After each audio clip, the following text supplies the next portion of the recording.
All right. Hello, everyone. Good afternoon.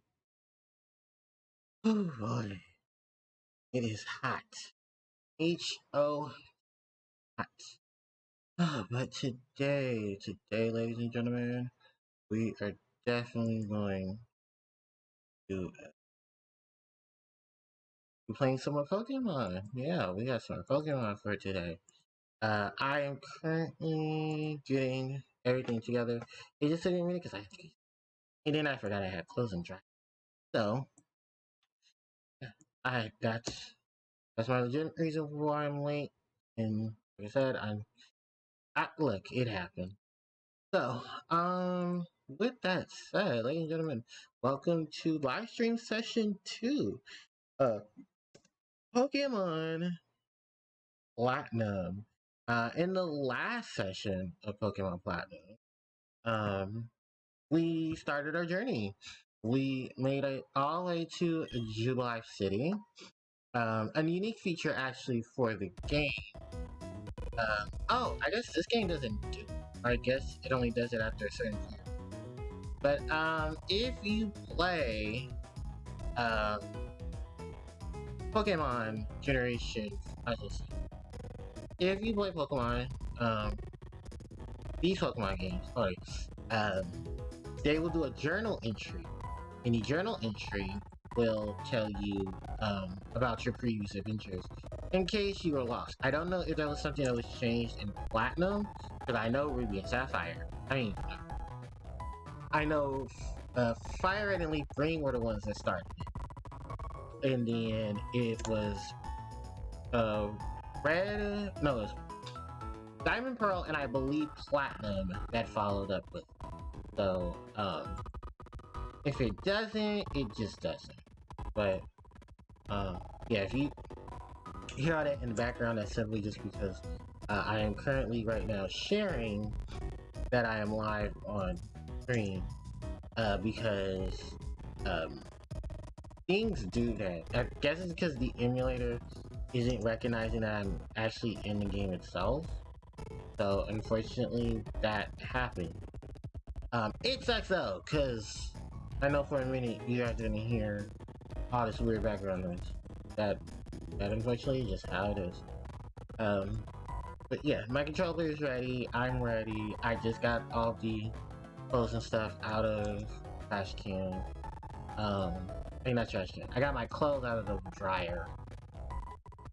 Yeah. Just waiting for things to get set up. This is gonna take me. But I hope everybody is doing well. I'm doing well.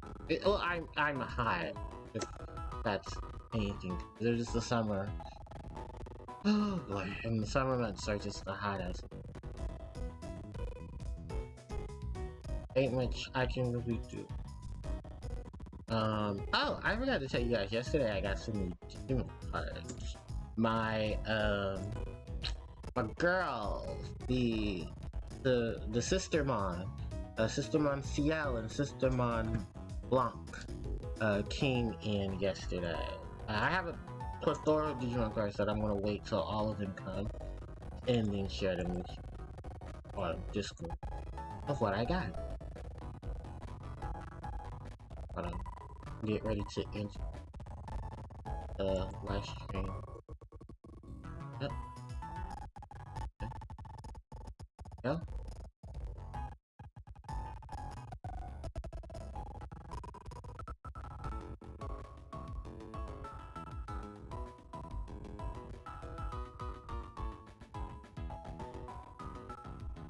Oh, it's lagging. Give it a second.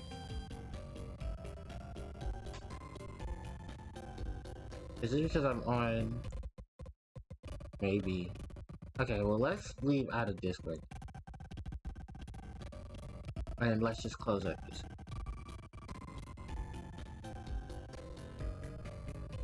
Maybe that'll help fix it a bit. Okay, but yeah, we're now back in, I say we're back where we were back in. we're back here in city. Okay, there it goes. I don't know what's going on, but yeah, we are now back here in maybe because there's so much stuff on screen, that's probably why. That could be it. Okay, well let's kind of move out of the city and maybe that'll help the frame rate. Yeah, I don't know what's going on. My frame rate should not have these. But anyway, yeah, we are now going to go make our way back to... hold on, because we have a town map. Over what our next part of the journey. So yeah, now that we have... This is all set up, by the way. Now that we have done the Orberg Gym and received the Orberg Gym badge, we're now going to go back to Jubilite City and continue our journeys through... Continue our journey from there. I've done everything I needed to do here, and for right now, I don't believe there's any items involved. No, it doesn't look. Okay. So yeah, we can just go ahead and make our way back to gym badge. You turn the city back. Every square and a bike. Yeah, I know. I'm not done. Oh, that's also another thing I kind of can't stand with Pokemon games is, yeah, I know what's going on. I'm not stupid. Oh, that deck. I'm actually kind of glad we did run into you, but I don't need a water type right now.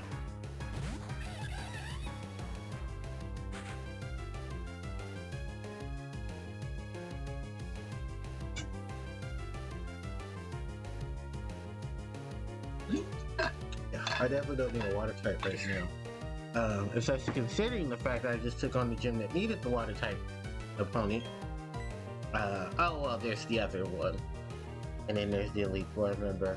Okay, so I take back that last statement. Anyway, I don't like Psyduck, I'm so honest. No one is gonna be really helpful here after. Well, Shinx actually. Just because it's a water type. And Shinx is electric. Now, what I want to do really is go through this next area and see about what Pokemon are in it. Because ironically enough, I think we'll be coming up to our next party member pretty soon. Because there will be a grass type in the team, and we are definitely going to have a psychic type. Now, I was debating if I want to have two psychic types because of the fact Generation 5 gives me Gallade and gives me Kadabra. It doesn't give me Alakazam, which I'm pissed, but beggars can't be choosers. Also, because we have now obtained Rock Smash, we can check the rest of Orberg Gate. So, I do believe the levels here are still pretty much the same, so we won't have much of an issue. It's when we get to the water is where the is. Basically, when we get we don't have Surf yet, so there is going to be some issues there. Other than that, I mean, the only other reason why we're here is because we can just Rock Smash a lot of these items.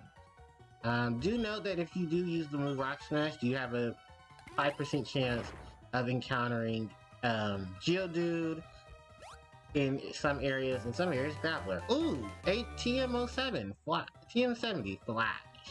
Yeah, that's right, Flash is no longer an HM in Generation 4. It became a TM instead, meaning that we don't have to sit there and run to the move tutor to figure out how we're going to get rid of it. For those who don't know, Flash used to be HM, I think it was HM05 was Flash. Flash's effect was that it lowers in battle, it lowers the accuracy of your opponent, meaning that they have a higher chance of their moves doing damage. The other thing about it is that Flash outside of battle allowed a trainer to brighten up any dungeon that they were in. You see those bumps over there on the ground? If it feels awesome to it feels awesome taking these fast with the bike. Yeah, that's also something else. Ooh, a big pearl.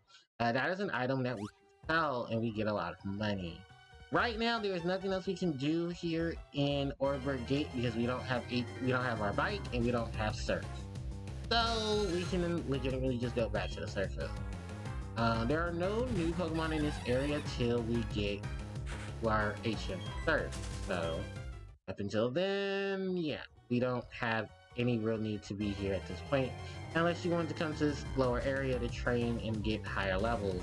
The only thing is you would have to wait till you've beaten, let's say bird.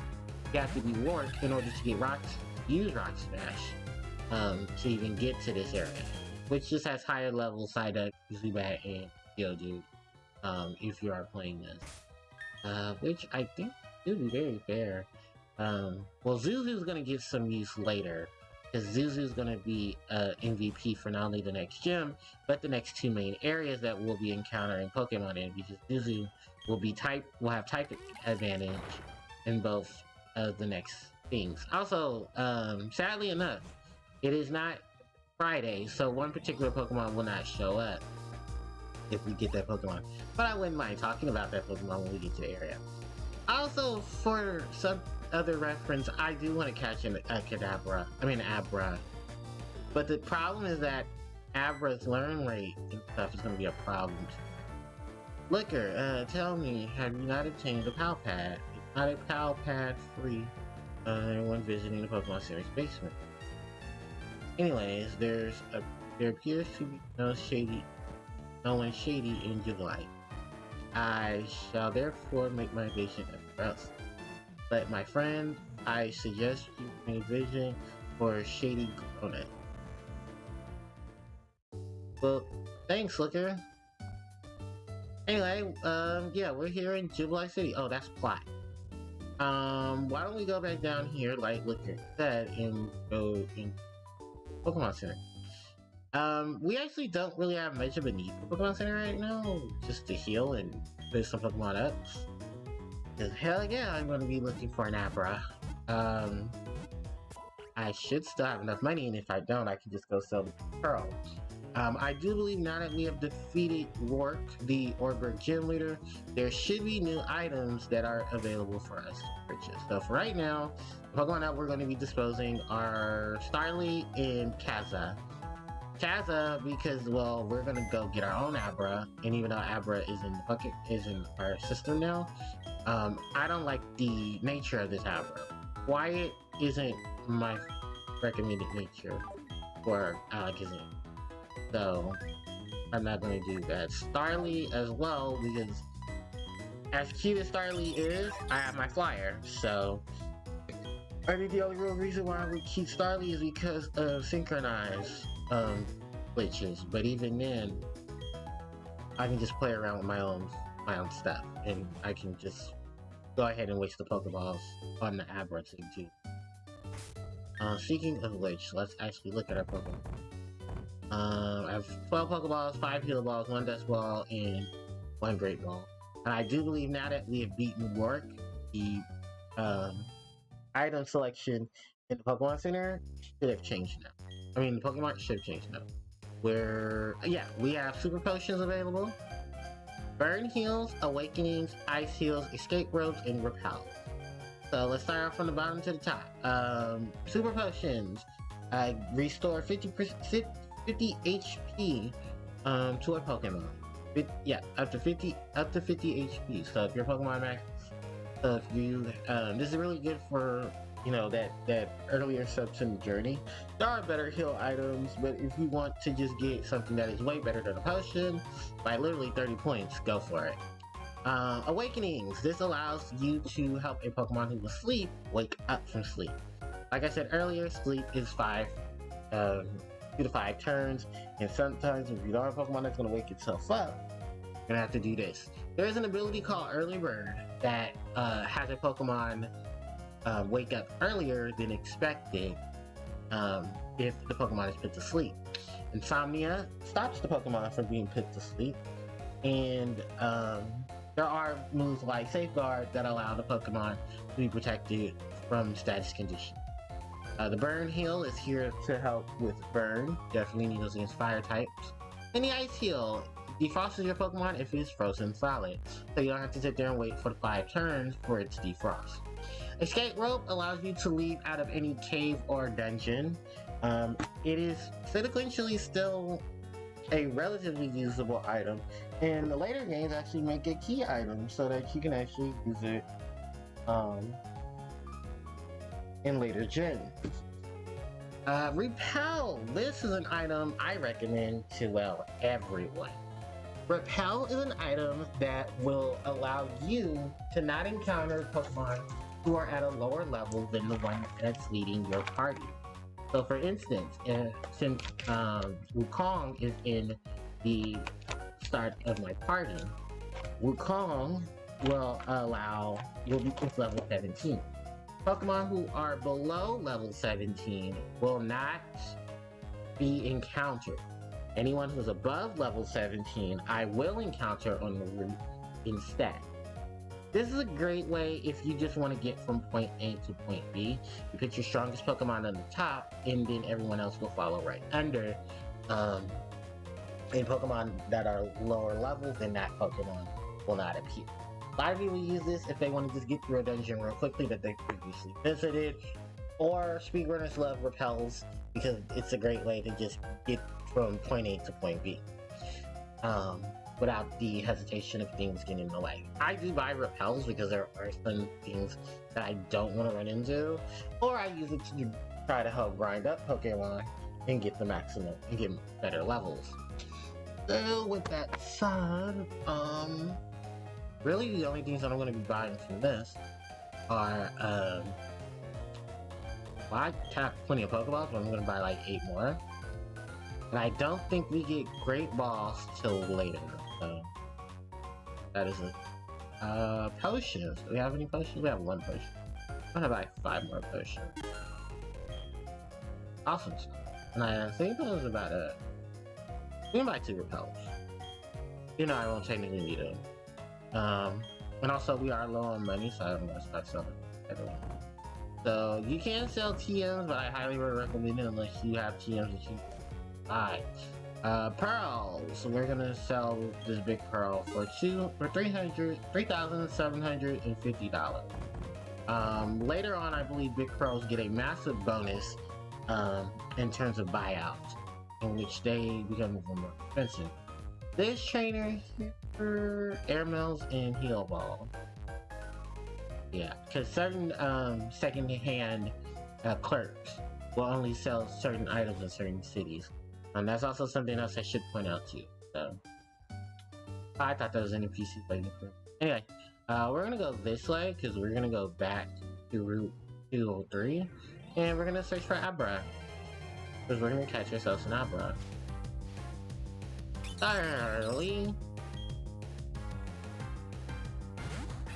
Actually, I think we'd try to be better if we just use lower level Pokemon too. So we'll put Wukong in the back.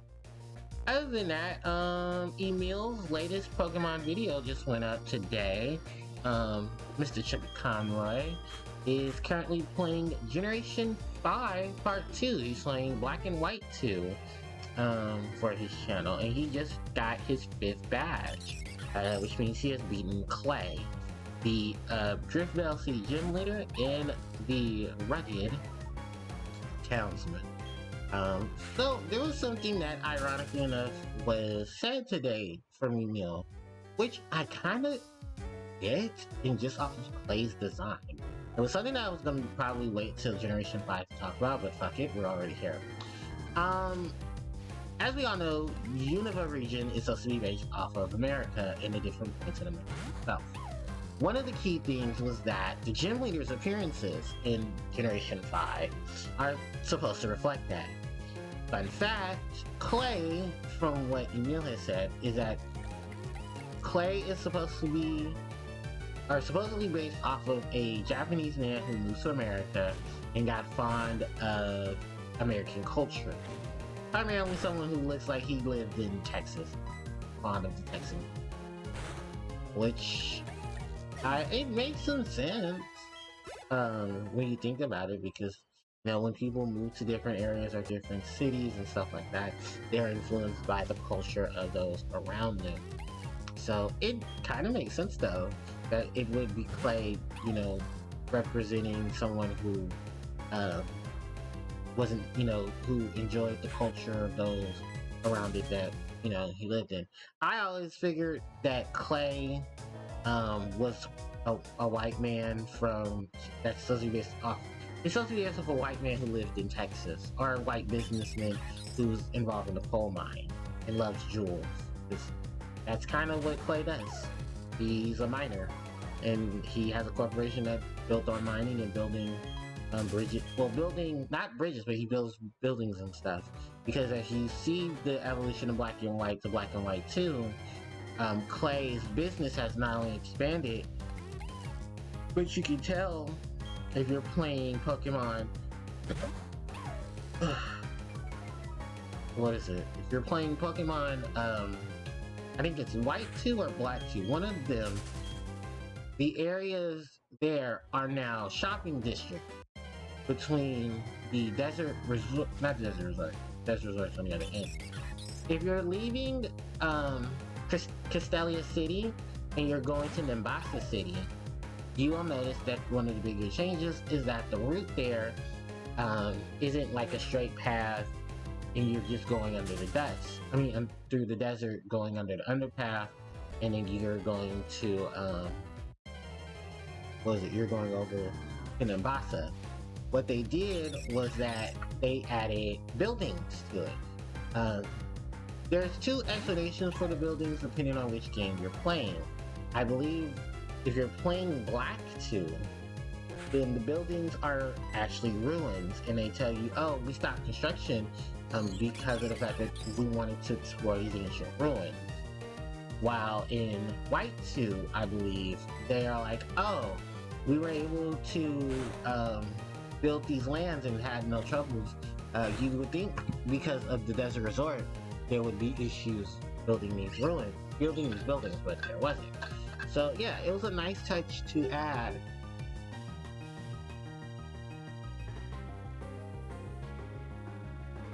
Oh, excuse me, sorry, I was thirsty. I'm thirsty.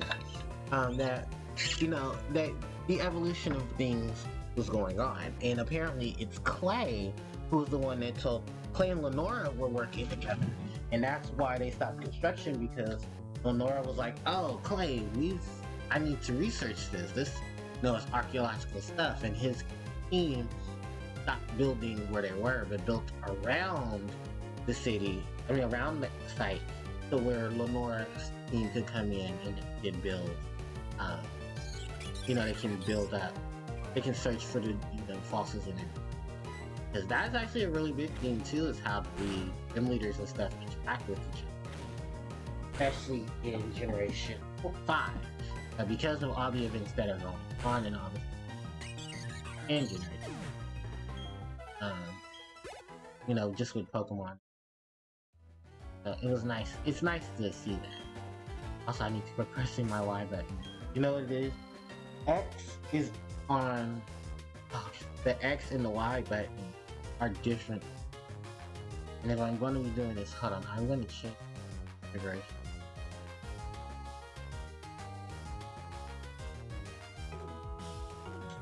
I change inputs and hotkeys.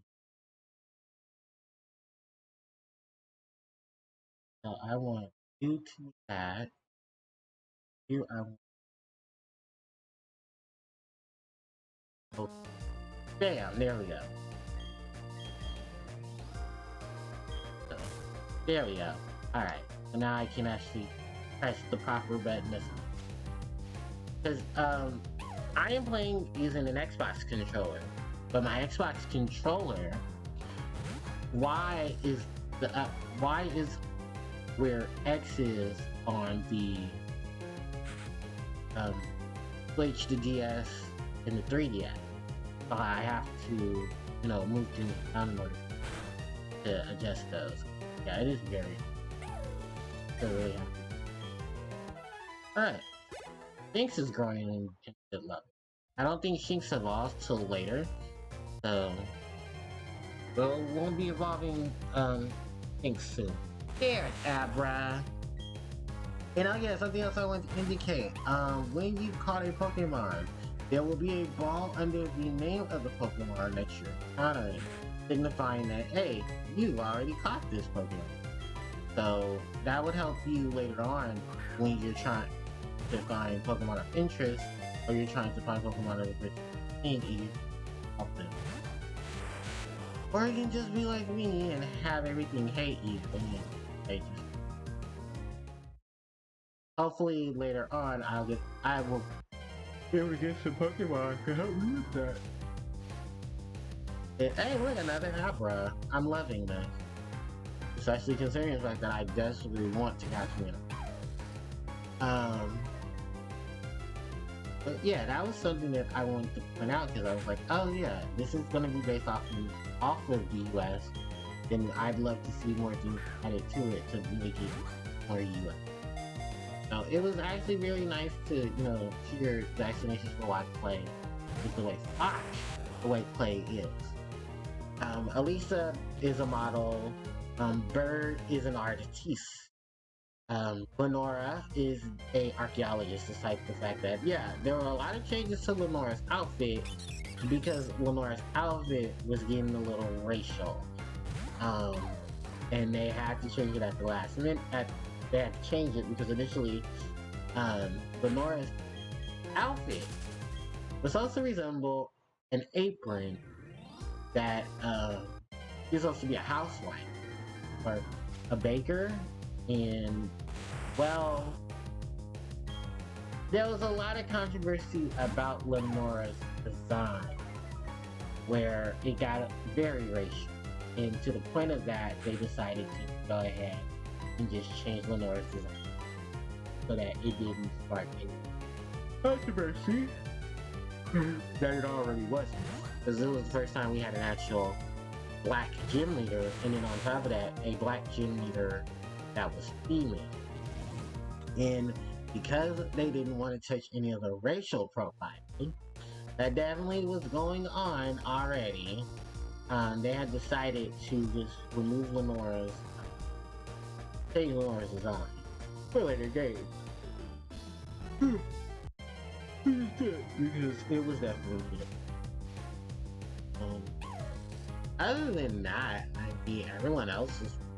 We did get another black leader, Marlin, who is the Humlau City Gym, and you do have to in Generation 4, excuse me, in Generation 5 Part 2, because of how they switched up the gyms and the whole game itself in Black and White 2.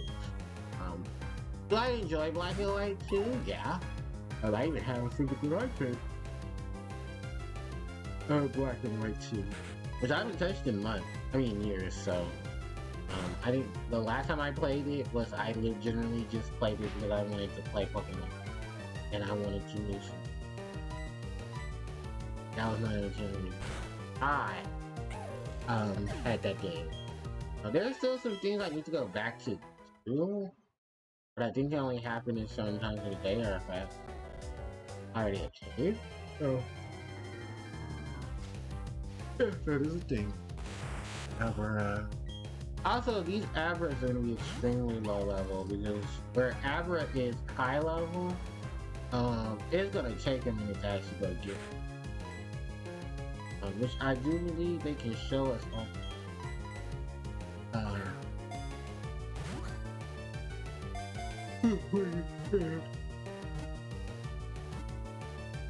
Yes, we got an Abra. Abra's data has been added to the Pokédex. Would you like to give Abra a nickname? No. Oh, actually, no. Abra's data has already been added to the Pokédex because if I just remembered, when we traded Kazma, it put that information in, but we never got a chance to read it. Hold on, let's get to Abra. There it goes. Abra, the Psy Pokemon, Psychic type. Using its psychic powers, is such a strain on its brain that it needs to sleep 18 hours a day. Yeah, that's actually a true fact about Abra. In earlier Pokédex entries, it says Abra likes to sleep because Abra's brain capacity already needs sleep. It doesn't synchronize it. But yeah, Abra,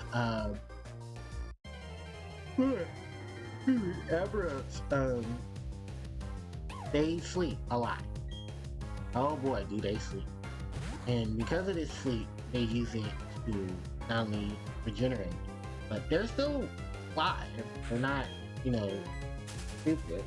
They will teleport if they sense danger. Why? They're psychic types. They can sense the things around them. So because of this, Abra will teleport to a safer location, which is great. Excuse me. Now that was something in the Pokédex entry that I adored while reading up. Now, in terms of catching Abras are really hard to capture because of the fact that they teleport. And teleport is, of course, a signature move on Abra. Which is funny because later gens, there are other Pokemon in Generation 2 onward that get teleport as well. Teleport itself was actually a TM in Generation 1. It was TM31 itself. And a ton of Pokemon could actually have learned teleport. The thing is, teleport is not a good move. I'm just gonna say that now. What teleport does is that it's supposed to help a Pokemon, it's supposed to help you escape battle. Or well, the Pokemon escape battle. Teleport really doesn't do anything else. I think it's not until Generation 8 or 9 where they added effects to teleport, in which teleport raises evasiveness in battle. Oh no, it's a switch out in battle. So Abra can teleport to another Pokemon in your party if you're facing a trainer, or you can use teleport to escape a wild encounter. We're definitely going to be doing the long haul of trying to capture Bada. Well, Bada, Abra to get to Bada. And then, hopefully if I can get the trade feature working, then I can also get a la Kazan. And then that. Alakazam is legitimately beast in earlier gens of Pokemon. Even with the physical special split, Alakazam was wrecking. Alakazam, as we all know, is a very popular Pokemon for a lot of his psychic type moves, a lot of his psychic type attacks. Its versatility on it too. Because of everything that the physical session would help with. The only real thing that Alakazam unfortunately lost was that Alakazam no longer will no longer have beneficial sets from the elemental punches. But what do you mean beneficial sets? So, Generation 2 allowed the elemental punches, Fire Punch, Ice Punch, and Thunder Punch to be TNs. Kadabra, Abra, and Alakazam can learn all of those moves. You can move the mechanics of Generation 1, Generation 2 to Generation 1. What you could easily do was take your... you can take one of your Pokemon, use the time travel mechanic, because Bill created time travel. I guess they just didn't have another proper way to explain how you can move Pokemon from Gen 1 to Gen 2. So they used a quote time travel feature, which was you couldn't bring over a Pokemon that had a move in its move pool that was from Generation 2. You can move any Generation 2 Pokemon over. And it was like a whole bunch of things that you had to make sure you had together for your Pokemon. So because of this situation, what you were able to do is you were able to either get an Abra in Gen 2, or take your Alakazam from Generation 1, move it over to the time caps. Move it over to Gen 2 through the time caps. and then go to Goldenrod and teach it the elemental punches. Or teach it 1 or 2, whichever one you want. Then bring that Alakazam Akabra back to Generation 1. And that there's a whole new slew of moves on Kadabra that Kadabra can learn, but Generation 1 doesn't generate it. Why? Well, because there are a lot of things taken from Generation 1. They ended up just being one of Generation 1's downfalls. I mean, Generation 1, we all joke about it, but we say it because it's the truth. Gen 1 is held up by paper clips, and we all know it. And with all the stuff that was going on, and even some of the Giga leaks, man.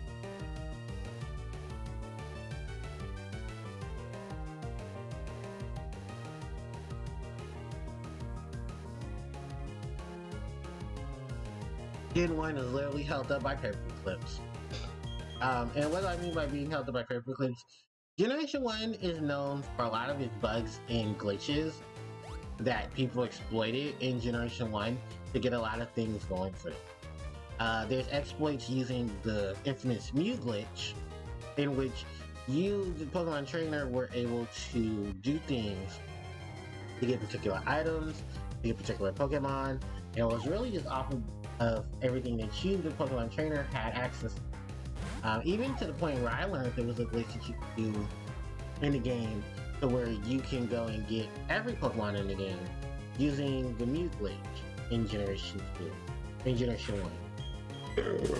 Excuse me.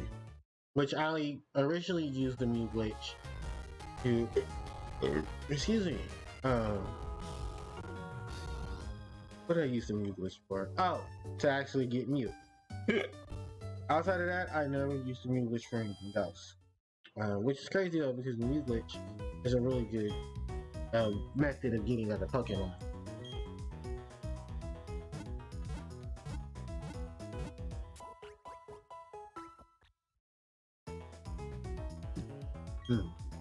Which I've seen many of others do when it came to playing and doing a lot of those other things. Yeah, I've always made that joke that Generation 2 is always held up by paper clips. Like, it's nothing new. Like, at all. But I talk about it a lot. Oh, do I talk about it a lot?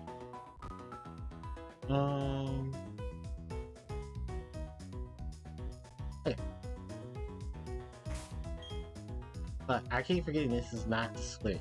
I mean, it's not the GBA. Oh, starting to select or not the ways that I do. I forget what they did.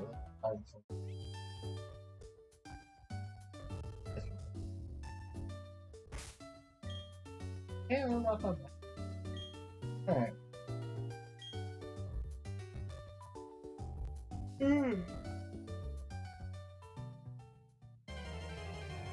I actually don't know how to.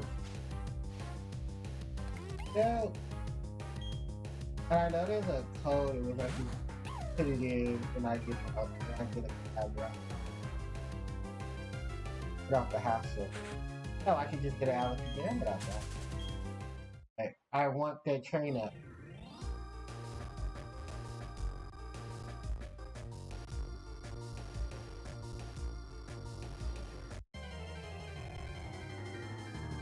Other than that, I mean, didn't catch it. Wasn't much better. Can at least try, but then you care about the game.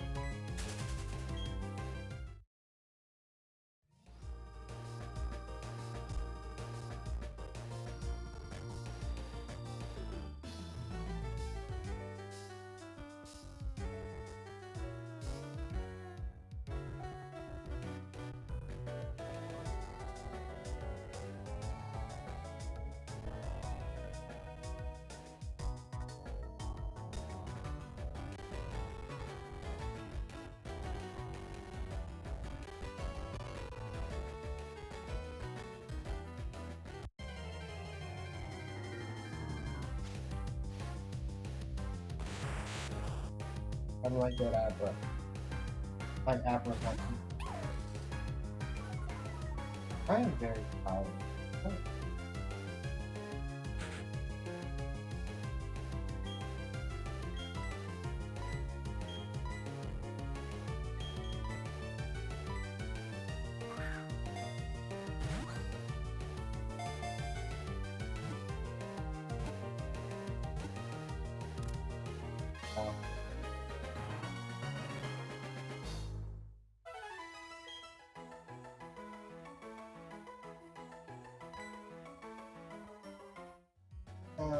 Check that. Oh yes, I guess I should know. Abra and Kadabra have actually have a 5% chance of holding the item Twisted Spoon, which Twisted Spoon raises special attack stat. How is a psychic type Pokemon?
here.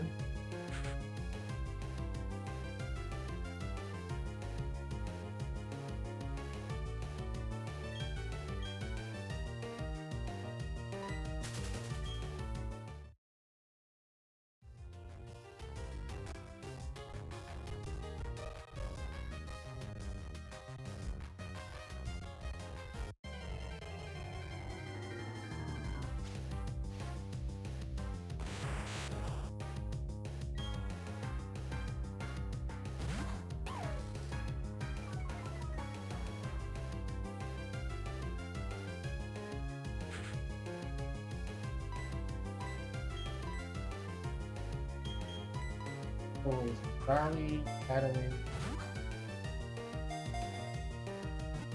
Odyssey.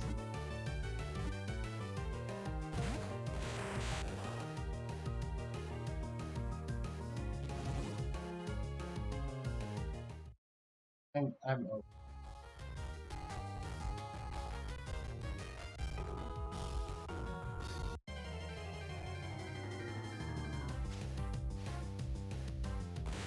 Both see. That's it.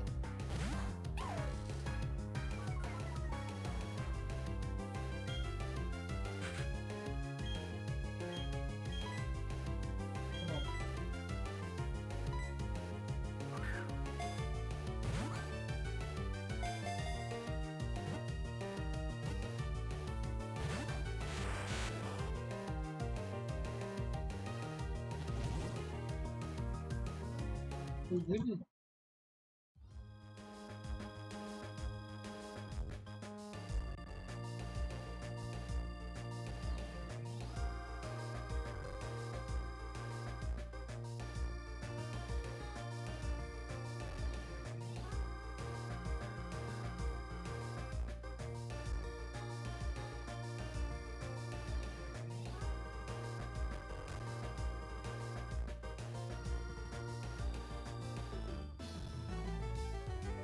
And on that.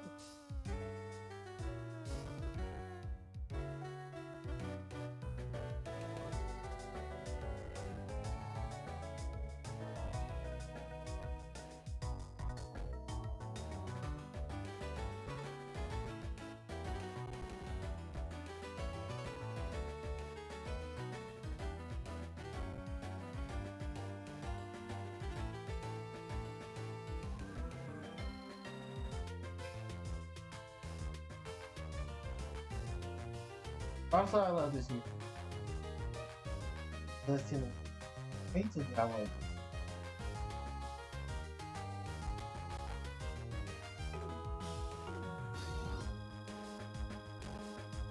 Oh no, you know, here's part. Okay.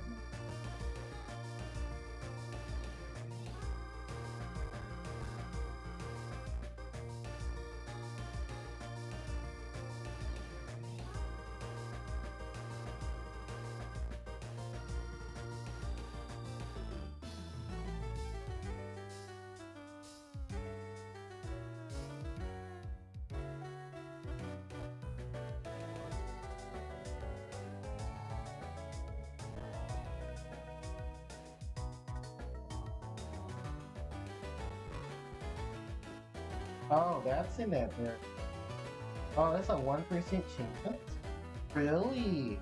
I didn't know that. Okay, so here's some updates on the Orbit date making 101. A 1% chance. Go back.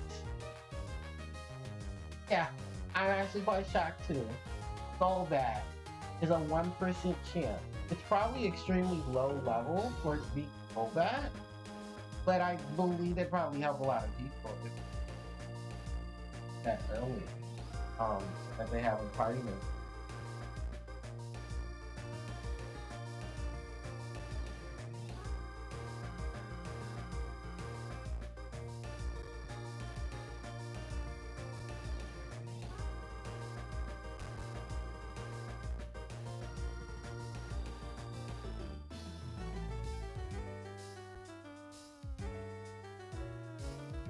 there's one. Okay, so in that week there's 2 new Pokemon. Are you gonna be? We'll see. Oh wow.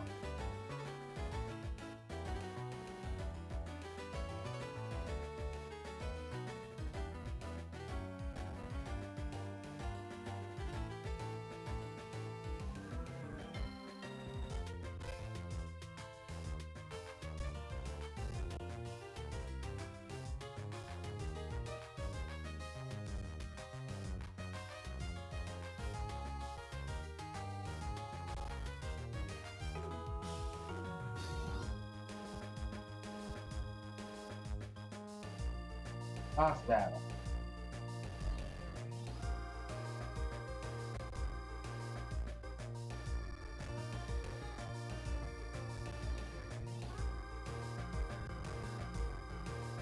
Yeah, that Pokemon is timeless.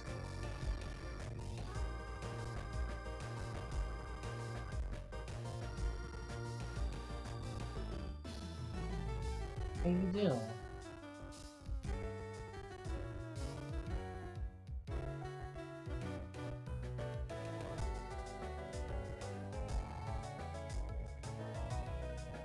Oh yeah, that area is just full of Pokemon.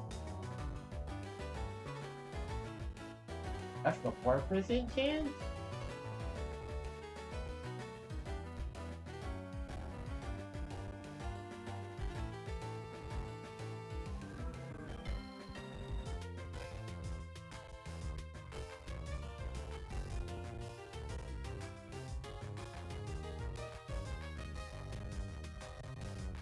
I can't believe that.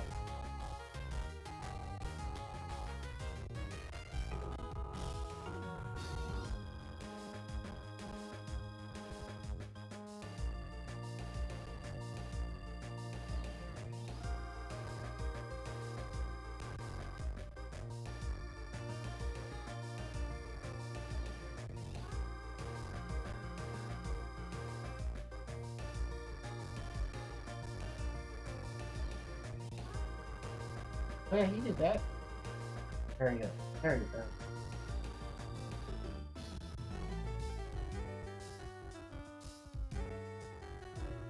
Ah, okay.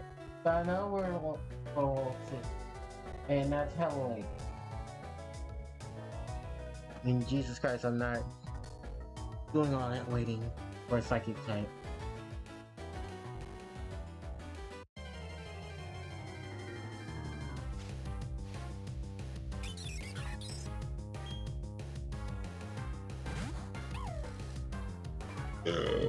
What's the encounter?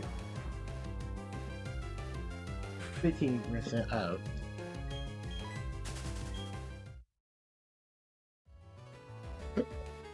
I think where the rose catch it? Confusion and teleport should be on it. Good luck. You're gonna need it.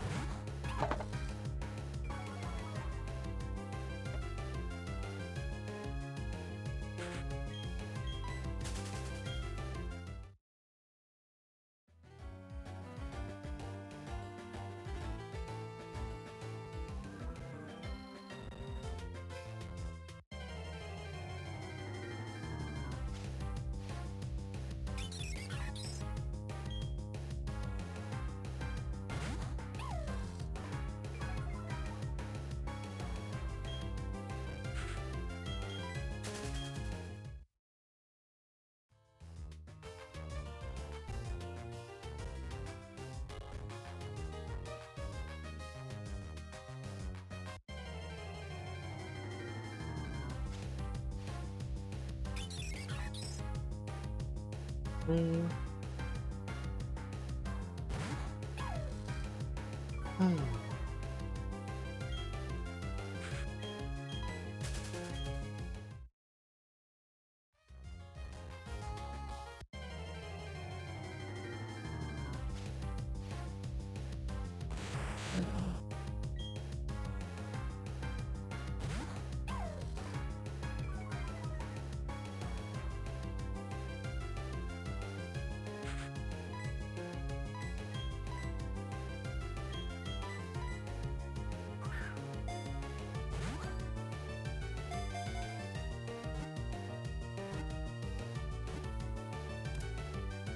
Yeah.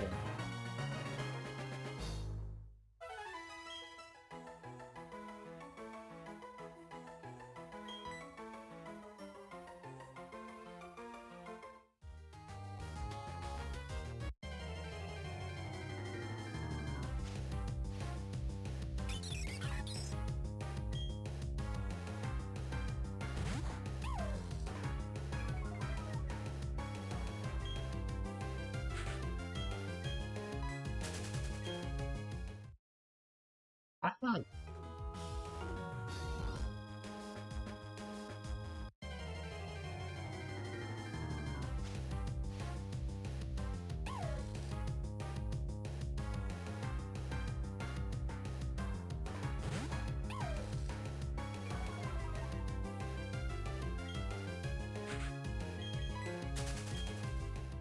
Oh.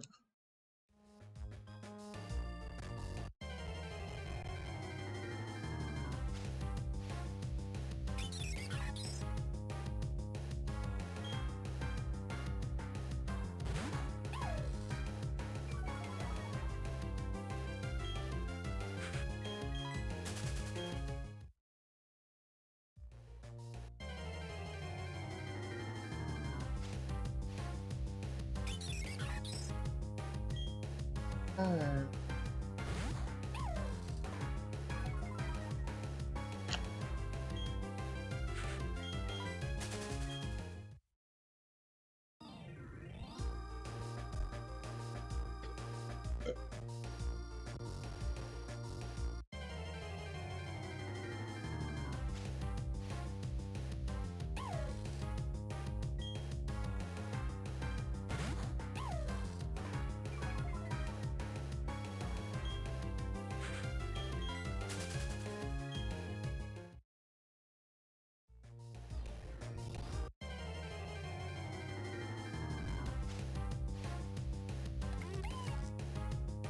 yes.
Oh my god.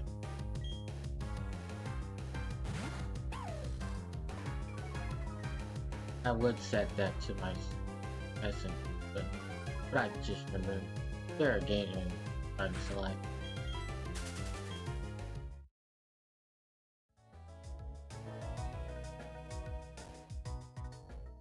I have to get out.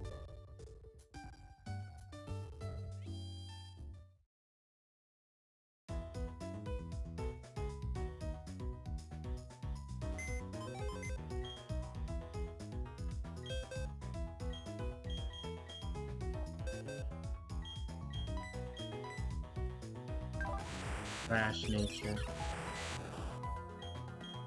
My question is, should I just bring the Starly, put the Starly in party, see if that will trigger it?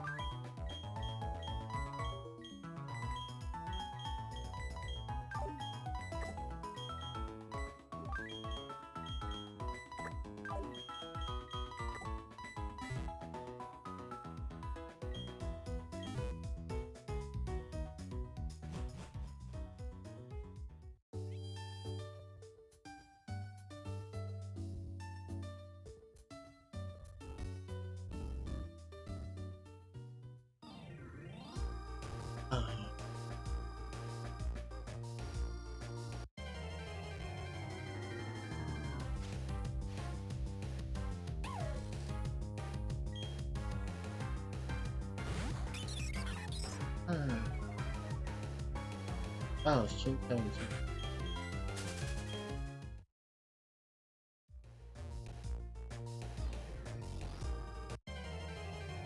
Oh, Big Hex is in 5.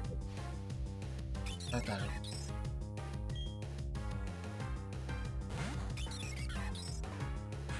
And what Big Hex does, it negates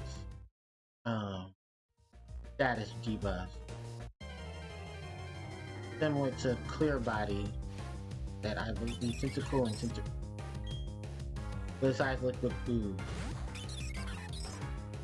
That's a nasty thing. I was not thinking about it. I was like, oh yeah, Liquid Ooze. Like, I remember Liquid Ooze. Liquid Ooze is, Giga, is anyone who's using Mega, Giga, or Azure, in their move. I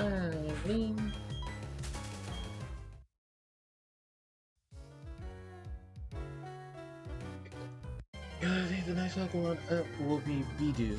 I mean, not Bidoof. We'll have all our most of our party members. Except for water.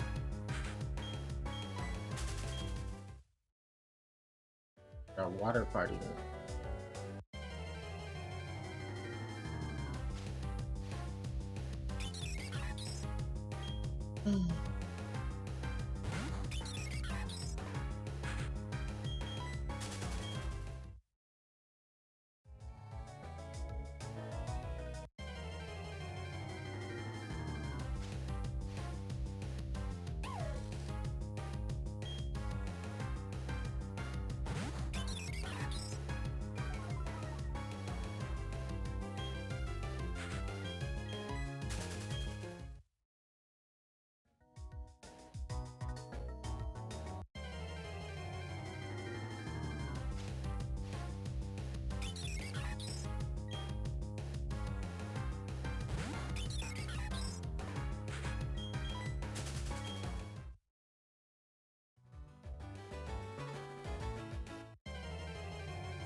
There's that.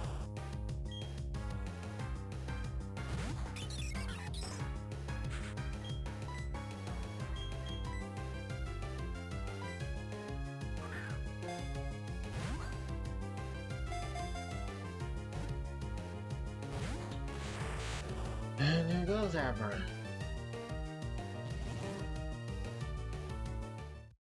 Oh. I wonder if that Pokemon have a sleep top. And you know what? I think it.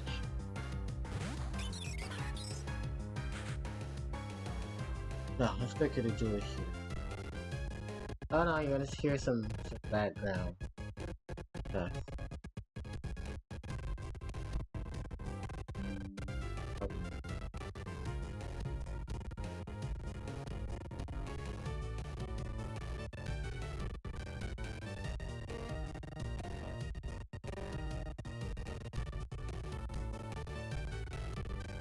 Oh, yes it does. Oh, yes it does. Oh, we're going to go catch that right now. Oh, we're gonna go catch that right now. Oh, let's go catch that Pokemon right now. So we're gonna take a quick little breakaway from Abra hunting. Because we're gonna go catch another we're gonna catch our next party member. And the only reason why we're catching our next party member is because it has a move in its learn pool. It learns really early. When you get to Jubilee City, take a north and you'll encounter this. Now, Professor Rowan. You must comply. Hand over your research findings for free, naturally. Fail to comply and the results will be painful for your assistant. Hikari. Well, how is your Pokédex progress? Oh, that's already as I see. I hadn't given you your first Pokemon on a week. Perhaps being a trainer is second nature to you. A serious man. Oh, Professor Pokemon, must you be difficult? We are speaking to you on business, because it is work for us. What were you saying? What are we saying is we demand you to comply with our demand. Quiet, you lot. You must be such a nuisance. Let me list the reasons you still need to know. 1. Don't loiter around for no good reason. 2. Don't interrupt others while they are attempting to converse. And 3. If you don't get your way, you don't raise your voice to be intimidating. 4. Don't think that you're growing strong because you're in a group. 5. This is those outlandish outfits. Oh, what is with those outlandish outfits you're wearing? Ooh, sick burn. Burn.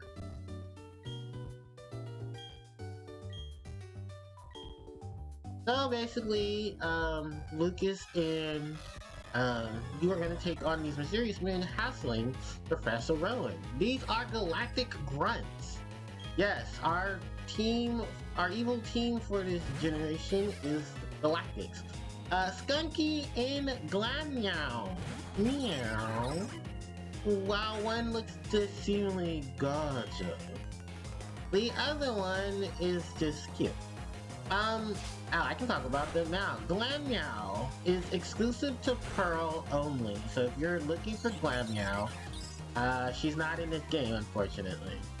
Glammeow tends to be a very good physical attacker. Funny enough, Glammeow can also be a mixed attacker because Glammeow has a really good move pool that strenuates between the moves it learns through TM, like Shockwave and Blizzard and Shadow Claws, while also being able to use a lot of its physical moves like Flash and Body Slam and stuff like that. So Glammeow's not too bad of a Pokemon, it's just that when it evolves, no one likes its evolution. Cause, per ugly. Oh, per ugly. Skunky! Skunky is... Well, first off, Skunky is the first dual Pokemon that we get that is Poison Dark.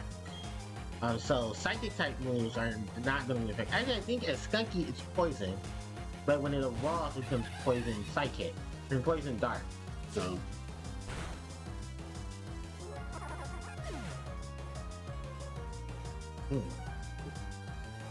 Excuse me. Now I have to do some workaround to deal with Skunky's nasty. Also, Skunky is the first Pokemon we're introduced to have the move Poison Gas. Poison Gas will automatically poison the opponent's Pokemon. It does the same typical poison damage normally, but it's toxic. You have to worry about the toxic does more. Starting with level 7. Wukong. Now we're gonna just have to deal with Skunky. Luckily, we're high enough level we can deal with Skunky. The only thing that we really have to deal with is poison, which I can cure quickly. Let's go ahead for the taunt. Oh, we can keep Skunky from doing moves that Skunky was Screech. The Skunky was trying to lower our defense. Also, it stopped Skunky from doing... Oh, I don't have anything to heal my poison, huh? Alright. Well, let's go for the Ember then, shall we? Alright. And with that, Starly grew to level 8. Oh, that's right. Lucas only has like one. That's losing a mirror children. This won't do. Yeah, so we just faced our first pair of galactic runs. They were trying to jump Lucas and Professor Rowan for Professor Rowan's research. The galactics studying powerful other things. Yeah, basically he's like Professor studying Pokemon evolution. Oh wow. So Oak was the Pokemon professor. If I'm not mistaken, Elm was the one who researched baby Pokemon and the status of Pokemon evolution. Birch studied habitat, and Professor Rowan is the professor of extinct evolution, proving that there are evolutions beyond the Pokemon that were evolving in another location, which is amazing. I believe Professor Juniper is the one that studied Pokemon research in terms of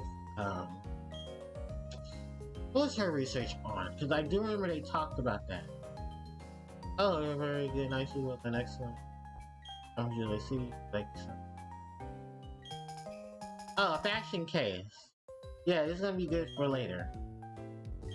Fashion case. Case will drop. You address your Pokemon station. Yeah, he just basically told you, hey, why don't you stop by the TV station that's now free to go to. We need to heal because our baby, Wukong is poisoned due to Skunky's nasty ass, poison gas.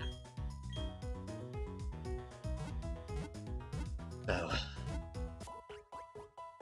oh,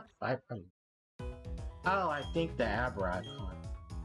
I think it's in the partner. No, it's just Wukong. But yeah, he saw there the screen starts to bug up. That is because we were poisoned. Poison lingers even outside of that. The only thing I don't like about poison. Anyway, we're gonna go back to Route 204, and there are a couple of trainers we can battle as well. So, Route 204 has 2 new introductions of Pokemon. The first up is Generation 3's Bug. Wurmple. Wurmple does better when Wurmple evolves. Put that out there, right? Dustox and Beautifly are just extremely better. They just die. Wurmple's split evolution line is actually one of the first of many things in the Pokemon series where a Pokemon has not one, a bug type Pokemon has not one, but 2 evolution lines which is split into. It is crazy though because when you look at someone like Bull, you kind of get the best of both worlds. You either get a really good bug flying type with some really good special stats, or you get a good bug poison type that can tank a lot of things, but also dish out the damage. Ooh, we learned the wing attack, nice. And that was glass. But yeah, it's a very mixed feeling when it comes to dealing with Wurmple. Like, I like Wurmple. Wurmple is cute, but that's about it. It's cute. The other encounter on this route, and actually our next party member, is yeah, we get our next party member this early. Badoo.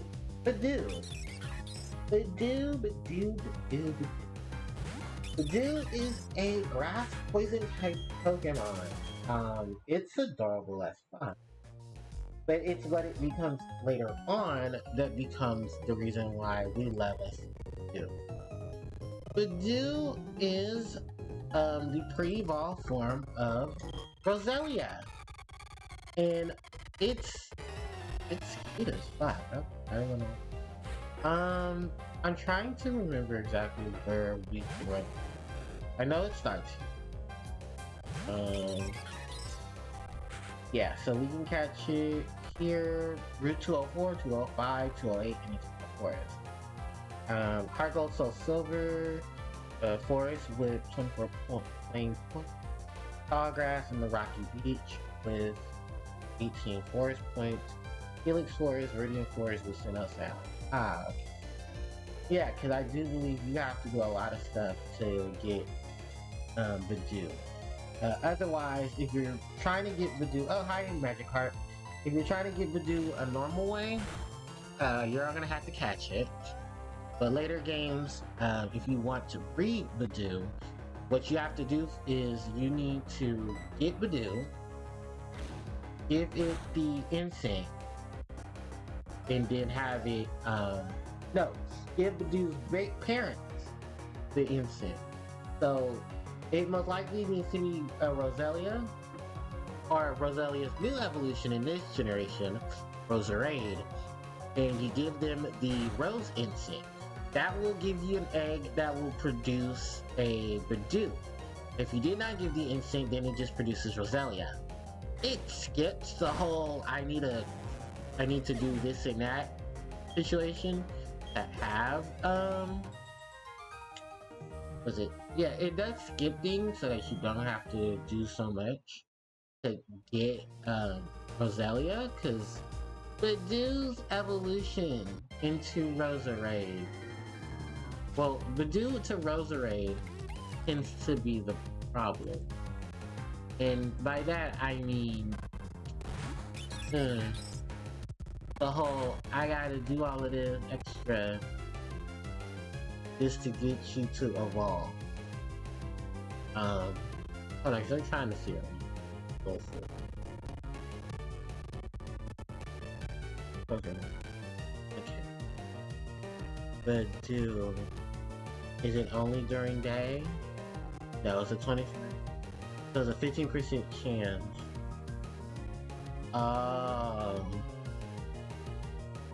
Okay. So it's 25% in the day, but between 15% level 4 to level 5 just to get it. The other Pokemon on this route are, if you're, you have to have certain things in the slots to get these Pokemon, and I think most of this is post-game. If you're playing Diamond and Pearl and Platinum, if you're using the dual slot, you have a chance of these Pokemon being your encounters. Caterpie, Red, Fire Red in the dual slot. Weedle, Leaf Green. Pineco, Emerald. Sapphire, Lotad. Seedot, Ruby. And Poke Radar with the Gen 3 sound for the Hoenn region. Welts and Curlia. 1% chance for Curlia, 21% chance for Welts. Welts will be between levels 4 to 6. Curlia will be level 6. And that's that's only in Diamond and Pearl. Okay, but I do believe in Platinum, level 5 Caterpie and Weedle. Everyone is gonna be level 5 except for Seedot. No, everyone is gonna be level 5. Okay, it's just that in Diamond and Pearl they're all level 6, so they're only one level lower. The northern region. Oh yeah, because this is like broken up. So I need to go to the northern part of this area, and I can get a higher level Badoo. 50% chance. Okay, so we're gonna do that because I want Badoo on the team. I do believe there's a trainer in the way, but we gotta. Oh, we can swap faster. Okay, cool. And then I believe we talked to this shit here. He says there are bullies blocking the way. I think a Pokemon's hidden move will be able to allow it to swap boulders. Yeah, because I think this is another wall as well. This is the Rigged Path.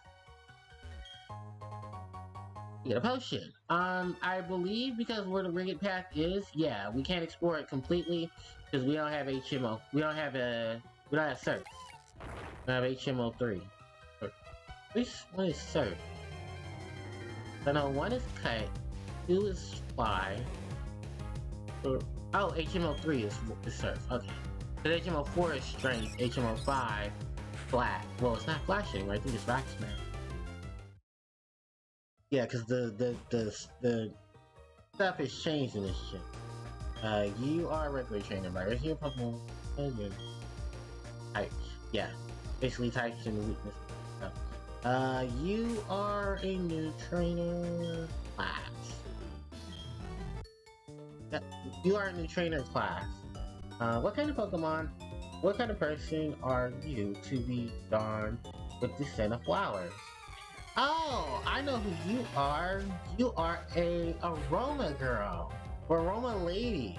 They're returning back from Generation 3. Aroma ladies specialize in grass-type Pokemon. They love them. The Dews, they love their Bulbasaurs, they love all their grass types. For this instance, we are now introducing to Bidoof. That's Bidoof right there, that cute little thing. It will be hatching us a Bidoof shortly, because this northern area of Route 204, from what it is telling me here, has the higher level Bidoof. Hey! Starly is now level 10. Nice.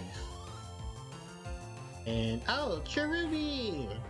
Another grass type Pokemon, which we'll be able to catch. Cherubi, I'm just gonna say now, it's just a sun starter. That's really all it is. Cherubi has an ability later on through its evolution that's like, oh, that's cute. It's cute. And it likes to raise health. Other than that, that's a forgettable grass type. I honestly forgot that was a Pokemon. I'm like, oh yeah, Cherubi. Actually, you know what? I should remember it because it is in Gen 8. But it's part of the DLC region. Really matter? We got an Awakening.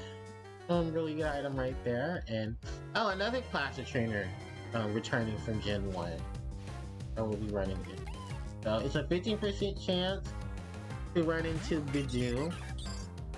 Who will be having on our team. And the Pokemon levels have now increased. We are now going to be running into level 8s and level 9s and potentially level 10s on this part of the route. The route before Floroma Town is definitely good to help you just find out some Pokemon. Just like the early game Common. Because now we're going to get our weed or our grass opponent, which is cool. Bidoof! And I do believe Bidoof is one of the occasions where a female Bidoof is going to be more seen than a male Bidoof.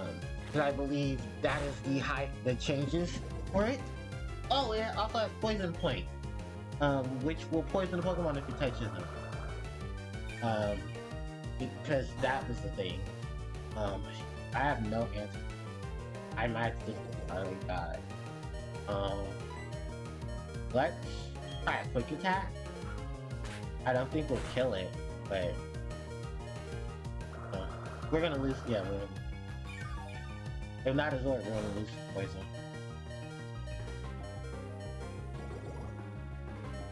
Yeah, it's fine. It's fine. They're gonna catch this.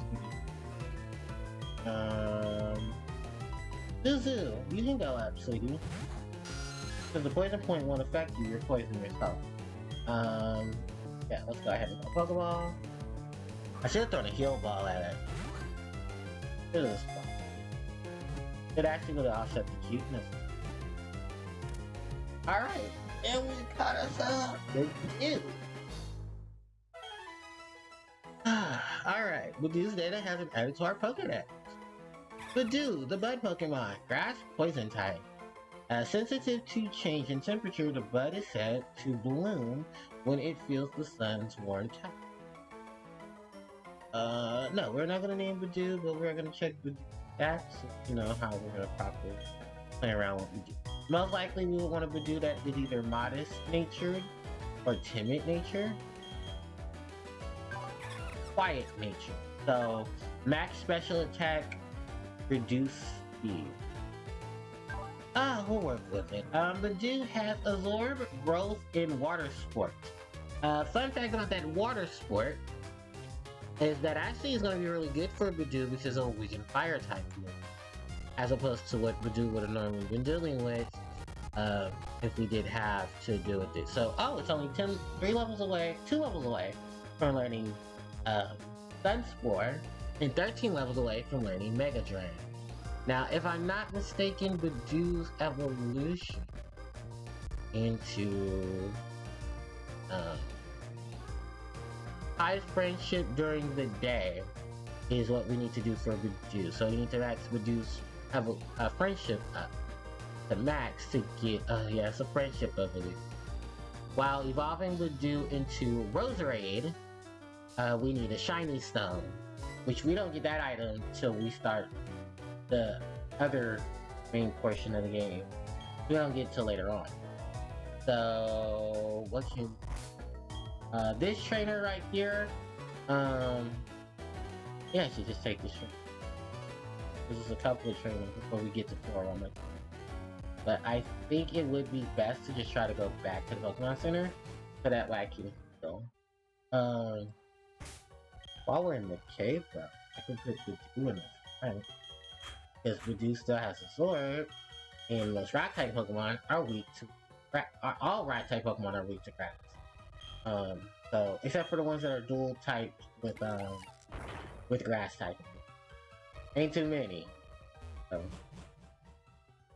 yeah, we got us a Badoo. Badoo is cute, adorable, and Badoo can wreck some shit. Sadly, I wish it wasn't quiet nature. I wish it was modest. Because modest, low physical attack, up special attack. And with that up special attack, which is actually really good, there's a lot of things you can do with it. Later game, so its hidden ability is Leaf Guard, which, take that or leave it. There's a possibility that it can have the ability Natural Cure, which is if you switch Badoo out, Badoo is under any status conditions, it will heal itself with those status conditions. Actually, pretty well for Badoo. Badoo itself is mostly causing status conditions, because when Roserade is the thing. Roserade is literally a beast of grass type. It has access to both its grass and poison type, but it also has access to physical. I can catch it and play the game. Okay, is this Pokemon gonna have the right nature? And I switched around. Yeah, it would be better if I went to the northern route though, because the northern route would be a higher level, which is fine. Also, I want to point out something there. We probably just didn't see it, or I wasn't paying much attention to it. The move Growth gotta change in later generations. Initially, Growth was supposed to raise the physical attack stat of a Pokemon that used it. Here's the thing. Most grass types were using it, and grass is mostly a special type. So, because of that situation, what they initially did with Growth was that, I believe it was Gen 4 and onward, Growth not only boosts special attack, but physical attack. So, your Pokemon using Growth was getting buffs in both physical and special attack stats. So, in battle. Great. That goes... Alright, we're gonna I believe she also is a last, and she's gonna have to do on her team. We're not too strenuous on grass type Pokemon. Wing attack! Oh fuck, I keep getting this attack poison. Oh, I didn't have poison point! Oh thank god. I think poison point is like a 30% chance. Oh, that's even better. Okay. Alright, that last stage, now we're gonna go through Regiv Path.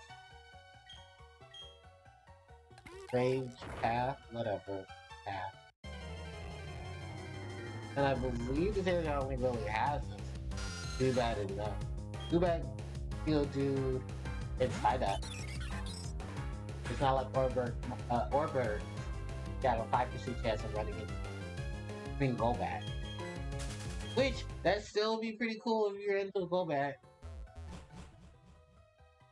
That would save you time, you just have to max out the friendship. Low level, but fuck it, it's worth it. And this guy, who are we taking on? Returning from Generation 1, ladies and gentlemen, we have the Bug Catchers. Bug Catcher Brandon. And yeah, there's Wurmple. Wurmple is kind of actually one of the most adorable bugs. Wurmple itself, it's actually level 10, so it most likely can now use Bug Bite. Which is funny though, because Pokemon shouldn't have to wait till these levels to start learning moves that should have been on them earlier. Yeah, the early bug Pokemon are kind of cute. Third thing. Cricket-Tot! And that's what Cricket-Tot looks like. Here's the thing. Cricket-Tot males. And this is something that Generation 4 started doing, was gender difference.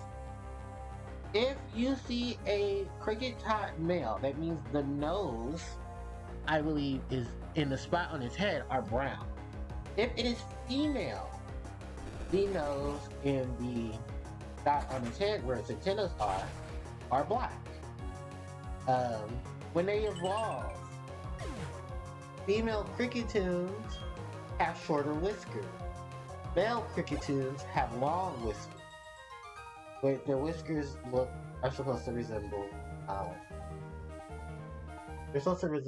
mustache. Which is weird, because why does a female Crickettoons get a mustache? Anyway, side-eye. Moving on for that, Floroma Town's up there, and we get another instance of a return from a previous gen. Ladies and gentlemen, we have a double battle coming on us now. Double battles, you send out 2 Pokemon, and they can attack either the opposing Pokemon or themselves. And holy fuck, I wish we weren't in this double battle. Pachirisu! So actually, we'll see to the next route. Pachirisu is this generation Pikachu. Well, yeah, you know Pikachu's in this game. Pachirisu are pure electric type Pokemon. They are cute, they are adorable, and they are a force to be reckoned with in later gens. Fun fact, Pachirisu was taken to a Pokemon World event and won the World event on the team with, I want to say a Salamence and some other Pokemon. The reason for why the Pachirisu was there was because the trainer had Pachirisu know the move first. If you don't know what me first is, basically it's a move that follow me. I'm sorry, not me first. Follow me. And follow me forces your opponent's Pokemon to do any moves onto the Pokemon they use. This was a way to keep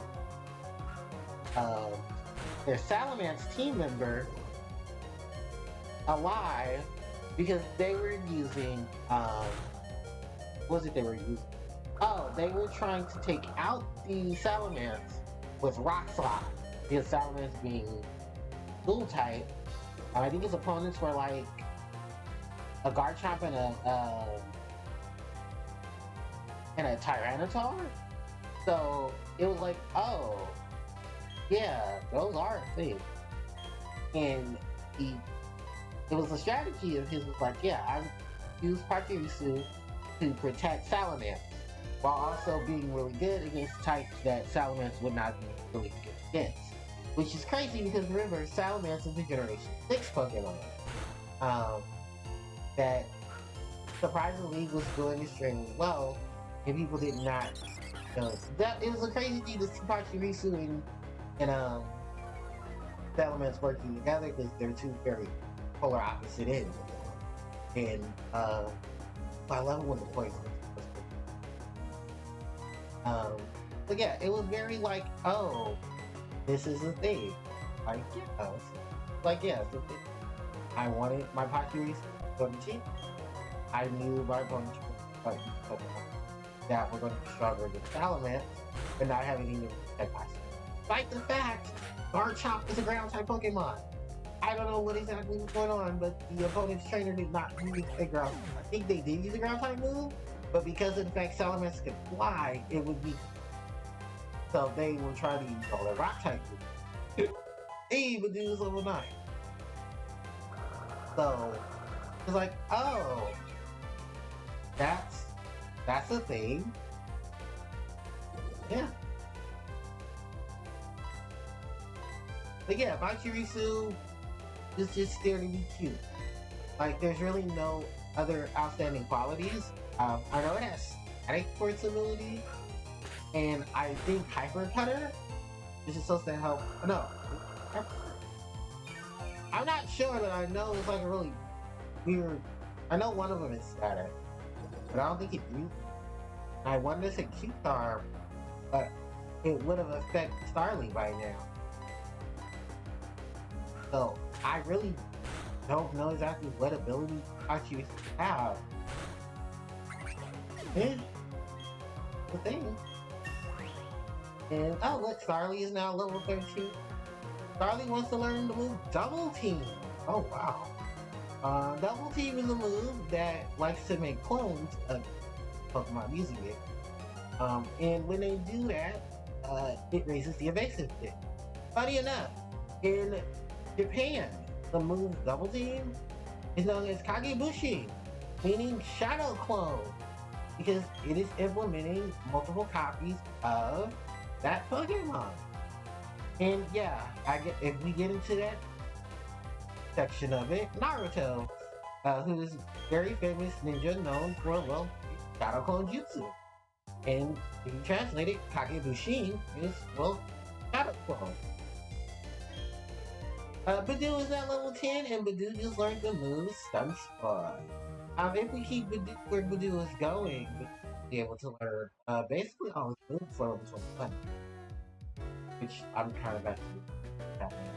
Anyway, we go over here to this, we get TM09 Bullet Seed. That is a 2 to 5 turn grass type move that causes damage to the opponent. I believe because of this generation, it's now becoming. Let's check our team. So, Bullet Seed is a physical type move. Okay. Was it 30 PP, 10 power, 100% practice. It says the user will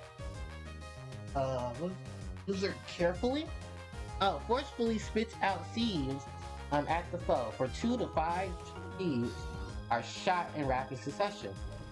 So that is Bullet Seed. A move I am not teaching on my Pokemon. Anyway, welcome to Floromatown. And we'll hear Floromatown's music in just a second. Right now, we're gonna go heal our Pokemon.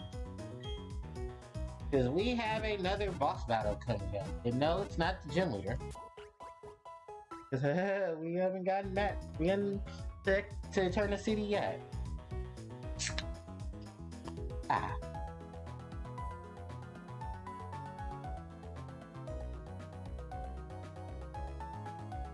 I can open the code with the boy. Alright. Now that we've got here, we can actually go take a look at our PC and check on the Pokemon that we just. No, I don't want to do a withdrawal. I always do move, I don't know why I do withdrawal. I'm glad that later games actually do that too. They fixed it where you don't have to worry. Hasty nature, so completely useless. Oh, but it has the better ability as natural. Sure. All status problems are healed upon switching. Judging by the looks of this, Badoo's special defense and speed are good. Hold on, let me get the nature.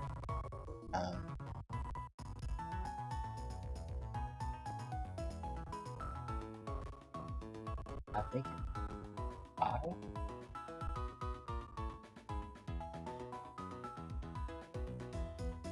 Here. Nature database. What's the nature?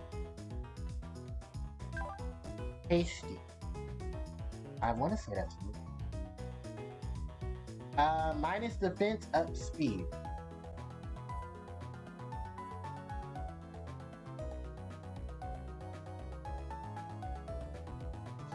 Nope. Oh, we're good.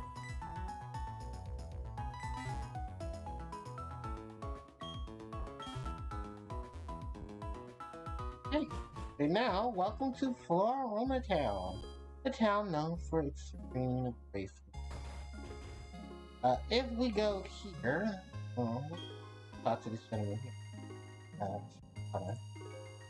Some kinds of Pokemon appear only if they are attracted by sweet scents of honey.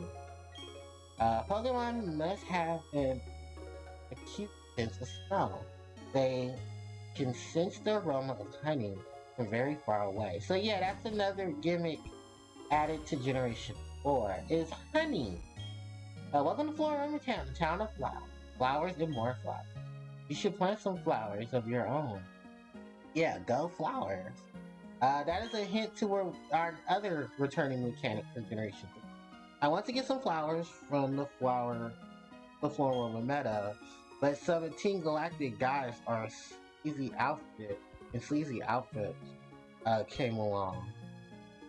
Those Team Galactic guys went to the meadow past the flowers here. So Team Galactic is up to no good, and they're in Floroma Town. Floroma Town, the vivid. What? Okay, I can't read. Excuse me, vivid incentive. Alright. Do you know of the Gracidia flowers? They're given as banquets they're given as bouquets to express feelings of gratitude. It's an earning tradition around these parts. So the Gracidia flower. Something we probably won't talk about till post-game. Floroma Town was a burdened, desolate hill long ago, avoided by Pokemon. People started planting flowers on it because it was such a sad place, but nothing proved. People didn't know what to do. Then one day, some people trusted thanks to the blessings, and then the hill burst. So yeah, that is the history of Floroma Town. This is the desolate hill. Do you have Pokemon can pluck berries? Yes, you can have this TM for Pluck. TM88, that is the move Pluck. Pluck is a physical type, grass type move, flying type move. The user pecks the foe. If the foe has a health item, is holding a berry, the user plucks it and then gains 2 effects. 20 power, 20 PP, 80 power. That's actually a lot more powerful than Peck. It's on the same length as Aerial Ace. But I don't want to use it unless I can duplicate it. So until I can get the cheat codes to duplicate all my DMs and stuff, we won't be using that. Anyway, let's check around some more Floroma Town. Talk to this guy here. He says, I get drawn here by the sweet scent of honey. Seriously, what is it? What am I? A Pokemon or something? Honey. Alright, Pooh Bear, calm down there. I simply love it here. The atmosphere is so uplifting. You come to get emotionally healed too, didn't you? This is Pick a Berry of Color, Pick a Berry of Colors flower shops. Free berries are available. Yeah, we're getting back into the berry mechanic. So let's talk to the sisters here at the berry shop. Trainer, please water berries using the spray duck water can. This is the spray duck. This is a key item. This allows you to spray your berries.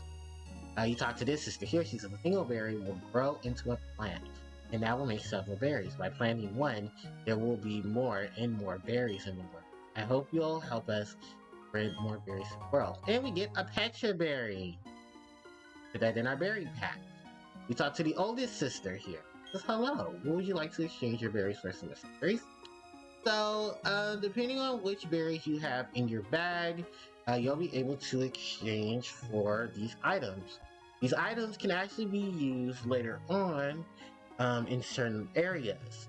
We have the red flower, which you need a cherry berry, a pink flower, which you need a chesto berry, a pecha berry, which you can exchange for a white flower, an orange berry, you can exchange for a blue flower, a um, a rasta berry, which you can exchange for a orange flower, an aspa berry, you can exchange for a yellow flower, googly specks, which you can exchange for a leopard berry, prism berry, you can exchange for black specks, gorgeous specks, you can exchange for a raspberry, sweet candy, you can exchange for a blackberry, 10 of them, confetti, you can exchange for a namba berry, colored parasol, you can exchange for a white pear berry. The old umbrella, you can exchange for a panipa berry. Spotlight, a cornberry. Pomert berry, you can exchange 100 of them for a cake. Standing mic, you can exchange for a magast berry. Surfboard, you can exchange for a wapmo berry.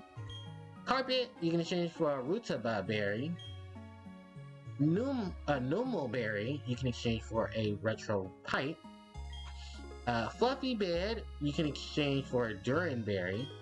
Mirror ball, you can exchange for a splinton berry. And a photo board, you can exchange for a blue berry. These are berries that we won't get into until later on in the journey, and I think some of these might even be event berries. So, berries are something that are really cool in Generations 3, 4, and then reintroduced in their remake. I love berries because berries save you the trouble of not having to go do extra shit when it comes to playing the games. Like they're basically based off of the clock. Like every couple of hours, berries will start growing. What you do with your berries, and I recommend you get Fly before you start doing this, because later on you'll be able to get a Poke app that will allow you to see where your berries are and if your berries are growing. That will indicate on there which ones you can go grow, and they will allow you to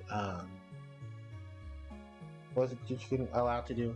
Oh, you're able to collect the berries, and you can easily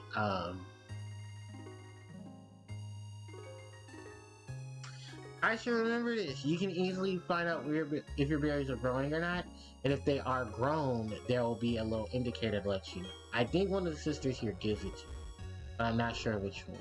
I think it's the one outside. She gives it to you. Berries can be picked and used for Pokemon. You can also trade them in with the florist.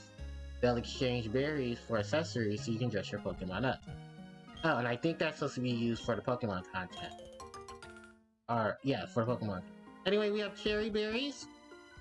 And we have orange berries. Orange berries restore 10 HP to your Pokemon. A Pecha berry. So now we get to go into the berry section. This is a cherry berry. The berries are numbered from numbers 1 to 100. I've never gotten all 100 berries. It is possible, and even some berries exist in the game, but you have to get them through like events and stuff, unfortunately. Excuse me. Cherry berry can be used for poffin ingredient. All the berries will say that. Poffins are something we'll get into when we get into that section of the game. But for a regular effect, cherry berry will cure your Pokemon of paralysis.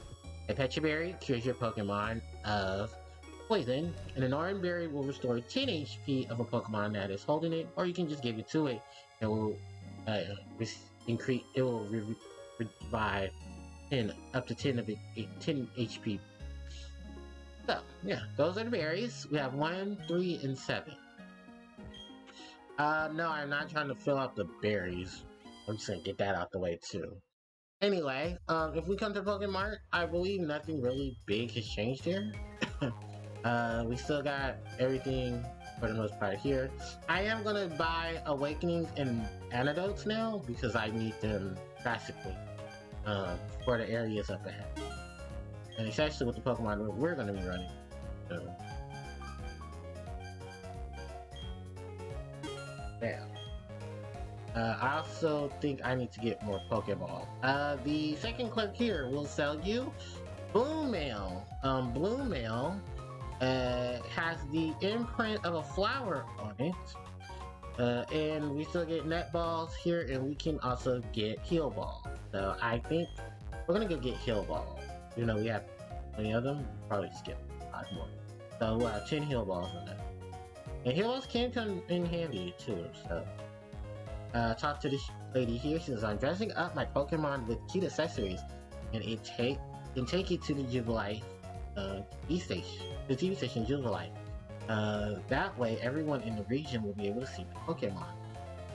Oh yeah, because there's a mini game like that. You can't buy berries or accessories of Pokemon. Better for me that way. I wouldn't want to waste my money impulse shopping. I mean, hey. But funny enough, though, later generations actually give you the chance to buy berries. And in bulk, too. You know what? We're already here. We're gonna be playing the game sooner or later. I'm gonna drop an Oranberry here. And I'm going to use Oranberry, and then I'm going to water my Oranberry. So it is all happening. If you can see here, yeah, I planted the berry, and then I watered the berry. If you just if you take berries out, there'll be a regular patch. When you put the berries in the ground, they'll have that little buck on the top of them. That will indicate that the berry has been planted. Then you will water the berry a couple of times till it starts sprouting, and then it starts going from there. Most berries don't take too long to sprout. Some berries you need to attention to, and from there you're able to grow your berries out. With that said, for the most part, that's basically it for most of Floroma Town. And the berry stuff, don't worry, we'll be taking advantage of that sooner or later. Front 1, aren't we Team Galactic, and why are we signed here? Standing around among flowers, this doesn't seem all that cool. Hey now, don't complain, this is pretty decent assignment. But the bug and grass type Pokemon so creepy me out. I don't like being here either. Okay, well we can't do nothing about that, because they're apparently just there and they're going to ignore it. So why don't we go to the left and see what's going on there. Floroma Meadow ahead. Honey available. Alright. Well, we actually can't get to it because it's blocked off. Anyway, more Pecha Berries. Nice. Big Pecha Berry. Pecha Berry away. Soil has returned to a soft, earthy state. And a Chesto Berry. We've also attained Chesto Berry. I believe it's only one of each, if I'm not mistaken. Oh no, yeah, it's one of each. Chesto Berry. This can be used as a health item, or you can use it to recover a Pokemon from sleep. I'm now going to actually go back to Floroma Town and plant the Pecha Berry. Now that we have an extra Pecha Berry. Look, I'm just gonna tell you now, once you start harvesting and planting your berries, they're gonna be so much more resourceful to you than having to spend all that money, full heals and potions stuff. I mean, still do it though. Still do it. Don't listen to me. Still do it. Yes, you need. Anyway, help, trainer! I want to see my Papa. Papa and I live in the Valley Windward, but a whole bunch of people dressed up in space costumes just kicked me. Came and kicked me out, and they're making my Papa do something. Please, trainer, I miss my Papa. Alright, well, we will help. These losers, we're Team Galactic, are conducting research in Eternal Forest. This is as far as you will go. Our research involves catching Pokemon from the forum in the flowery meadows of Floroma. We are all covetedly stealing energy from the Valley Windward, but that is none of your concern. And they push you out the way, so you can't go north to Eternal Forest. So, yeah, we're really gonna have to do a lot of plot stuff now. Welcome to the Valley Windward. There are no new Pokemon here, oh no, there is a new Pokemon here. Buizel. Our first encounter with another encounter with a water type Pokemon. Buizel is very known for its really good physical attack. Thanks to the physical special split, Buizel, ironically enough, would have been shitted on if it was not a physical attacker. Because the unfortunateness of Gen 1 to 3s not having the physical special swing. Outside of that, Weasel is an amazing move full of really good physical attacks. Aqua Jet, Ice Fang, Aqua Tail. Yeah, Weasel just has so many good things going for it. And it's a really amazing Pokemon. Other than that, I believe all of the other encounters are still the same. Oh, speaking of Weasel, there's Weasel. I won't be catching Weasel because my water Pokemon of choice is going to come later. And there are still other decent options for a water type if you're looking for a water type Pokemon. So, I'm not hating on Weasel. I'm just going to say that now. Because Weasel is not my cup of tea.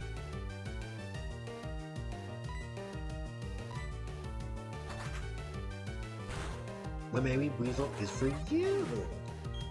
And I would highly recommend you catching a Weasel if you would like to have a water type of one team, and then start off with Piplup. The other Pokemon that can appear here in the Valley Windworks is a Pokemon that only appears during a certain day at a certain time. Drifloon, our first ghost flying type Pokemon. Drifloon, it's cute, it's adorable, and keep your children away from Drifloon. Drifloon Pokédex entry states that it carries children away, and it hates fat kids. So not only is it a man Pokemon, you're weird. You're supposed to be for the kids, and you're over here carrying kids to the afterlife. God, the Pokédex entries. What was the other thing? Oh yeah, and that's the fact that it hates fat kids, so it's fat phobic. Yeah, that's a great way to keep things going. Anyway, I don't know why I have Starly here. I can easily just train up my lovely Badoo and raise up my boost friendship points. By having to absorb the fuck out of these Weasels. Cause Weasel being pure water, it's weak to grass. And with my Pokemon's high level special stat, and Azor being a special attack. Oh! Ikuse! Oh my god, Starly is evolving. I thought it wouldn't evolve till later. Wow, okay, well I guess everything just wants to outdo Generation 1. Ladies and gentlemen, this is Staravia.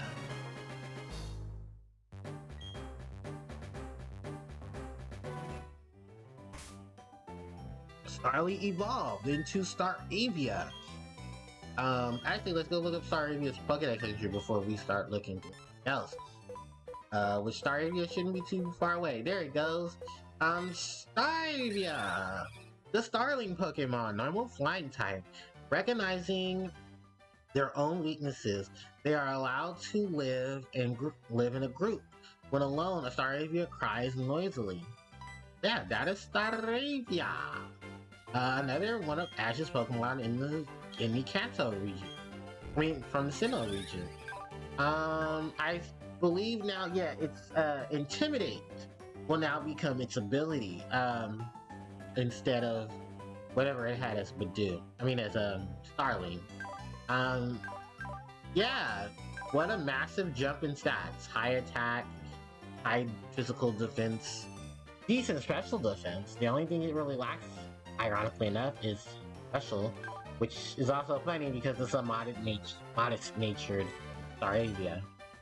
Staravia isn't gonna be a party member for too long because, well, remember, I already have my flyer, so really, I'm just here because I wanted. Oh, I forgot about Shinx. Shinx would actually be. This is a good area for both Shinx and for Shinx, Badoo, and any grass type Pokemon as well, because there are nothing but Weasels in this area. But back to Drifloon. Oh, and there's Shinx too. Okay, well I didn't know Shinx were here. But back to Drifloon. Don't worry, we'll see more Drifloons later.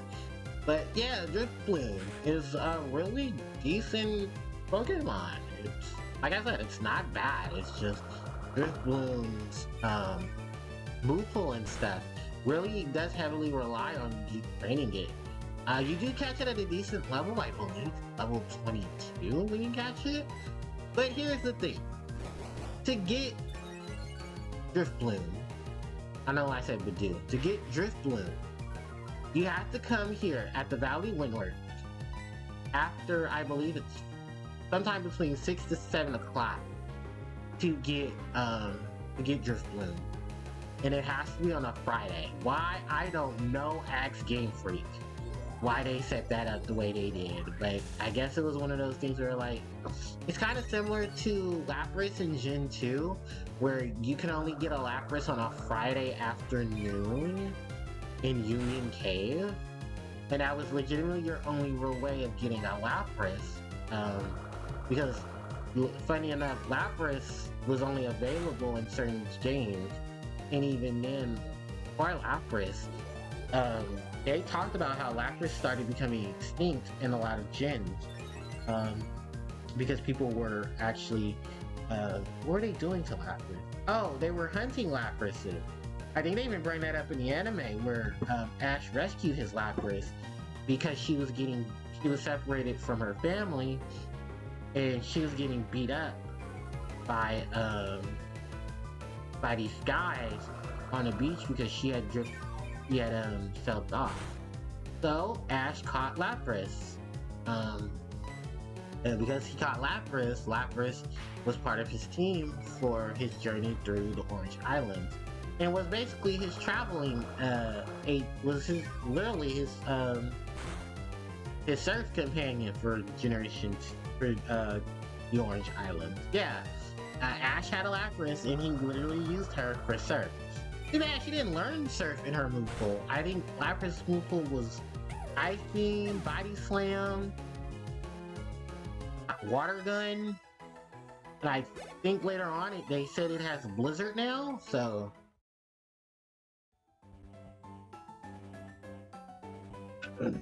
yeah. Lapras, ladies and gentlemen. Lapras. But no, I think it does have surf in this one. Well, Lapras is a weird Pokemon. Pachirisu!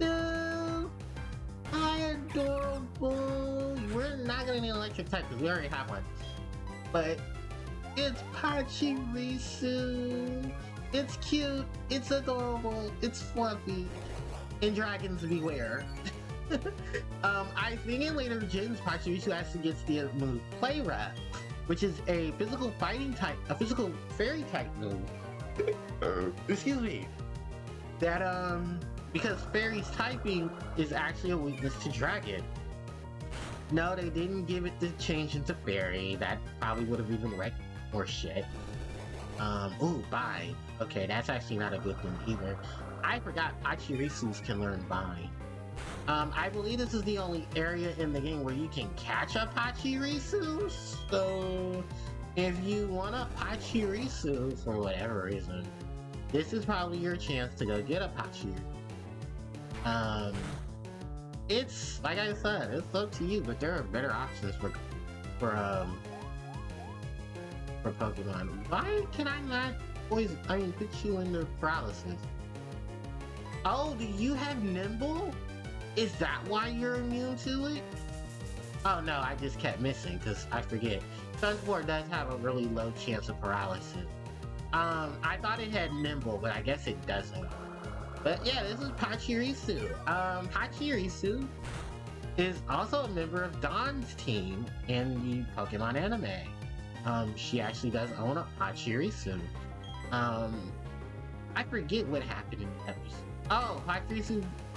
She wanted to catch Pachirisu because she wanted a cute Pokemon on her team, besides her Baneri.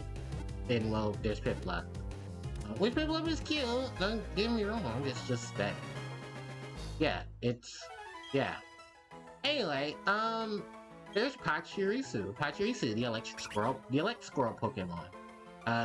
Very electric type. A pair may be seen rubbing their cheek pouches together in efforts to share stored electricity. That was also another thing. Pachirisu can help Pikachu.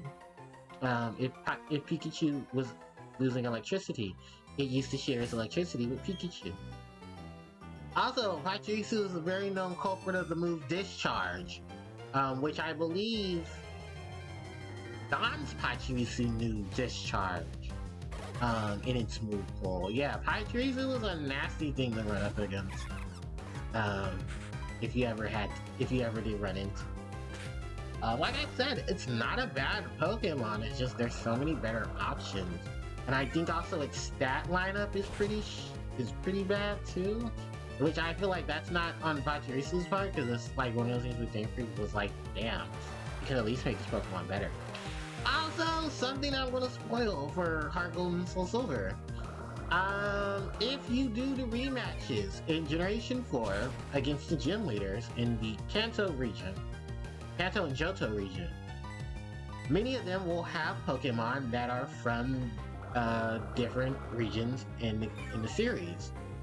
Notoriably, our boy Lieutenant Surge, for when the leaks of Generation 4 Heart Gold Soul Silver came out, the rematch battle for Surge features him with a Pachirisu on his team. Yes, ladies and gentlemen, Surge has a Pachirisu on his team. Not only for Generation 4, but for Gen 5, when you're in the World Tournament, he has a Pachirisu. I believe it's holding an air balloon, which is an item you get exclusively in Generation 5 and onward, that allows a Pokemon to float, meaning that it dodges any ground type move. Which, remember, Electric's only weakness is ground. The other thing is, I believe this Pachirisu has like some really decent moves on it. Discharge, Quick Attack, I want to say Thunder Wave, and Super Fang. I do believe there are other moves that Pachirisu can learn to try to help deal with its weakness to ground. But if I'm not mistaken, I want to say Pachirisu has an ability to learn, if I'm not mistaken, Pachirisu should be able to learn Grass Knot, which is a move from this does introduce in this gen. And Grass Knot is actually a really good move because not only is it special, if you want to make a special oriented Pachirisu. Excuse me. But grass beats ground, so that was actually a good coverage move. If your electric type Pokemon had him at Grass Knot. Funny enough, I think a lot of recommended, I know Smokin recommended that you have a Pachirisu, that Raichu had. Brave Nature, and I think Brave is neutral. No, that's my setting. Hold on. Brave Nature. Brave. Minus speed ups physical attack. And like spicy food. Well, Pachirisu's not coming out with us, he's gonna stay in the box, so. Yeah, stay in the box, cutie. Stay in the box. Anyway, our Pokemon team lineup. Oh, Zuzu. Yeah, Zuzu. I don't know what I'm gonna do with you. Because Zuzu, I need Zuzu to start leveling up. I might have to do some swap in, swap outs with Zuzu. For the next area, for the Team Galactic stuff we're about to get ready to do. Because Badoo in Staravia will be fine. It's just in Wukong and Spark 2. So this is what I'm going to do. I'm going to move Pokemon around. And oh, her ugly. Ooh, that's going to be a challenge of its own. Yeah, so we're gonna do some grinding right now. And the reason for this is because our opponent, the boss of the Valley Rimworks incident, has a Pokemon that I believe is level 20. We can try to curse stomp it and just, oh, hi Shellis, I forgot you're here. This is another new Pokemon. This is Shellis. I don't like that face. Shellis is water ground type. Carrying on its predecessor, Quagsire, and Wooper. This is a Shellis of a different color. Shellis of the East Sea, which are pink. Then Shellis of the West Sea are blue. And they look very much different from this. I think it was because they wanted to talk about different slugs, or water slugs, and how they have different colors depending on which area of the world you find them. Because there is actually a particular slug, a water slug, that has different colors depending on which part of the sea you find it in. And I think so, yeah, they're in Japan. Because the eastern side, I believe you find it's one color, and then on the western side you find color. This is a very bulky water Pokemon if you do want one on this. It's cute, it's adorable. I mean, it's a really decent feeling if you want a water type. There are some other trainers that will be using this Pokemon very soon. But I just want to let you know now, it has a quad weakness to grass, but an immunity to electricity. The river ground beats electric type. Oh, and it's one of the rare occasions where you see a Pokemon like this at such a low level have a move like that. That's Water Pulse. It's a 65 power, 100% accuracy special water type move that has the chance of causing confusion. It's the first of its own kind where a water type move can not only cause damage but has a percentage of causing a status condition to it. Wow. Sadly, I killed the Shellos, so don't judge me. But if you want to catch the Shellos and put it on your team, you're welcome. I'm actually a few levels away from the Dew learning its next move, and it's a really good move for that. Also, if you haven't noticed, the Dew's move Azor, Gen 1 classic move. Fun fact, this move's PP has now changed in this generation. Generation 2, I think it's 20 PP from Gen 1 to Gen 3. Its upgrade is Mega Drain, which used to be 10 PP. It was actually before they just changed it out, and then upgraded it to its final move, which is Giga Drain. Giga Drain plus 5 PP grass type move that absorbed, that did damage, and half of that damage was given to the Pokemon using it as HP recovery. Yeah, it's a HP recovery grass type special move. Funny enough, it was the exclusive move to what was that Pokemon? Oddish. It was the Oddish line's signature move, besides Petal Dance. But Buddy D was, Erica was the gym leader who had, this Pokemon art to go duplicate Mega Drain, and everyone can learn Mega. Every Pokemon was able to learn Mega. So I think at that point, the exclusive move for the Bellsprout, the exclusive move for them, Oddish line, was that they learned Petal Dance, which is funny because Petal Dance did not teach additional like moves and stuff. Petal Dance was, their variation, grass variation of Crash. It wasn't bad. It was just that it works better on some. Oh, Shinx got poison. But also, that was another upgrade too. Shinx used the move Charge. It was a electric type move introduced in Gen 3 that just powered up your next electric type move. Here in Generation 4 and onward, it does do the electric charge power up, but it also raises the defense of the Pokemon that used it.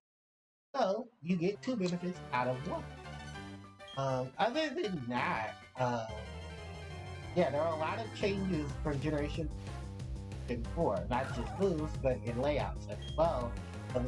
Up there. The move Recover dropped from 20 PP to 10 PP. Yeah. It also had another massive drop, I want to say in Generation 8. No, Gen 9. Where Recover is now 5 PP. And on the max, it is 8. Yeah, that's because there are a lot of Pokemon that were able. Ooh, I got 2. There are a lot of Pokemon who were spamming that move. It's a really good move, I'm not gonna lie. Because Recover gave you back half of your max HP.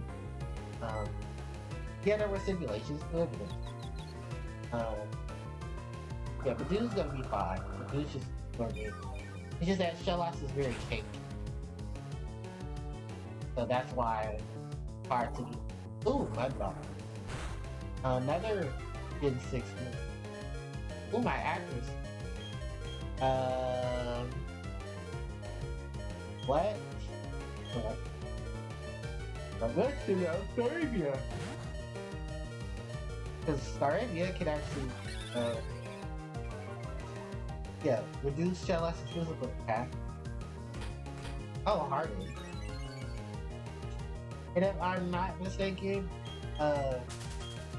Mud Bomb is a special move, so easily just switch to someone who's special oriented, might have really high social, or use a lot of social. The thing is, I believe Shellos is very bulky, physical and special defense, so that's not a nasty combination to have to do. Especially when it evolves, because fuck you, Gastrodon. You're cute and bougie. But holy fuck, you are cute, bougie, and not one. Where are we at? Level 12, level 12, level 7, 14. I don't need Badoo right now. I mean, Bidoo.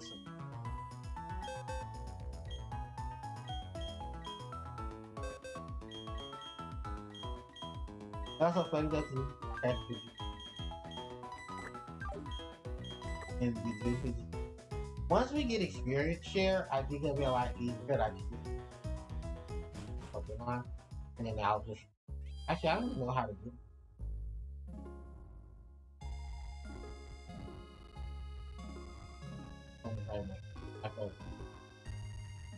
Yeah, I can't just eat all the internet like it. Anyway, oh, EX their influence.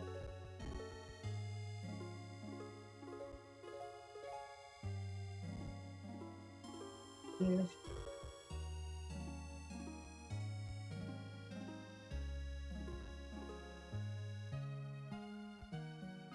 Oh yeah, that's right. You can tell EXP. They're not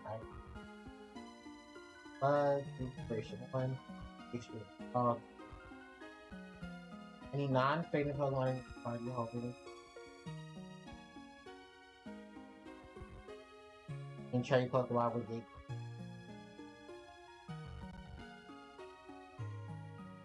Ah. Trying to find this.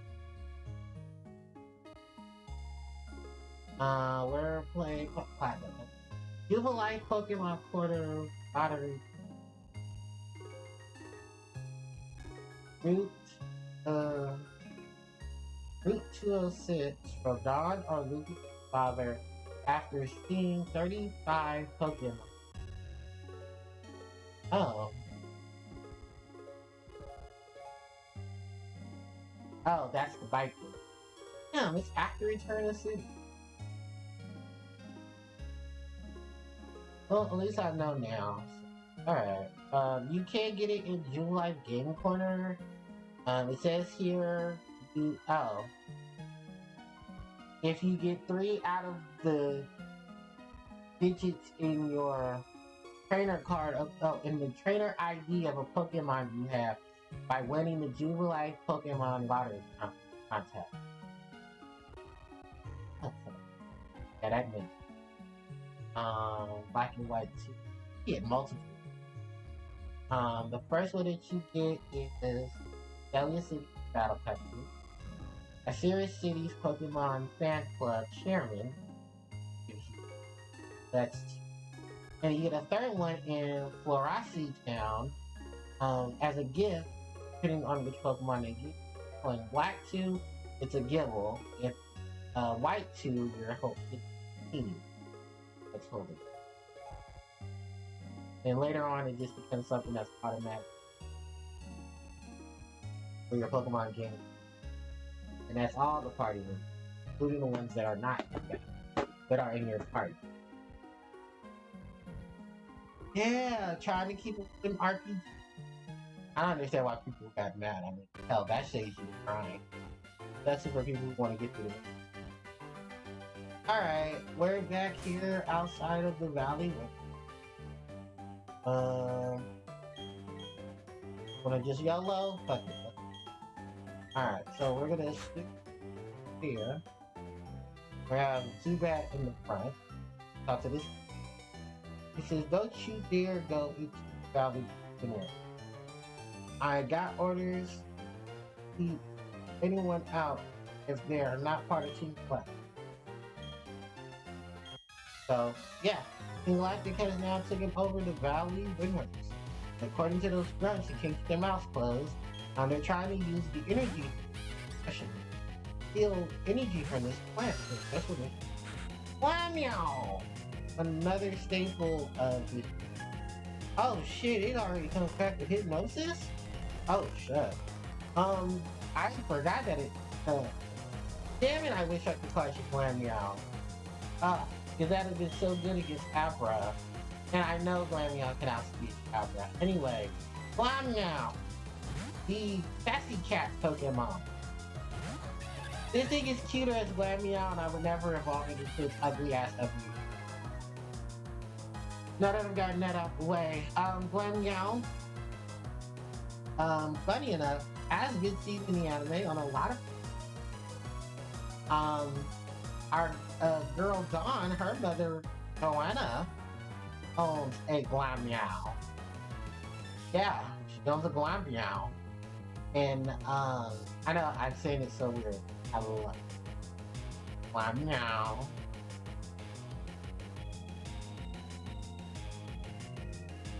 Mother. Oh. It's cute kitty. And she's kitty. Alright. Anyway, Glammeow is pure normal type.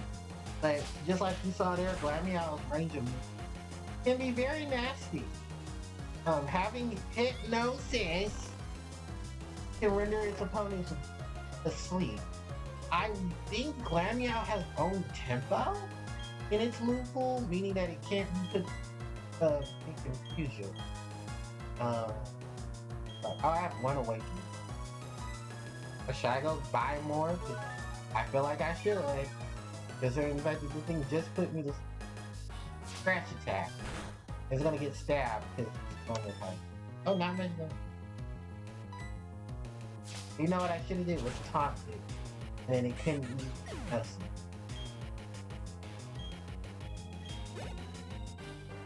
That is a galactic burnt defeat.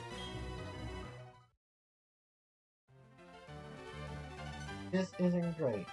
Being owned by some, but you can't do a lot more after that. So, Go Hurts is for its attacks, have the other one. So, yeah. We can't get in because it's locked from the inside. But, just like he snitched, we can go back to Foroma Town and battle his cohorts. Actually, press. So. And I'm also gonna go pick up some once a day.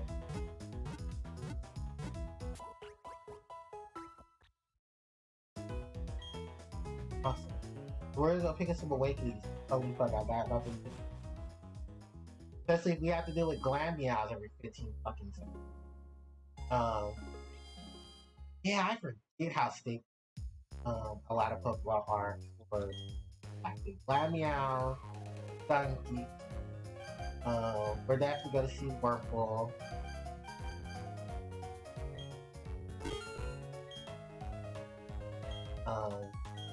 Yeah, we're gonna see a lot of Pokemon being used.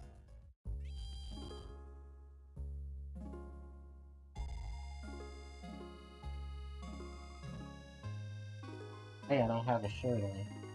Holy fuck is. We are not the shirt.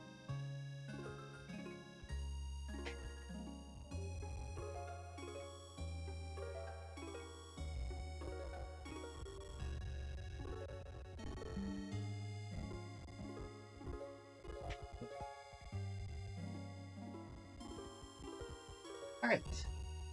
Actually, yeah, that was something I was considering too. I have a pair of headphones wireless headphones, and I was wondering how I actually was considering using them. Enough arguing, hand over the sweet honey. Do as we say, galactic, or have that honey. We must have it to attract Pokemon in great numbers. Oh yeah, these guys are trying to shake down this poor innocent man, and now we're gonna beat them up. I believe this is a double battle? No, it's singles. Okay. But yeah, Team Galactic Grunt Skunky, level 13.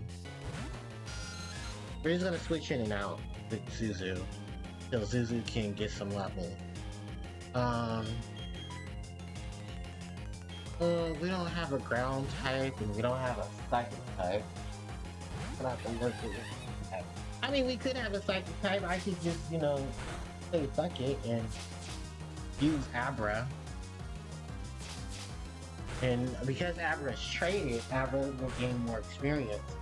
Because Pokemon who are traded do gain more experience the more you, when they're traded.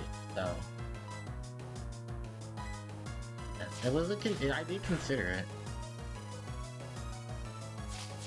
Neutral damage from my Mach Punch.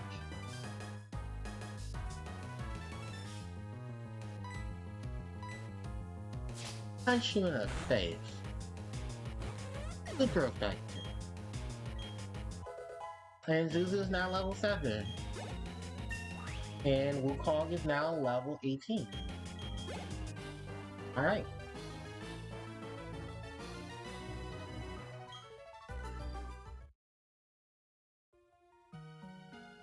Alright, and now we take on Grunt number 2. It was almost 7 o'clock. Zubat. I know, Zubat versus Zubat. Let's see who won. My opponent's Zubat Supersonic missed. Oh, but mine didn't. My opponent is now confused. And now has a 30% chance of trying to hit itself. Jinx will be fine.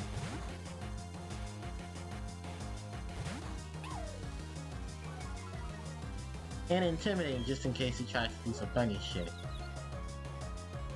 Hurt itself in confusion. Nice. Let's go for the Leer. And lower its defensive. But then we start smacking itself with her teeth. Ah, nice chunk of that. Tackle attack.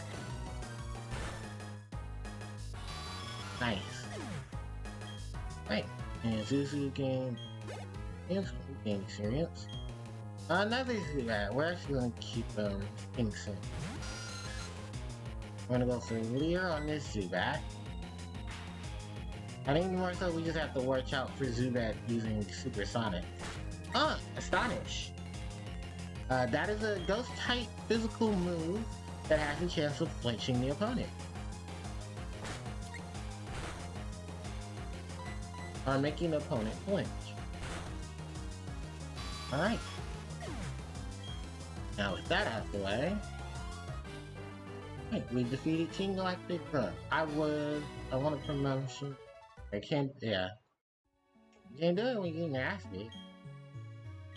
Now give me that damn key. Oh, what is this thing?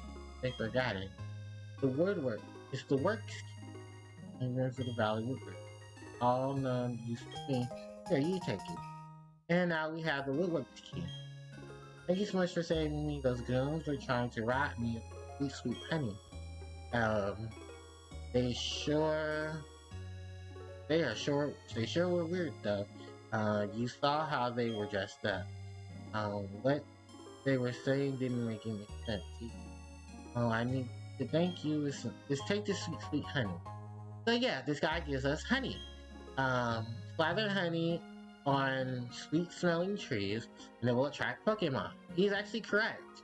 Honey is something you can buy from this man and his wife later. And I say believe. I slathered some honey on a tree and checked back later and it was rustling. If it is, it's quite often a rare Pokemon. It gets my hopes up just so that happened. The flowers here grow in the fields at you know, you think that for the Pokemon. Yeah, the Pokemon helped make sure that these flowers grew. The Floroma Meadow. It's only part of Floroma Meadow because the other half isn't it? I like to buy some honey. So you can buy honey in bulk. This is actually a change from Generation. This is actually a change from Diamond and Pearl. Honey, basically a sweet scent. You can come to this man anytime and you can buy honey. What you do with the honey is that you go to a golden tree and you slather the honey on it. When you do that, it will allow you to attract wild Pokemon. You can come back later. There's a possibility that a wild Pokemon can be attracted to it. If I'm not mistaken, I believe Apom and Burmy are some of your most common encounters. Now, depending on where the tree is located will also depend on which type of Burmy you're into. There are three classifications of Burmy.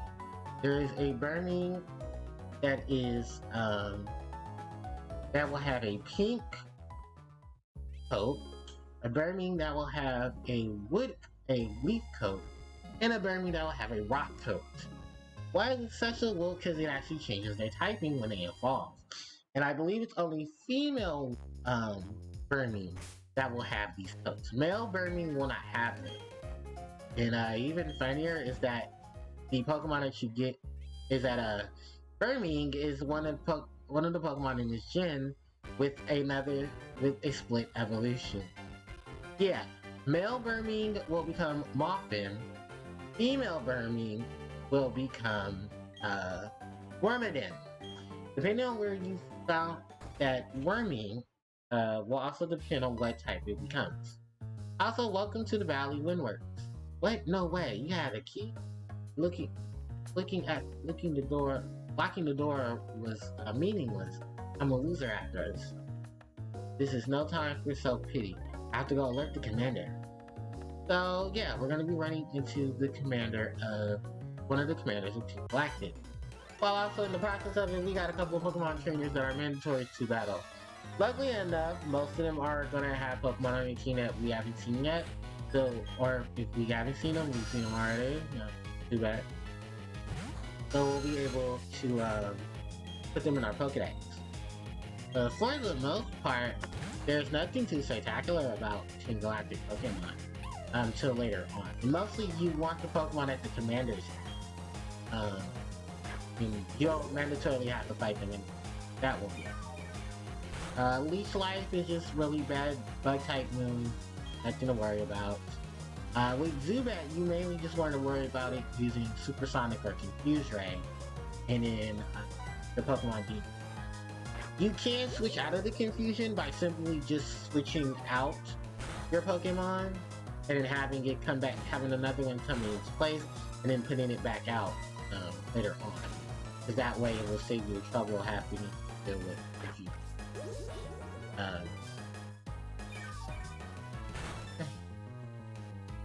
I can't wait for our Zubat to start level. Oh, here comes the Supersonic. I'm confused.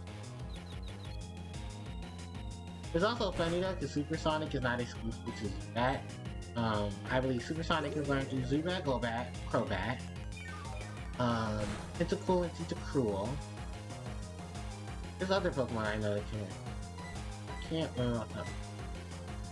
What I can.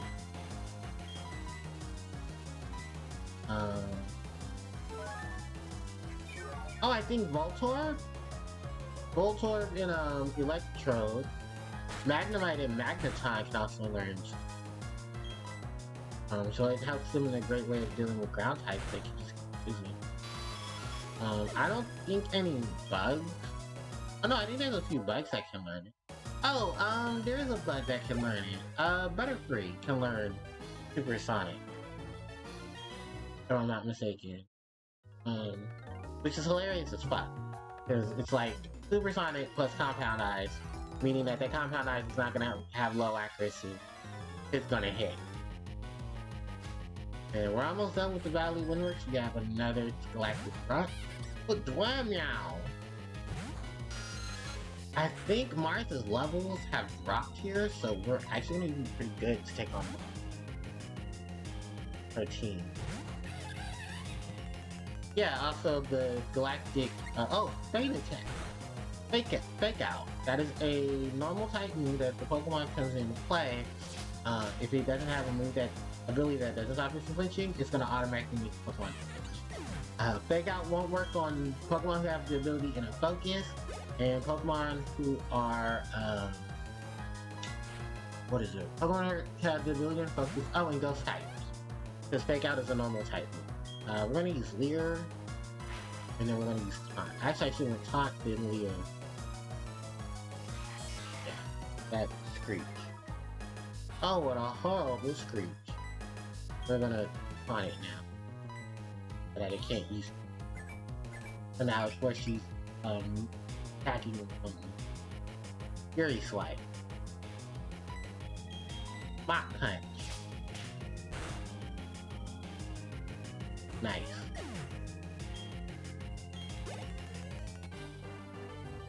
So we defeated the Galactic Grunt. I'm questioning if I want to put you in the front. But now I gotta deal with Mars. My Pokemon can't battle anymore. That's enough. Just you wait, our commander will smush you. And here's their commander.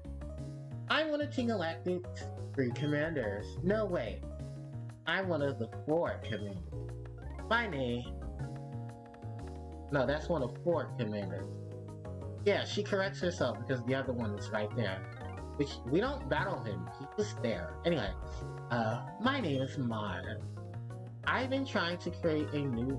We are trying to create a new world that is better than you. But people have shown little understanding of what we do. You don't understand either, do you? A little saddening. So, let's have a battle to decide what... I win, you lead. If you win, Team Galactic wins. So, now we take on Team Galactic Commander Ma. Ma starts off the battle with her Zubat, level 15.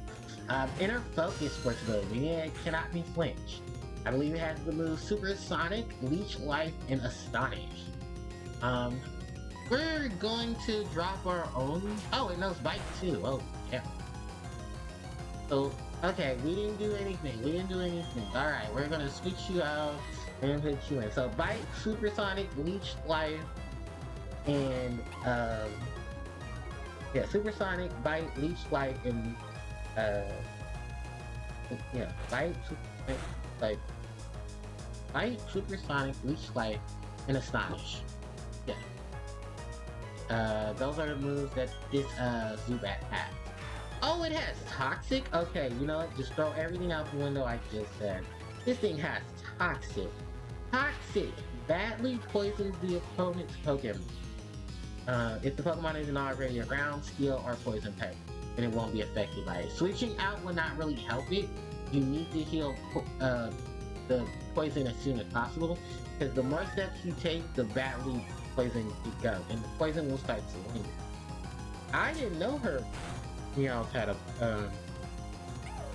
ooh, a critical hit. Okay, I didn't know she had a, what's the name on here? Hold on. Mars. Alright, Diamond and Pearl, Platinum, here we go. Valley Windworks Mars. Toxic Bite Leech Life. Oh, wow. And if I'm not mistaken, they lowered her Pokemon, by a level. Literally by a level. Okay. Well, I have nothing to really worry about.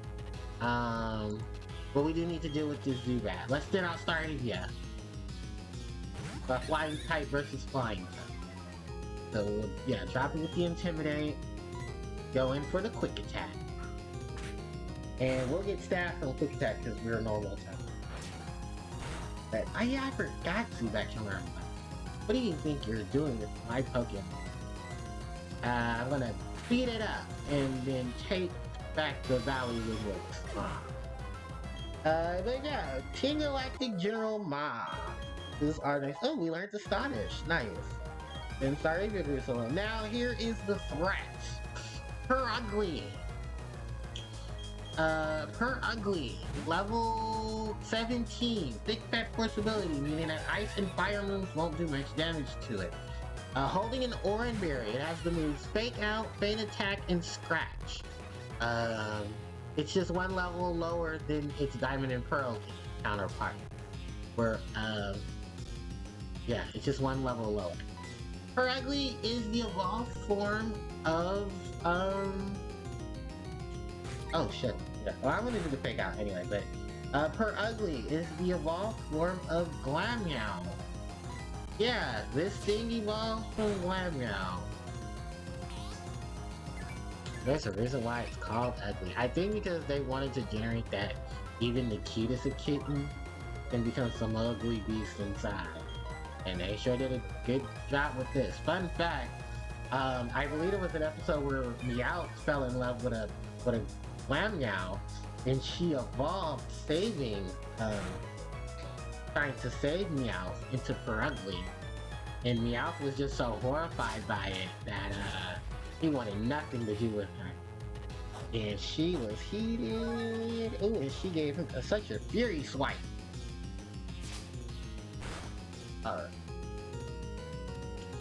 We're off. So, we're gonna use Leer now. Ooh, shit, that's Scratch. I don't believe Mars has any items to heal her Pokemon, so we're gonna drop this Super Potion. No, that's a potion. No, we want to drop this Super Potion on Wukong.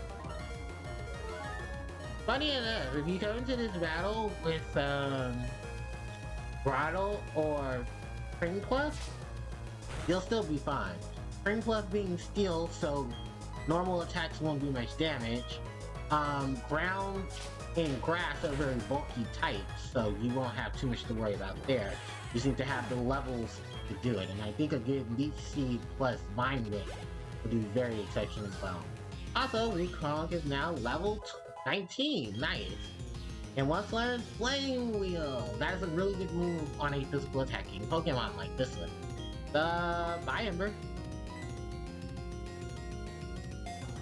No, I'm not getting rid of Leer. Leer is really good. What if I run into a very bulky Pokemon? Leer can lower its defenses and I can swing at it with my physical moves. But anyway, we defeated Mob, the general of one of the generals of Team Galactic. Sharon, my, losing to a child, will we? No matter. We collected plenty of electricity. This power we obtained can be used for something quite spectacular. It seems obvious to me, Sharon, that the genius been lost recognized. Now, Maz, how we get going? Will you shut it? The boss is the only person in the world who is allowed to order me around. You can keep quiet around me. You only joined us recently. Don't think you're important.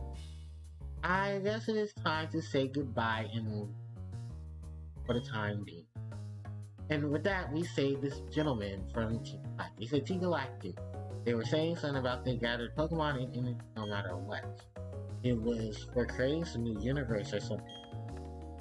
Nothing they said back there made any sort of sense. I can't tell you how grateful I am for you saving me. I can finally see my little daughter again. And yeah, we saved this man's daughter.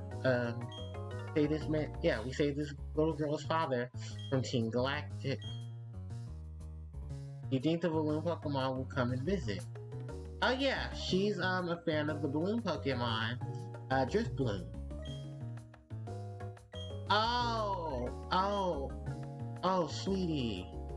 Oh, that just dawned on me. Oh, why did you? Also, look at heard that Team Galactic appeared at this power plant and they're gone. You ran them off. You're a trainer. Only investigation is back. Oh, yeah. Because he wants to know exactly what happened.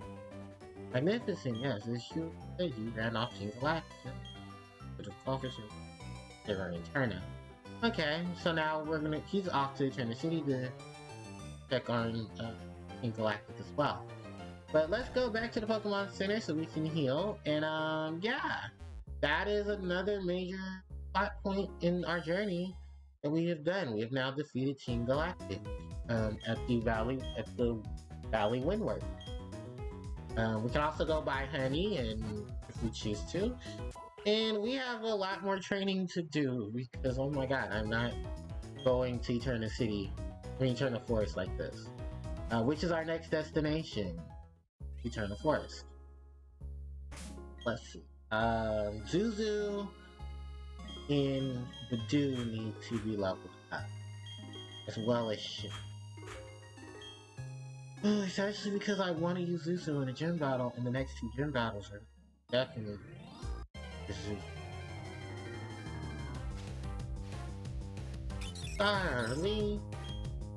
I think if I'm not... Oh yeah, no, this is not that gym. And none of my moves are going to be really good against you. Well, I have Astonish, but that's a fast type move. Anyway, let's go ahead and just go north. From here. And while going north, we see this trainer. Says if you slather honey on a sweet smelling tree, Pokemon may be attracted to it. No, we're fine for now. There's a picnicker up here. We go take her on. Oh wait, this isn't a picnicker, this is a camper. Oops. Sorry, they all kind of look the same because of those outfits. Anyway, Camper Jacob is using Ponyta. And this is also another problem. We have a Water or Ground type, so we're kind of having to use Wukong to do neutral damage. Ugh, I told you guys, and I'm gonna tell you guys now, we grind early for a water type. That's crazy. I might have to even use a fill-in just so that I can have at least a water type to do faster. Rock and ground type. Because of how scarce they are in this game. Like, and they're only scarce because of one thing. A lot of the ones that I want, I have to do extraordinary things to get them. Particularly one that I won't get till we almost at our 7th badge. Close. There is Shellox to the south. We could go get Shellox. If I am in the need of water type. Oh! Hello there! That you are no mountains here. Oh. Okay, I didn't even have to read that. Hikers! Hikers are our next new returning. Hikers are the next returning class of trainers. They specialize in ground and in fighting type Pokemon.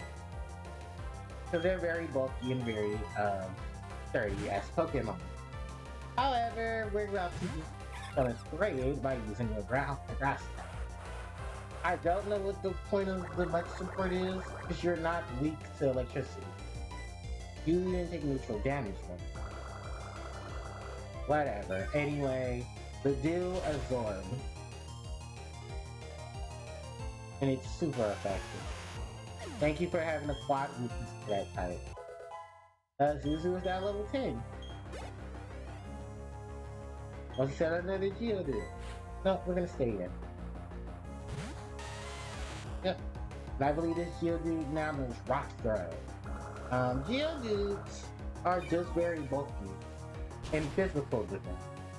But if you spray some water on them or throw nature at them, you'll be hurt. Or kick them in the face. Oh, sturdy! That's right. Generation 4. Generation 3 and onward gives a lot of rock Pokemon the ability Sturdy, which is an ability that if they were to get hit by a move that would knock them out automatically, they would retain at least 1 HP. Like for instance, where that Absorb was basically supposed to take it out, it did. So I have to do 2 types of moves. You can override this with moves like Double Kick.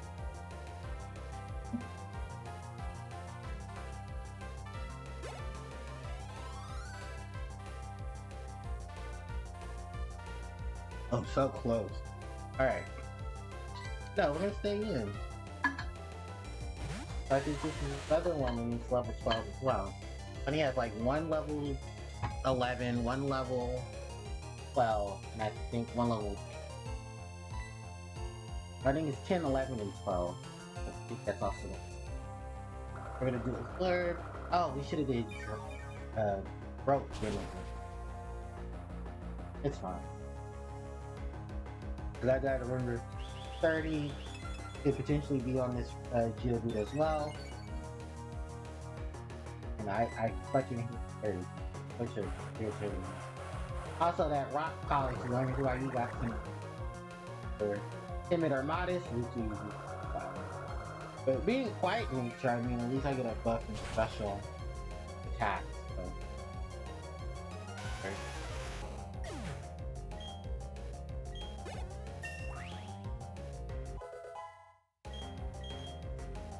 Mega Drain. Mega Drain is a 40 powered grass type move, 15 people. The user's HP is a nutrient draining attack.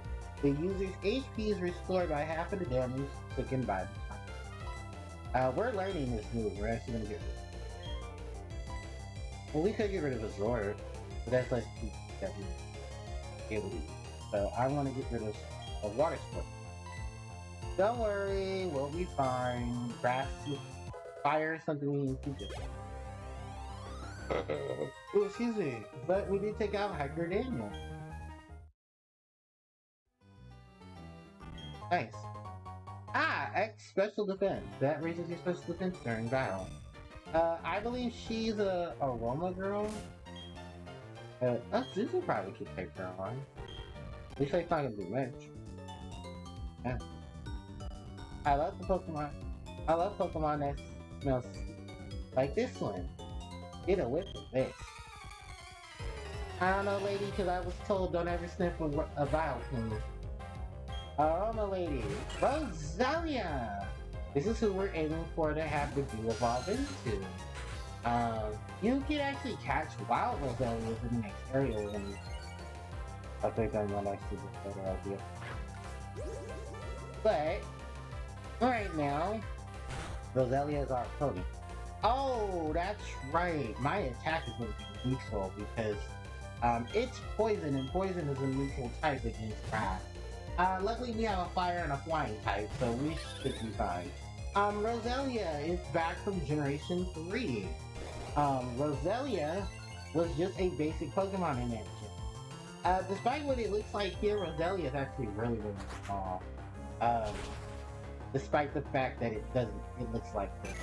And Roserade is just a taller than it. And looks bulkier. But that was Aroma Lady. Just a bit.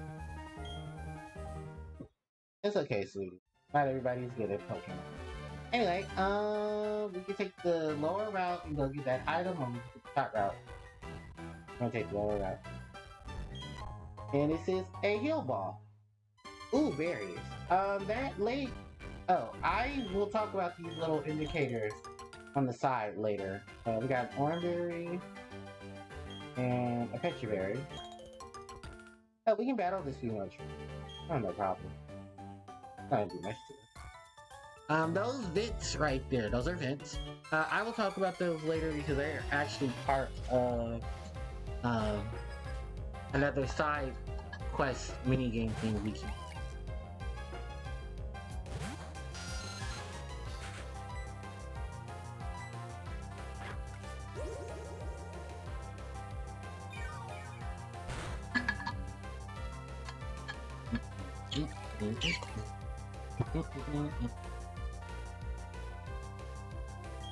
Oh, buddy, I know. And you aren't gonna be very much useful to me till you get bite. Oh, it sucks for you, I know. And hopefully I think you aren't biting this problem, so if we can hold out with Zubat a little longer, Zubat will start learning to fight. Now she can put in some damage. At level 11. What's next? Pachirisu. We'll see. Pachi? Nice. Punch it in the face. 5. I don't think you'll live long enough for your body to move. Accurate. Hey, Bakisu was knocked out. Wukong throwing in the hand.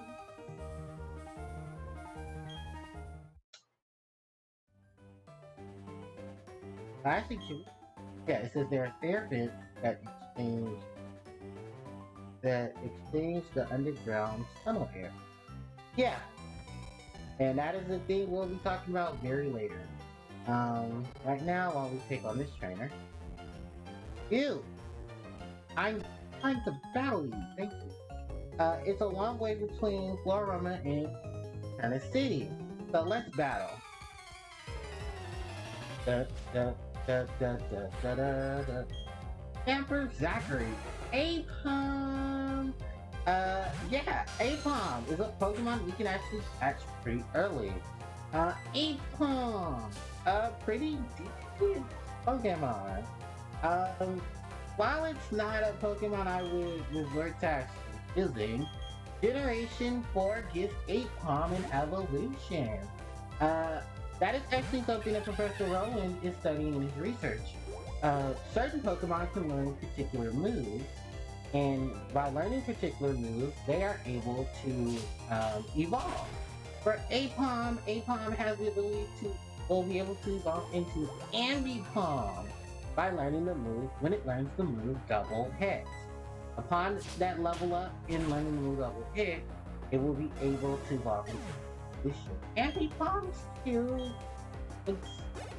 That's all it's giving is cute. Decent physical attacker that has two big ass fan-like tails. Cause monkey. And yeah, that's literally about it with Ambi.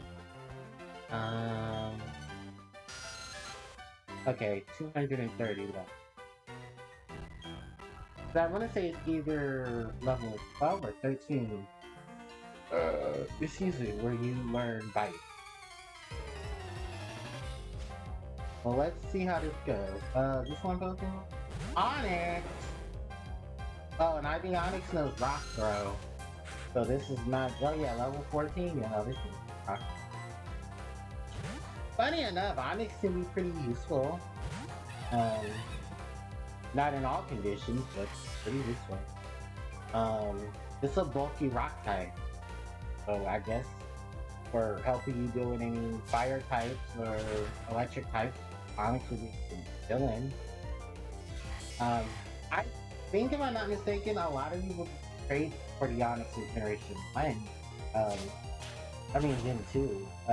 The reason for that was because Onyx that you traded was actually a really good trade for that earlier part of the game.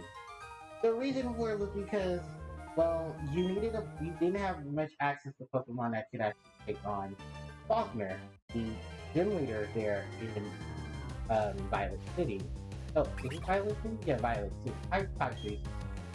So, yeah, a lot of Pokemon trainers would trade because your Gen 2 starters didn't have an advantage over the first gym leader in their region.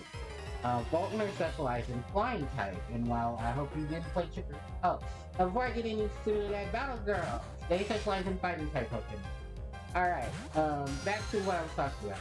So, because of the situation that people had, some people, if you look through the area, there was a particular trainer their sister, if you see that, would trade you.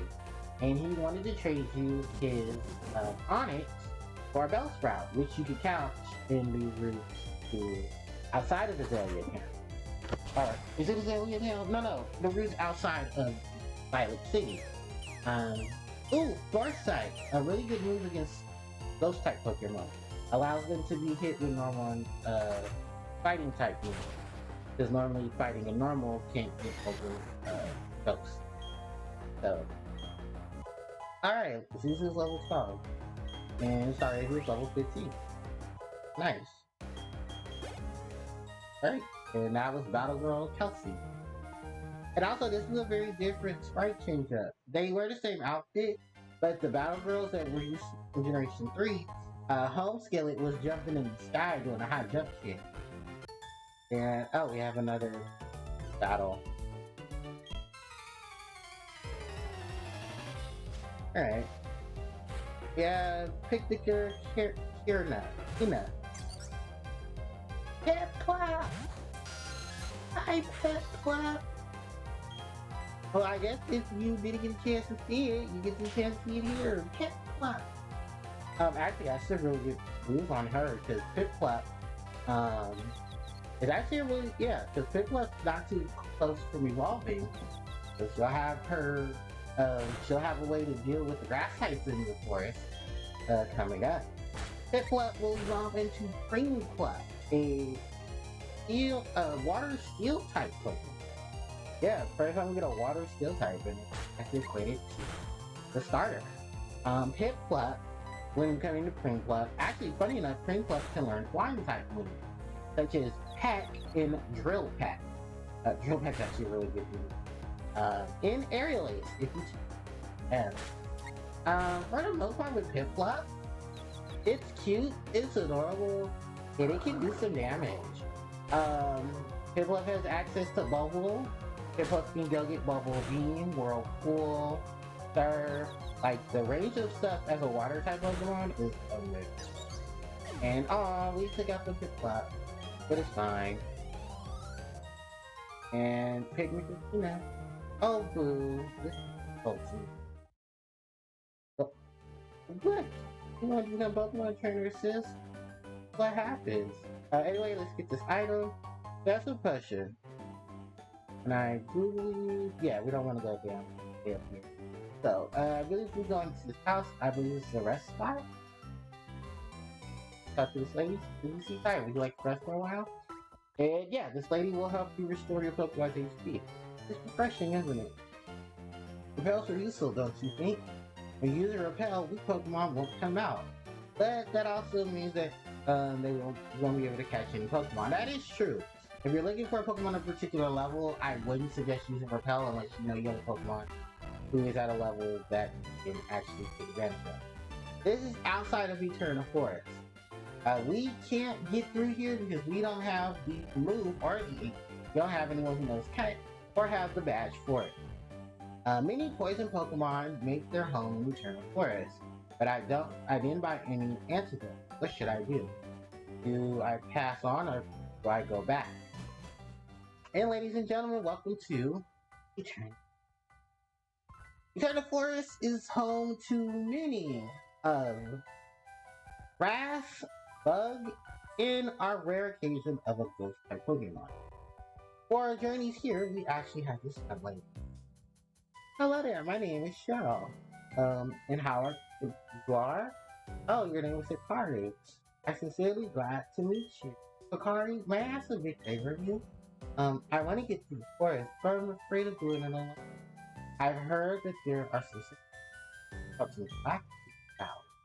I think it'd be safer in numbers. Please, may I go with you? And Hikari decided to go with Cheryl. So this is a new game mechanic that they introduced. We're able to have a partner player throughout certain areas. Because of this, we're able to do double battles. I'm in search of bug Pokemon so I can win at the Eternal Gym. Bug Pokemon are great. You know that? They're really great. They grow really fast. Yeah, that's also a thing there too. You can catch some bug type Pokemon here. Baneri! Alright, ladies and gentlemen, let's start off the roll call of Pokemon you can find here in the forest. Baneri, normal type Pokemon in the pre-evolution of everyone's furry kink. Baneri is actually a pretty decent Pokemon. Really good physical attacker, has a really good move for physical type attacks. Here's the downsides to Baneri. Baneri's evolution is through friendship evolution. Because of this, Baneri is gonna be really hard to evolve into her later evolution. It's okay though, because you'll be able to find a trainer in the game once you've seen enough Pokemon, so don't worry. The other thing to note is that Baneri's friendship stat is at 0. Yeah, this is the only time outside of, no, not even legendary, have a low friendship rate when you catch them. I think the friendship rate at common is like level 10 or 20 when you catch a Pokemon.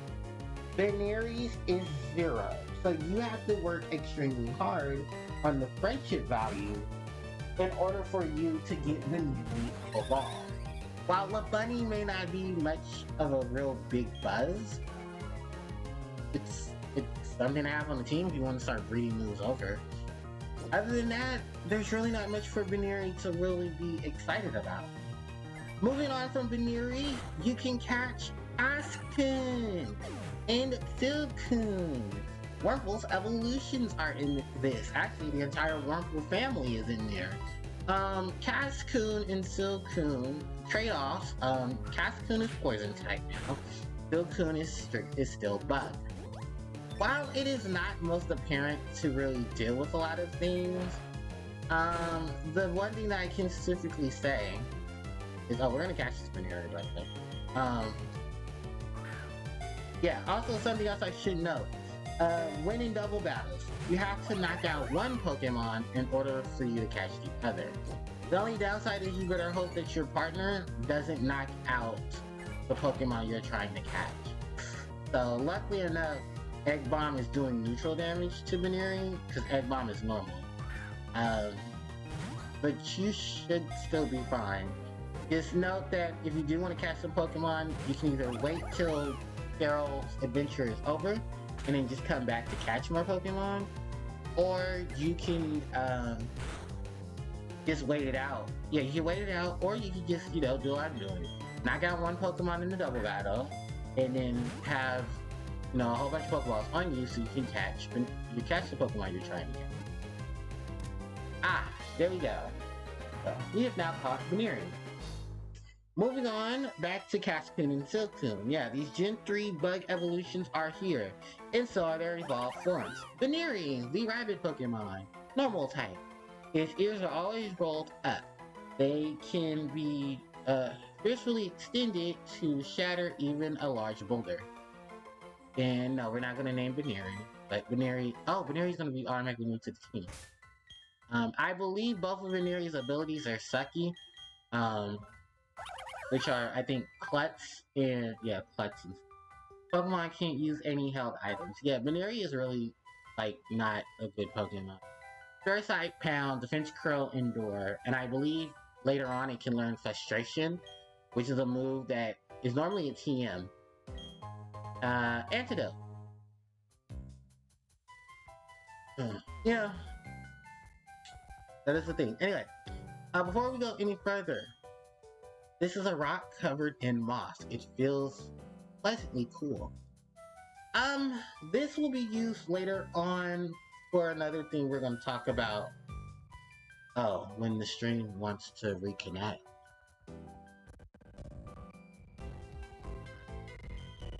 Well, at least the post won't have me. Anyway, if you're watching this post, okay, it's back on. There we go. Sorry about that. I don't know. I think I was having a connection issue. Anyway, we missed the stone. But hi, Veneris. I'm gonna switch back out to Zoom. By the way, your Pokemon will be fully healed when you have a partner when you have a partner trainer accompanying you.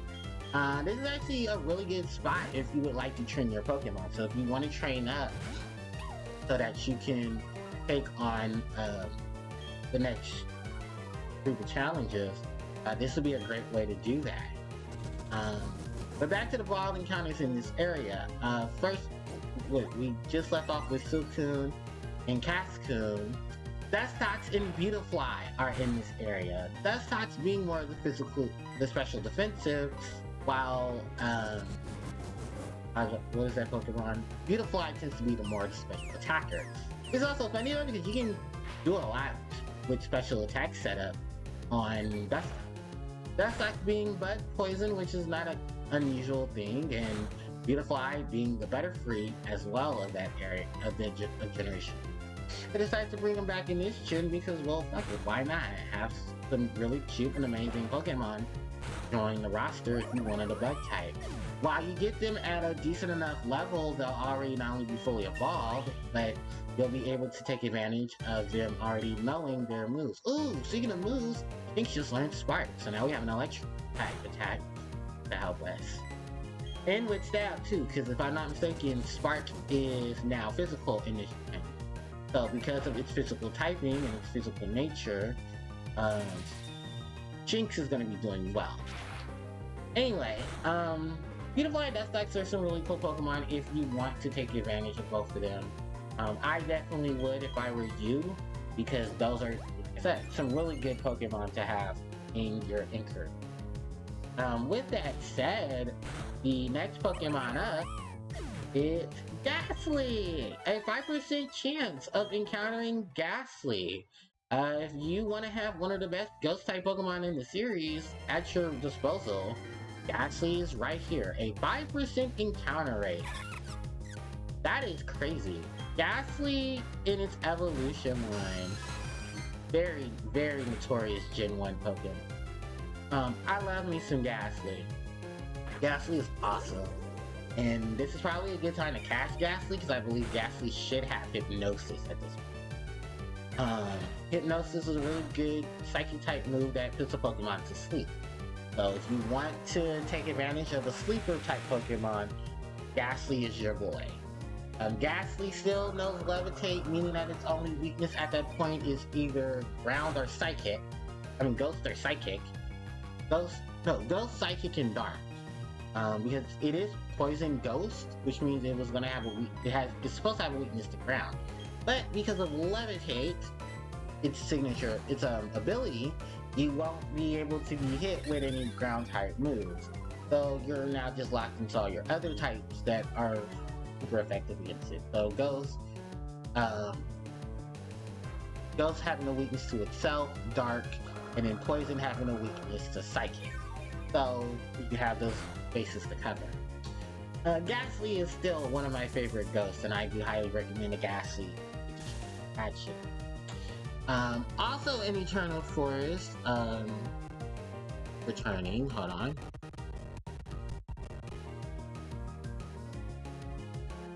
There we go. So also returning here in the Eternal Forest, we're gonna get everything together. So, Platinum only! Hoo! At night. Yeah, Hoot Hoot. Generation 2 Bird. Hoot Hoot's not too bad, it's alright. It does what it does. Go Pokemon. You have better flyers, you have better chances. I mean, if you want a grass type as soon as a flying type this decent enough in the game, Hoot Hoot's got pecked by this point and should be landing Hypnosis pretty soon. If you are playing Diamond version, you will be affected to Murkrow. 20% encounter rate at night. Murkrow, dark flying type, another Gen 2 bird. Murkrow gets a surprise evolution here in Generation 4. And it's a pretty good evolution as well. Yeah, there are a lot of OG Pokemon that are getting evolutions left and right. It's crazy. Murkrow is probably, I guess, a really good physical attacker, but there are some Murkrow builds that I've seen are really good in special as well. So you have a really good advantage with Murkrow. Very decent typing too. Dark fighting. So it takes neutral damage from fighting, it takes neutral damage from bug, and it really will have just a weakness to electric and rock. So you're not too far off there, and luckily enough, this is not Gen 6 and above where Fairy is a thing, so you have to watch out for those dazzling gleams or those disarming voices. Mischievous! Platinum exclusive. Pearl exclusive. Yeah, this is a trade-off if you don't want Murkrow and you're playing Pearl. 20% encounter rate in Eternal Forest during the night. I honestly have to tell you, I would have to pick Mischievous over Murkrow just because I like Mischievous line. Pure Ghost type, meaning there's only two weaknesses, Ghost and Dark. Miss Drivis also has Levitate under her sleeve, so she won't be affected by any ground types, which gives her even more of a promise. While her move pool isn't the best thing through level up, at least Miss Drivis can learn some really good gems, such as learning Psychic. She learns Side Beam through level up. She can learn Thunderbolt and Mega Drain and Energy Ball. Miss Drivis is a really good jack of all trades. Just that I'm pretty sure there's areas where you can catch Miss Drivis at a higher level. Other than that, while watching the TV, oh, these are all post-game. That's post-game stuff. But, if you have these cards in your slot, you're able to encounter these Pokemon. Caterpie, Platinum only, with Fire Red and Leaf Green. Fire Red in your dual slot. Diamond and Pearl, you're able to encounter Metapod. Weedle, Kakuna, with Leaf Green. Kakuna more often if you have Diamond and Pearl. It's an 8% chance. Okay. C-Dot, if Ruby version. Pineco, Emerald, and Nincada using new Poke Radar. Yeah, that is your encounter rates for the areas here. And oh, there is one more Pokemon, and that's Sloth, and that's through Swarm. But I believe that's post game. So, yeah. Cheryl, while we're also at it, we can talk about her. Cheryl is holding Chansey all the way from Generation 1, levels 15 to 20. Chansey will have the moves Egg Bomb, Refresh, and Soft Boil. Refresh is a move that will heal the team of any status condition that they are affected by. Soft Boil will restore HP, and Egg Bomb, being the signature move of Chansey and Executor, and Executor.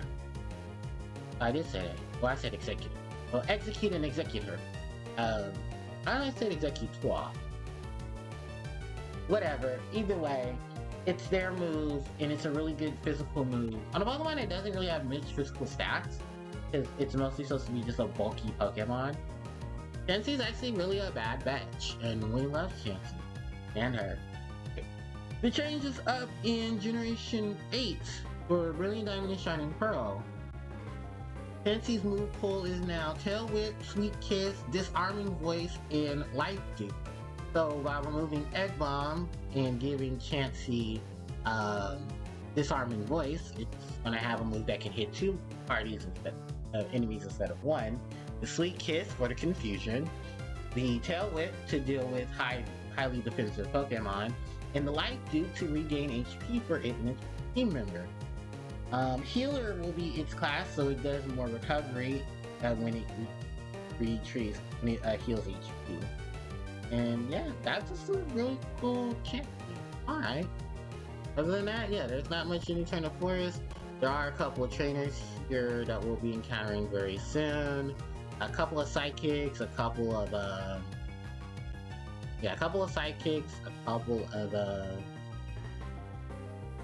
glasses, and not much of them change. There are a couple of bug catchers too. Alright, we're gonna do a wing attack on Badoo and hope it lands. If you want stronger or higher level Badoo, this is probably your chance to get higher level Badoo. If you do want to get them. Badoo, like I said, really good chance to get it if you want to fall into Roselia. And I can't move because I'm under paralysis. Good thing I have pearls. I could have swapped out and just another Pokemon, but I'm still trying to level up that goddamn do that. There is an area later on we can explore, and they'll have some level Pokemon for you to see into. That's everything. Oh, thank God! I thought it was gonna. Alright, I kind of want to just be poisoned so that I can deal with these two on my own, or deal with the two as soon. Hit him with the wing attack. Super effective. Okay, level 13. Zuzu learned Bite. Good. Now Zuzu can be even more useful. Sun Spore, but it missed. Egg Bomb. That didn't miss. Huh? Yeah, over. And luckily after this battle, your Pokemon will be fully healed, so you don't have to worry about too much. And before you even encounter the trainers, you can just switch your Pokemon around. So that way you can, like this one, Butt Catcher and Laugh. He's gonna have bugs. She's not. Yeah, well, sorry if you're in the front. Hey. It's, what's cool, you might ask? No? I'll tell you anyway. Bug Pokemon. You just out on a power walk? Oh, we're just out on a power walk. Okay. I was gonna say, I know that's not your boyfriend, sweetie. Anyway, we got Last in Bugcatcher Jack and Last Brianna. Pachirisu and Wurmple. Oh, wait. But I don't think Pachirisu knows any electric type moves. Unless it's on Spark. But I am gonna reduce their attack power using my my nice hot wing attack. Never mind, it does no electric move, that's Spark. Well, as long as it doesn't paralyze me, but alright, wing attack. Super effective. Bye, Wurmple. And Egg Bomb on Pachirisu. Next up is Silcoon. Funny enough, if I'm not mistaken, I believe the Butt Catcher here is the one that has the full team of Pokemon. So he has 3 to her 1. And that's Silcoon, ladies and gentlemen. That is one of the evolutions of Wurmple. If you watched my Pokemon Emerald livestream, you know I had a Beautifly on my team, and I did a lot of work to make sure I was modest. Despite the fact that, there's the beautiful Butterfly. Hi Beautifly. So pretty. Beautifly, did take me a while to get it, because I wanted a 10 Beautifly. Or I think I wanted a modest. But either way, I got what I wanted. So, yeah, all worked out again. Too bad most of Beautifly's moves were shitty. I could have easily taught it TM, like Psychic.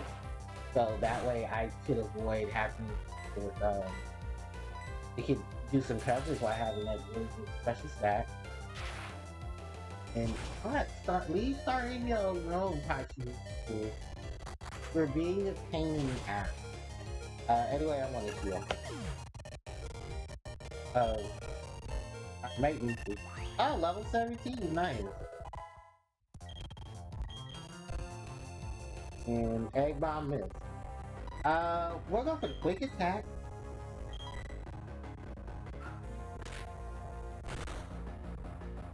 Yeah, I didn't even.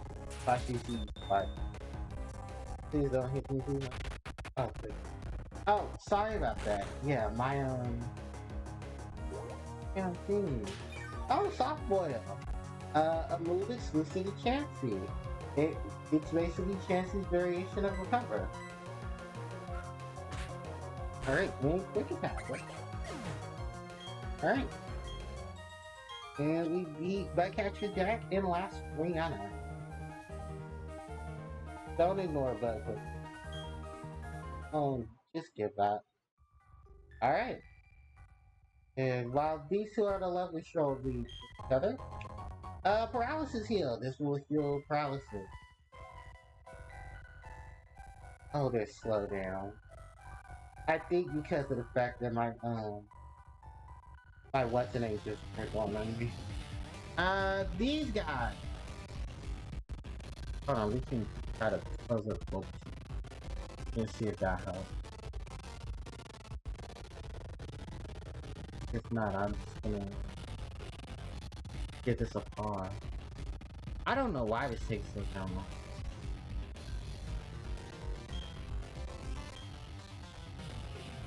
Yeah, our next opponents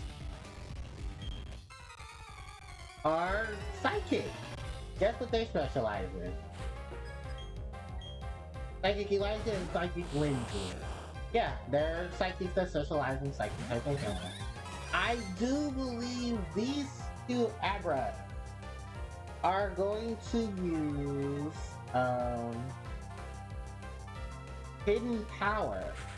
So Hidden Power is a move that is randomized. You don't actually know what type it is unless you go to a specialist that will tell you, hey, this is what the power your Pokemon can do. Ooh, shit. It's fighting type. Hidden Power on that Abra. And what does this Abra have? Not very effective. Oh, so it might be Bug. Or it might be fighting. Or both of them might have fighting, just so that they can cover their weakness to Dark type.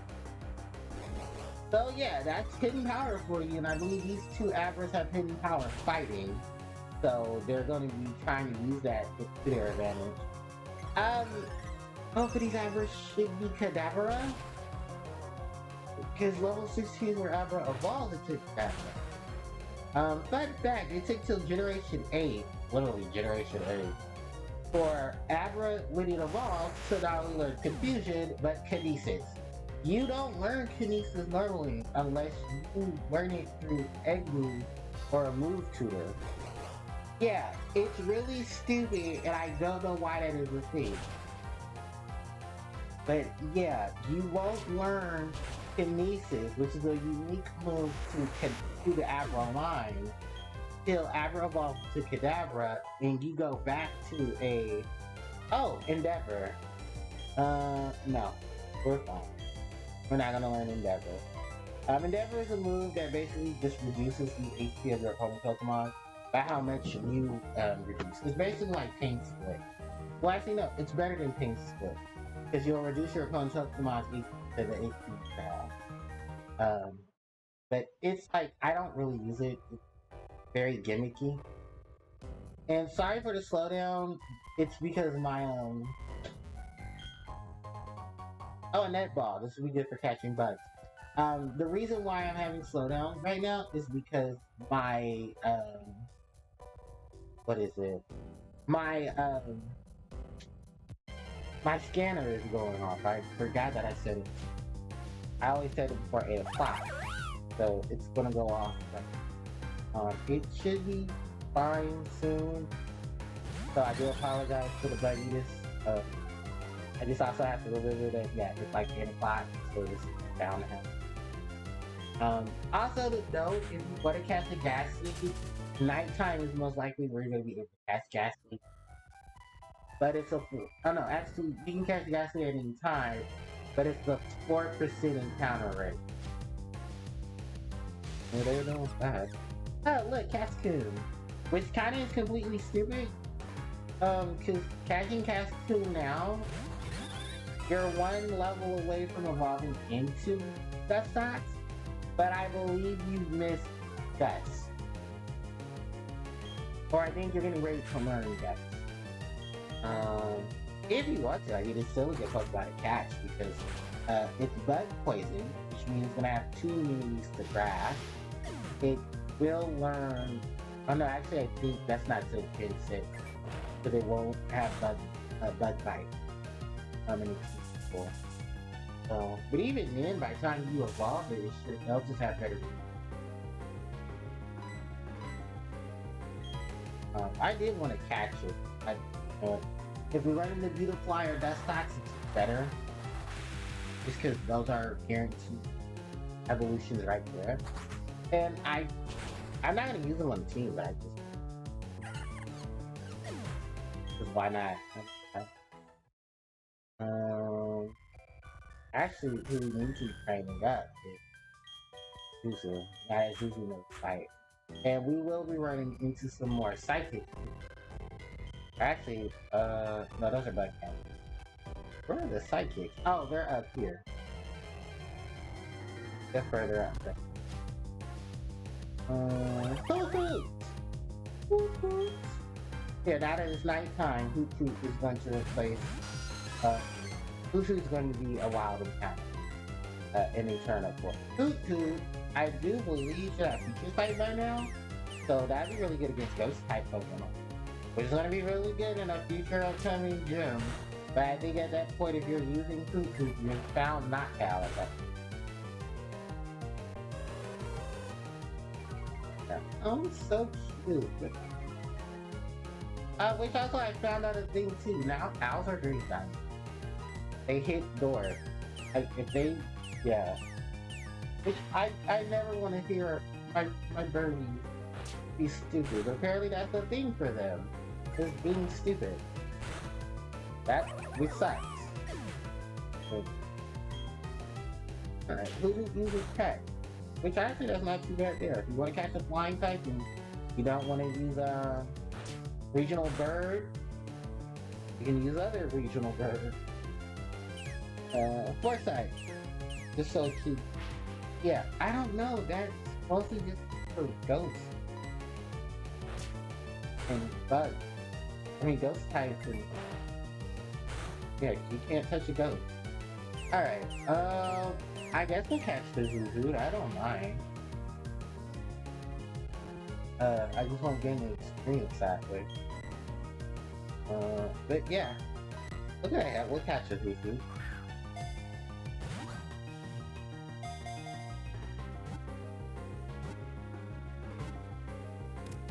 Oh, well, who joined my party? No, actually, that it won't, because near you. And that's why. Whose data has been added to your Pokédex. Hoo, the owl Pokemon, normal flying type. It marks its time. Oh, it marks its time precious. Some countries considered it to a wise friend versus versed in the world's way. Right, and with that we have Cuckoo. And it's gonna go to box 1.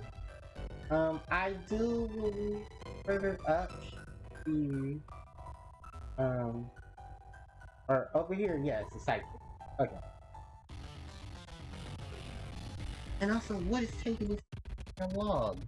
Oh, okay, it's in the 50s. Hurry up, you are slowing down my game.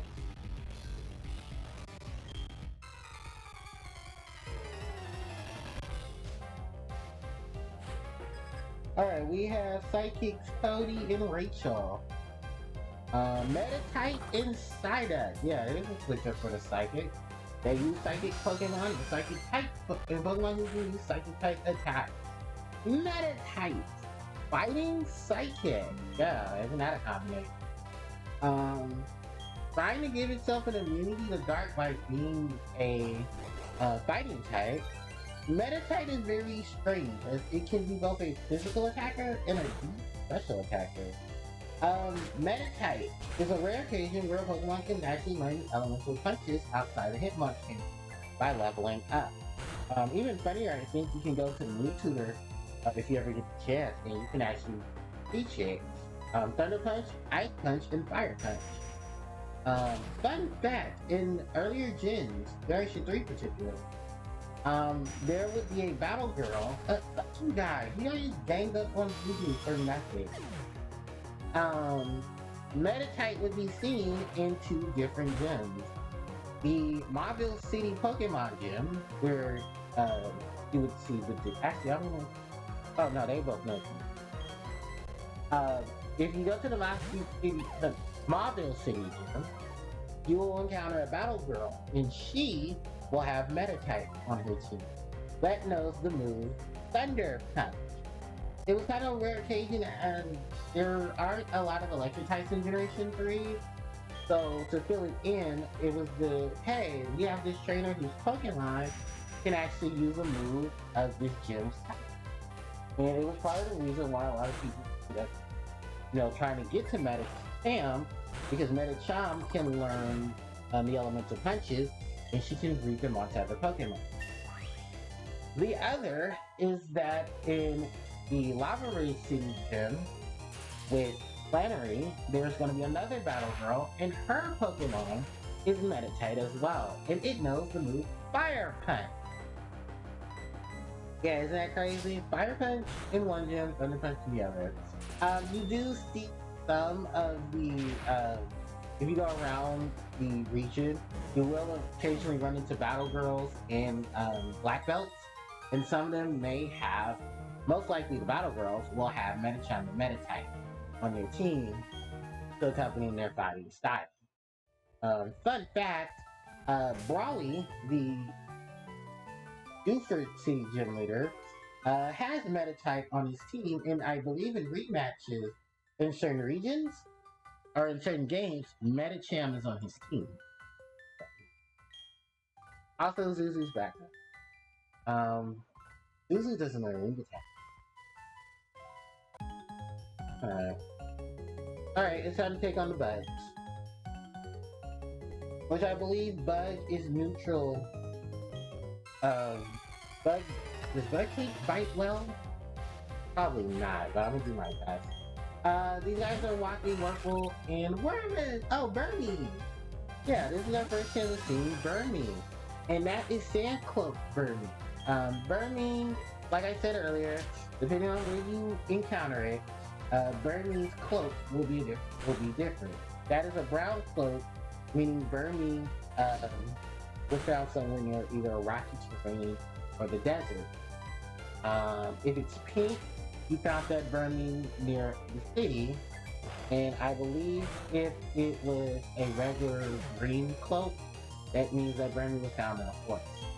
Most likely and most commonly, you're gonna find Burmy with cloak on around the area. Next up is, Dust Tots. This is the other final evolution of Wormclaws. Dust Tot, Poison Bug. Basically, Generation 3's Beedrill, if you will. Oh, Protect. Generation 3's Beedrill. But a Beedrill with a kick. This thing can learn Poison, Illusion, Psychic type moves. And Confusion is definitely one of them. I'm gonna switch out because I don't want to. The switch out might actually be very useful to me right now, so I'm gonna switch out to Scravia to avoid getting hit. And also, I'm gonna drop this Intimidate because fuck it, why not?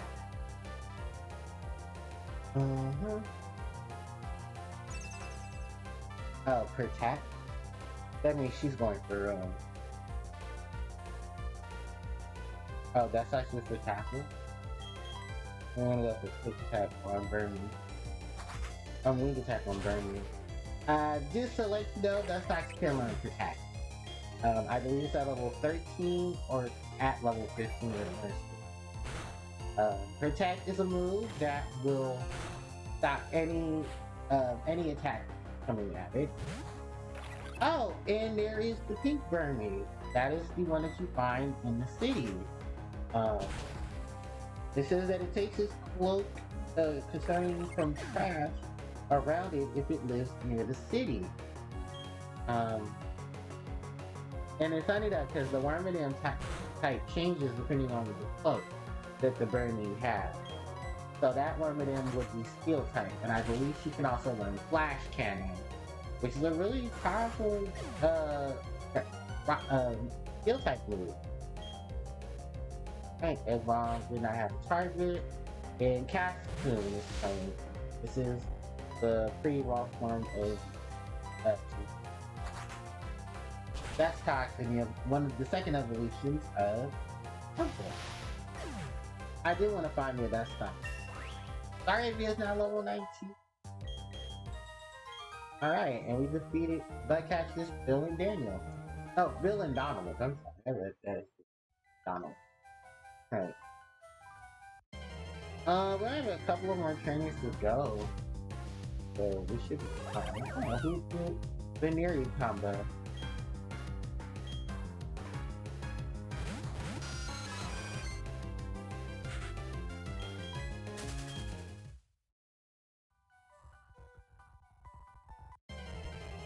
There's an item here. Jolly! Oh, it's a girl. Oh, it doesn't matter. It's Jolly. The 4% chance at night, ladies and gentlemen. Jolly. Shit. Let's just start. it does decent damage, okay. Oh, it knows lick. Okay. Funny enough, Ghastly's moves are not gonna be to Chansey, because Chansey's normal. I do want to catch the Ghastly. I'm going to try my best not to kill it, which thankfully I'm not going to do. So now I'm going to turn my attention to Veneeri. Smash my Ghastly, honestly. Let's fight Veneeri. Yeah, because Egg Bomb's not going to do Ghastly. The best. Ooh, Mean Look! A Pokemon that uses Mean Look. Its opponent cannot escape. Yes, it can no longer escape. Yeah, it's gonna do that. Ooh. We have Dust Ball. Let's catch Ghastly and Dust Ball. Dust Ball works at Pokemon who are warming the night as well as Pokemon who. Hell yeah! We caught ourselves a Ghastly. Alright, and now Ghastly's Pokédex becomes at it. Golly! The Gas Pokemon, Ghost Poison. Born from gas, anyone who faints is engulfed by this gas's body, which contains poison. Oh, yeah, Darkness. Weighs literally 0.2 pounds, meaning it is the lightest Pokemon in the game. I say it even outweighs Rotom. Like, Ghastly will be going to our PC. Yeah, that was the first occasion of us encountering Ghastly, which is supposed to be a 4% encounter in this. And shout outs to us. What level are you now? Level 14? Sadly, there's not much we can do right now. Let's find the last bit of Pokemon of trainers here. Got a potion. I would use a repel, I'm not. Next time I do use a repel, it'll be easier to find Dust Toxins. Because I know they're higher level. And escape. Oh, but I really miss you. Oh, and I have to reconnect. It's alright, I got the mod.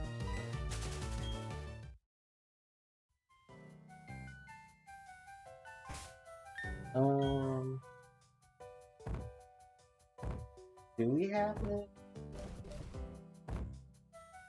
Oh, yeah, we do. Definitely. I want to wait till it comes back on. I believe that's it. No, it's not. Probably switching. Green Shire. Oh, good, you guys are back. I caught a Ghastly. Oh, that is the exit. Okay, so we are missing a set of Pokemon. Repel Whirl. Yeah, this is not Generation 5 where they'll ask, hey, you're Repel Whirl. Would you like to do another? And I believe Repel will work for everyone. No, that was the last set of Pokemon.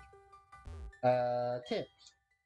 In Forest and Caves, there will be many items on the ground that you can see because of the murky darkness. Make sure you take your steps carefully. So no, that is all the trainers here. Alright, if you guys would like to do anything else before we leave, so one thing I would suggest is trying to find, what is it? Trying to find Pokemon, like, that's like some uniform. So they are supposed to be, I believe their encounter rates are very low encounter rates still. They can still be encountered.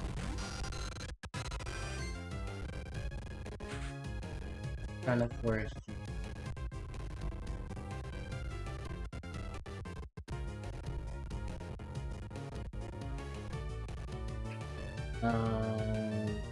Looks like that's not in the grass, level 4.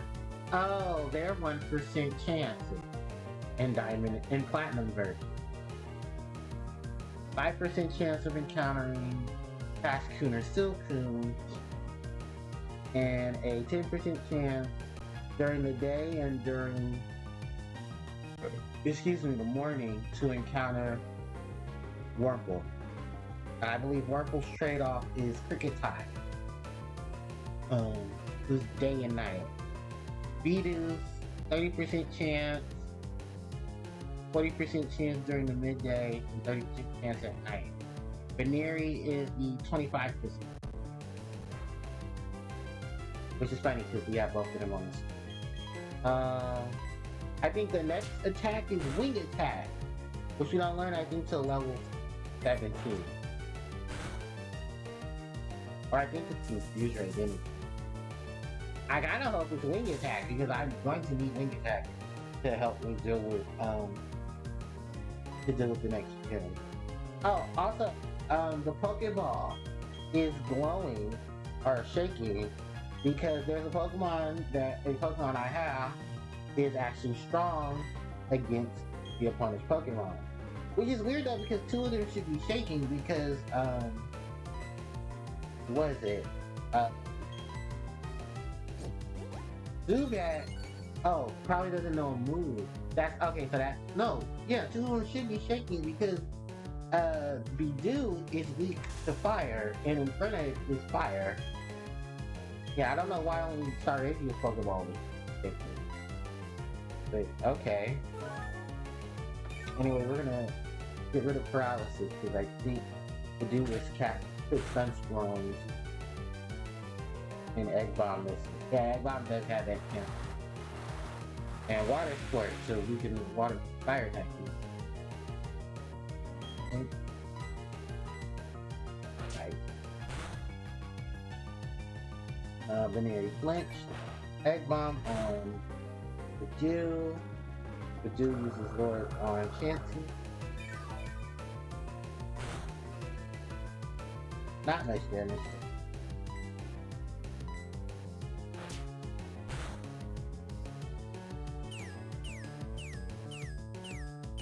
Foresight.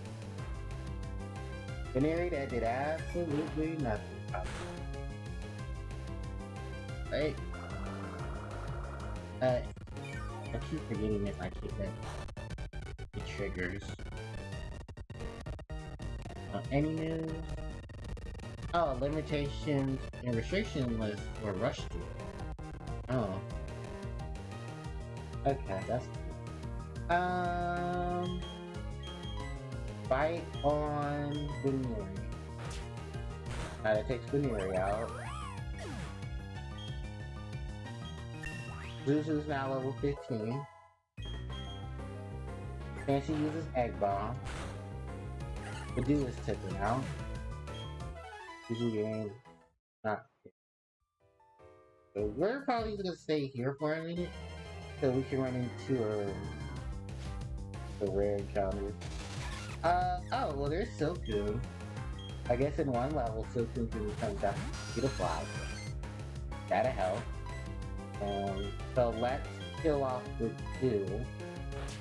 Poison Point won't do anything to me because I'm already poison type, so.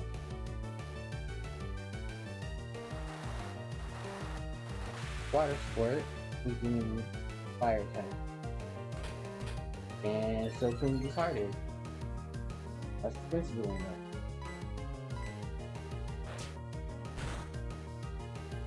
though. Ooh, critical, nice. Oh shit. How much wrong with this? It's so really playing right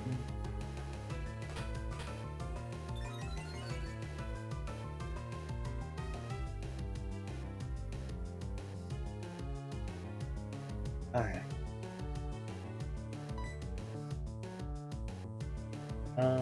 Let's fight. So it won't do much damage because oh, that's an update coming up. Oh wow, profile.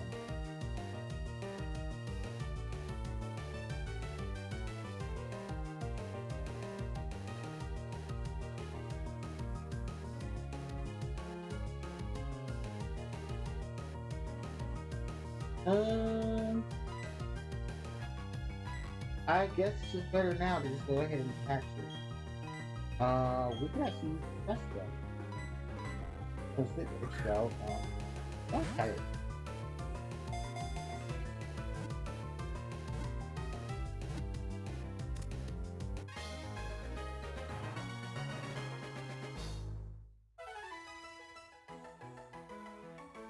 Alright, and we call it Silcoon. Silcoon, the cocoon Pokemon, bug type. It wraps silk around its branches of the tree, and it drinks the rainwater on its silk while it's waiting for its evolution. Great.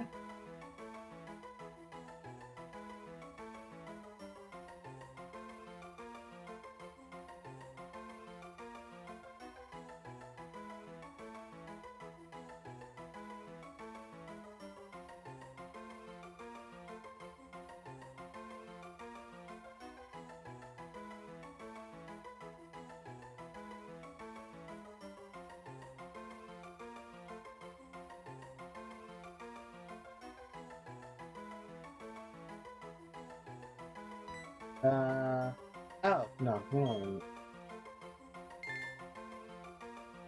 on. Cascade has been switched.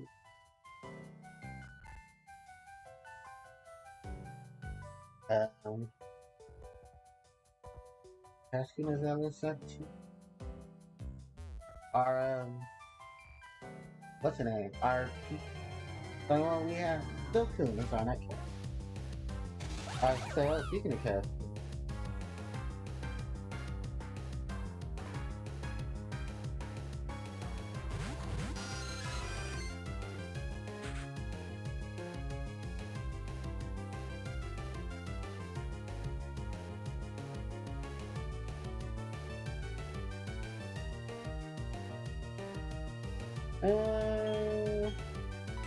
now we should fight.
Oh, I'm still in the battle. Sorry, I got a little distracted.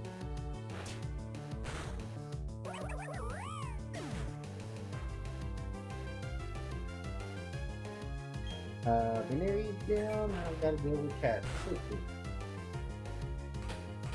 And Harpie.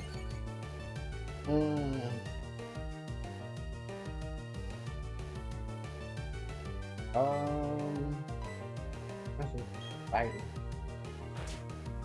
I'm actually quite lucky though, because now thinking about it, most of my physical moves, most of my moveset is gonna do damage to it, but it's not gonna be. I could. Oh, good. The only thing that I do have to worry about, this thing though, Shed Skin. Shed Skin has a 30%, I think it's a 33% chance of removing a status condition.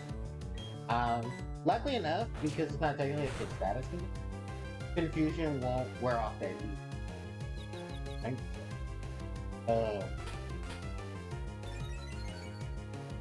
Yeah, we don't have to worry about that.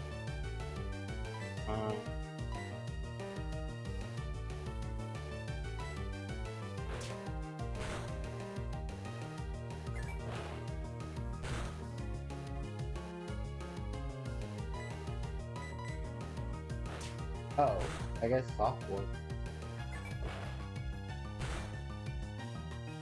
I have to check these. Oh, nice. Zubat Green. Oh, Zubat Green level up. Let's check Zubat actually. Zubat is 236, 236 flags from level. Oh, Shinx is about 30, 30, yeah, we'll put Shinx out.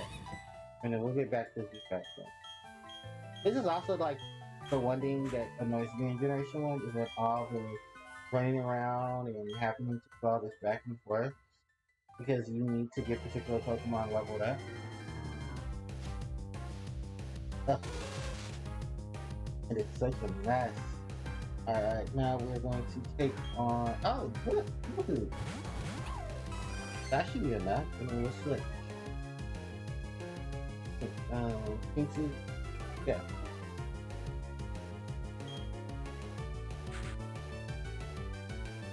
Very good. Fire on 2. Fancy dead bomb this.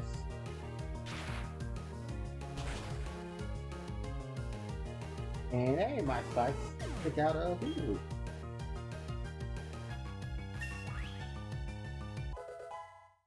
Right, mix up.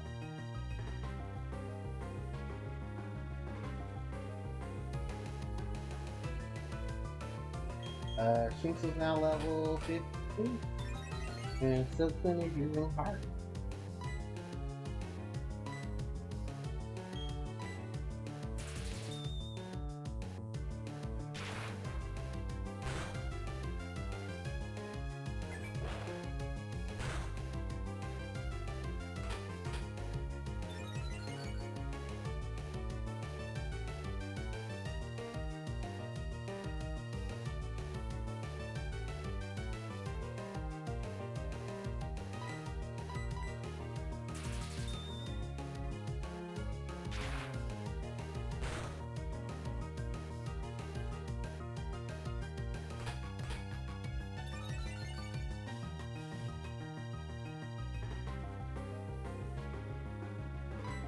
Damn, you didn't die yet? Oh god.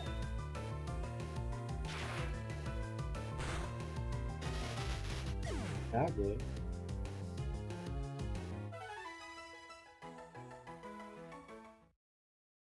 Hey, Shinx is evolving! Level 16, Shinx, oh, 15, Shinx evolving. Oh, and the trek to its final evolution is gonna be a bitch. But we have Luxio.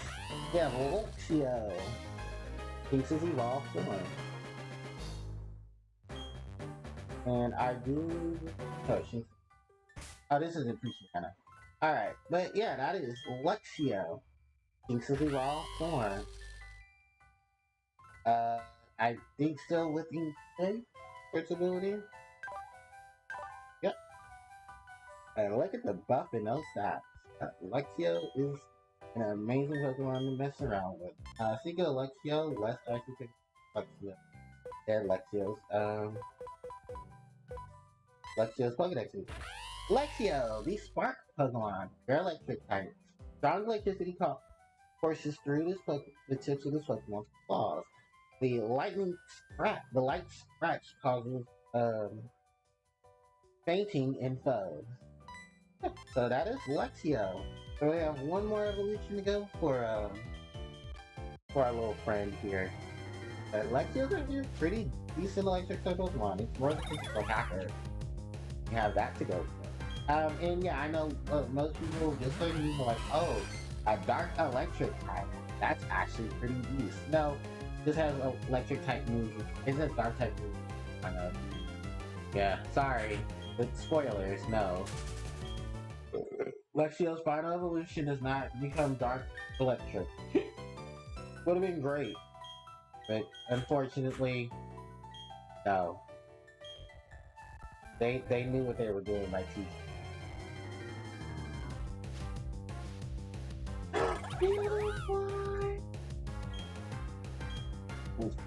Four pristine counter range. The butterfly was We need to kill. Oh, and it already knows Guts. Nice.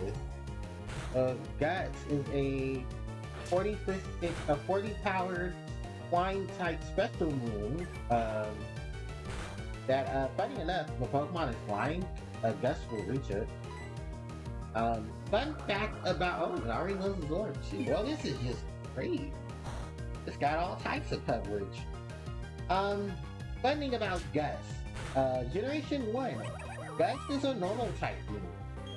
It wasn't until Generation 2 where they changed it to a flying type because, well, fun fact, there weren't that many flying type moves, and most of the ones that were supposed to be learned, weren't learned till late level. But, yeah, sadly, most of the Pokemon that we had encountered in Generation 1, their move pools are really shitty.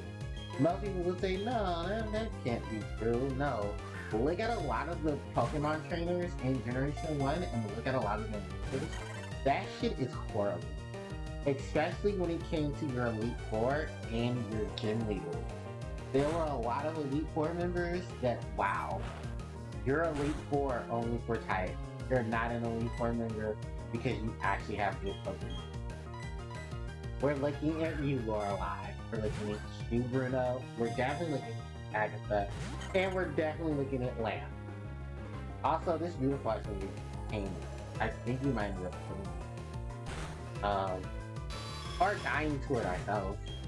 But I think, yeah, changing the egg bombs. Yeah, so. And we gained no experience for that because Suzu died before so damn, that was a waste of a 4% encounter rate. I guess I will have to have her not use it, but I think because it's double, it jacks up the encounter rate. So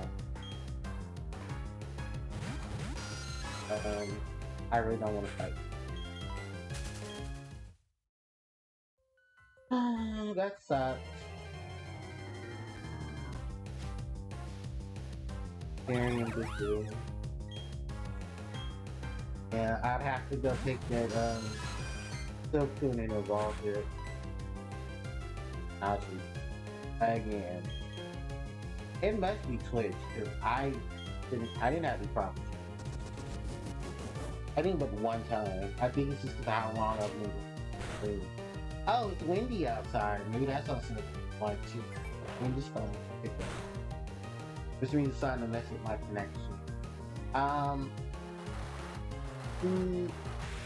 We're not really done here yet. So just leveling up everybody. So I think it's just gonna have to. Cause I don't want to lose Chelsea. Oh, it's almost not. But that's also a factor. I think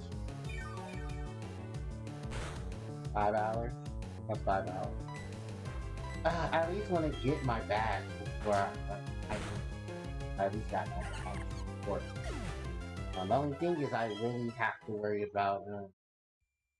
Oh wow! I didn't even get that much. Oh no, I did. I think I did evolve. I mean, no. Oh well, there's Cascade, so I'll at least try to get that. Because I did get Ghastly. I now have Cascade, so I don't really give a shit about it. Oh, this fucker wants to bind. Can I kill it before bind? Yeah.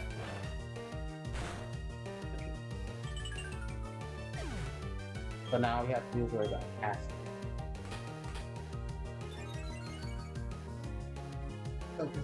Like area. There. Oh no, I can't even get to that area because I don't have pet yet.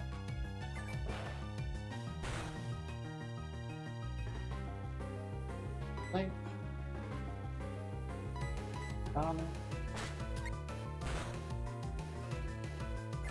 it does suck though because I really do want to be in front of that side.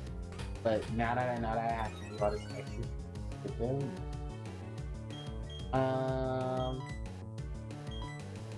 I guess I just have to come back to it, turn it to like later. can catch them. By the way, this is the only area you can catch them. You'll find us stuck till post game. Yeah, because the areas there and in post game they are higher level, but it's a bullshit. You have to really do like extra learning and stuff to catch them. Cascoon, the cocoon Pokemon, bug type. It never attacks its endure. Yeah. It never forgets any attack it endures while it's in the cocoon. After evolution, it keeps payback.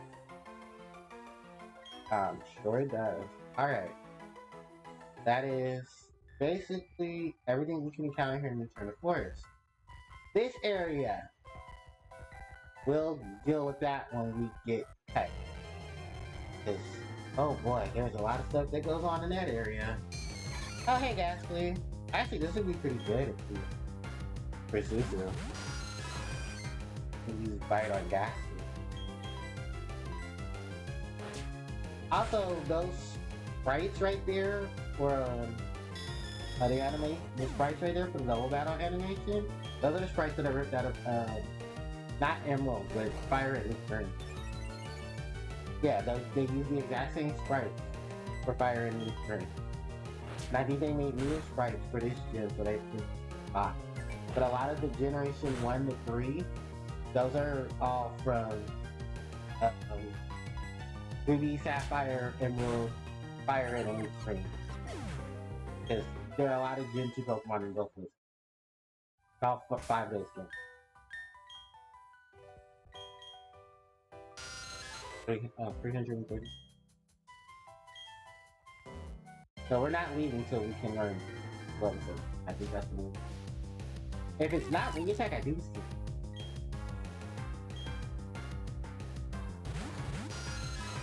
And I'm scared to look at the move pool because I'm gonna be pissed if I find out that I gotta win this later on. Form wing attack. Ugh, fuck it, we'll look now. Do that Gen 4, right?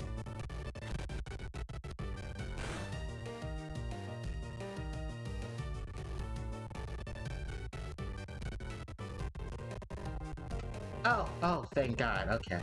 It's one more level. Oh shit, look at this move pool.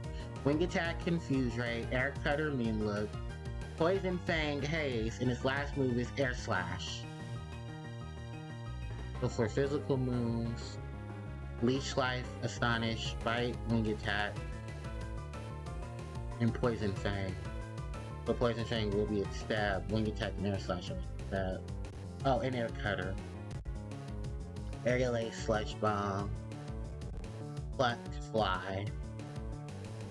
Oh, we can learn Brave Bird through breeding with Staravia and Staraptor. Curse from Skarmory, Farfetch, and Aerodactyl. Train Attack from Honchkrow and Murkrow. Gust from the Pidgeot line. Hypnosis from Noctowl line. Nasty Plot from Murkrow. Pursuit from Murkrow line, Dodrio line. What's she? Pelipper line and a Spearow line.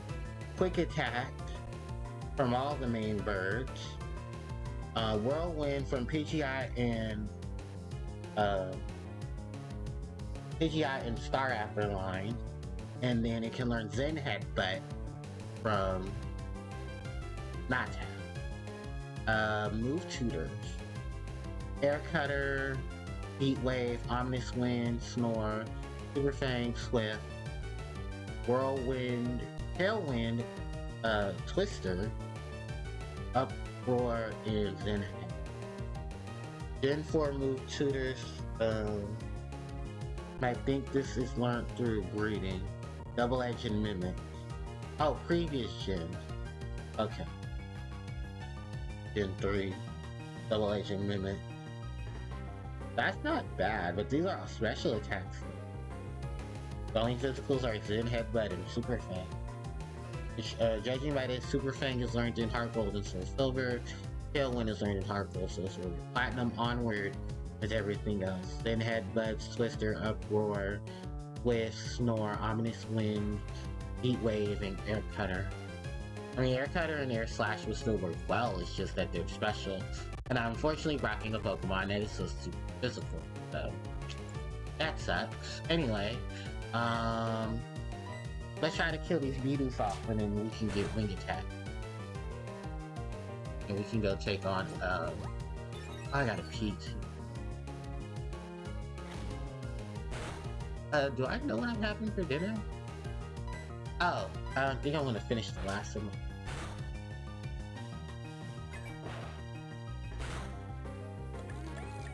Alright.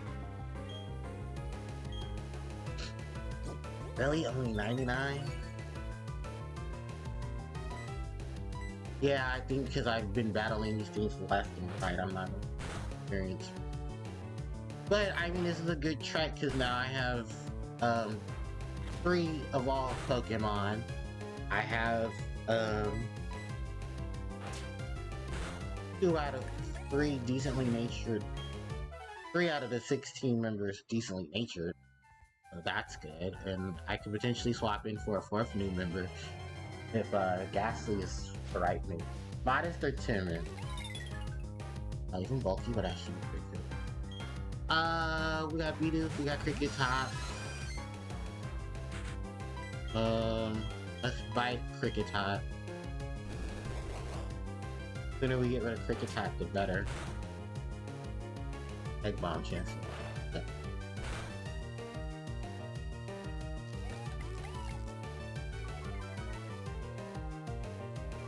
Who's attacked? Oh, Growl. Ugh. Cricket Top is storing. Yeah, I also forget that this is Generation 4, so if a move was supposed to hit a different Pokemon, it will not comply. And then the new Pokemon will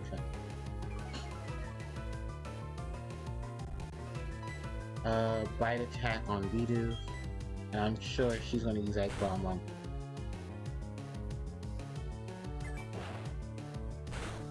Well, I think this is not our last chance to catch a Bidoof, so if you want to Bidoof at a higher level, this is a good chance to get it. There are some later on that you can catch at higher levels as well, and then Beedoo's Evolution, which we can catch later on as well. Ah, yes, we are level 17, which means we are getting ready to learn Wing Attack.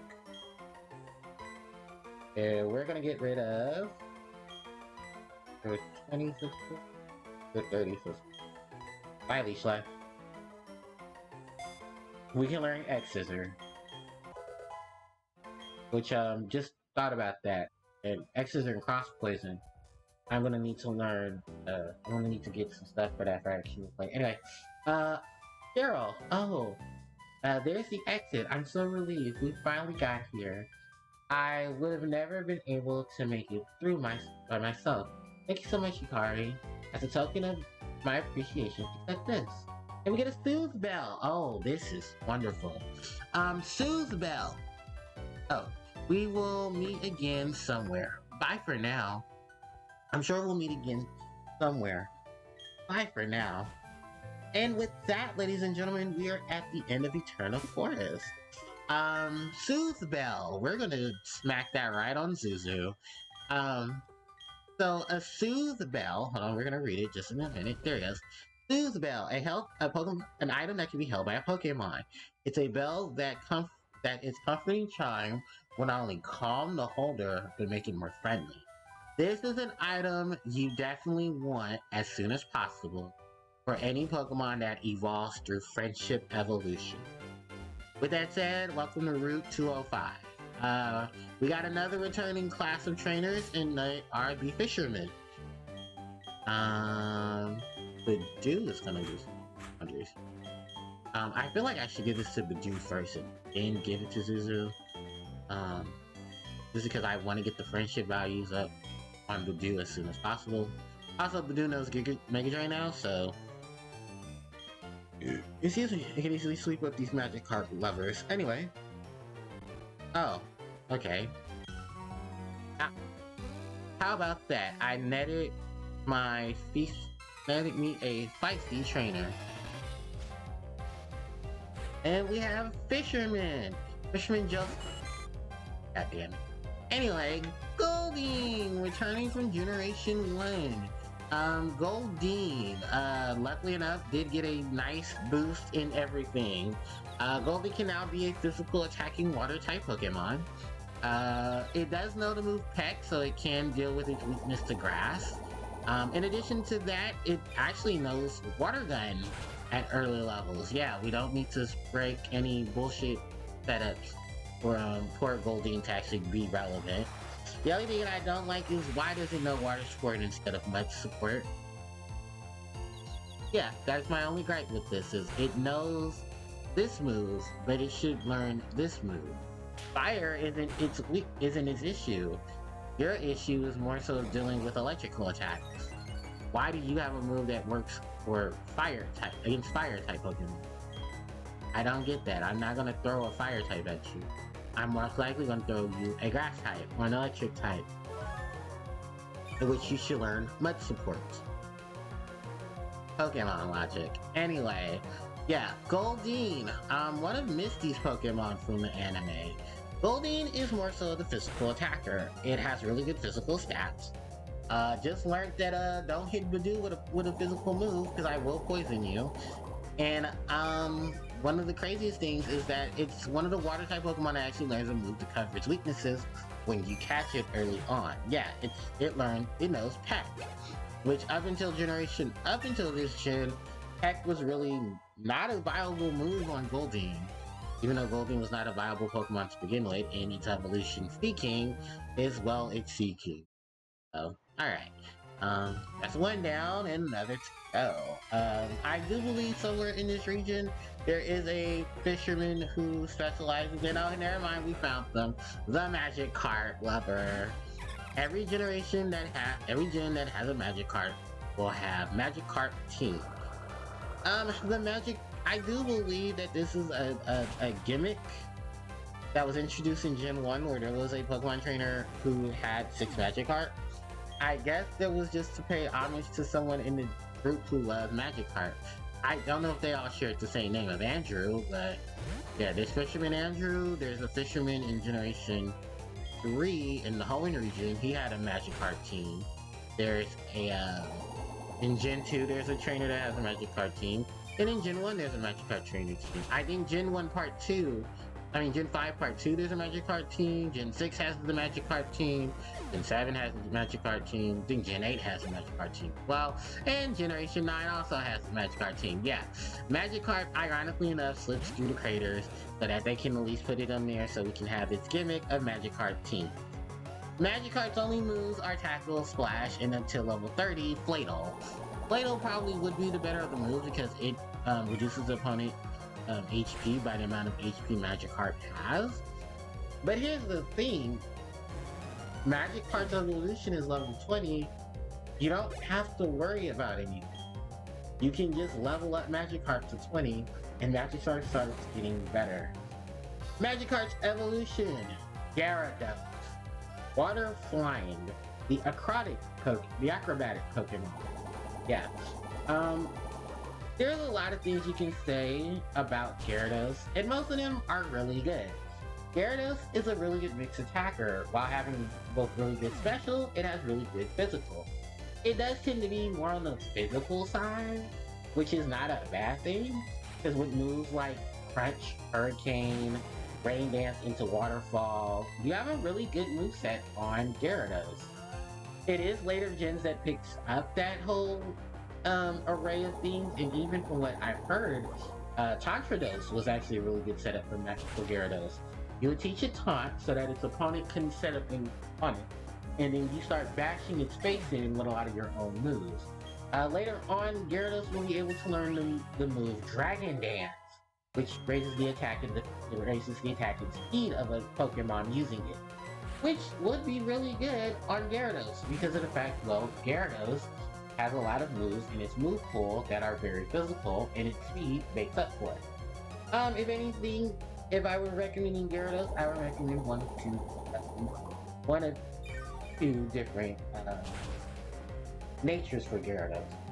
Gyarados on the Adamant nature, where it's gonna base on physical and lower its special, but that's perfectly fine because of Gyarados' youthful and jolly nature, which does focus on the physical by lowering special, but it also means it's going to be very speedy. And that is a very good assortment for Gyarados there. Gyarados does get a Mega Evolution into Mega Gyarados, which changes the type from water flying to water dark, giving it a weakness to fighting, but covers that because water is a type on its standby.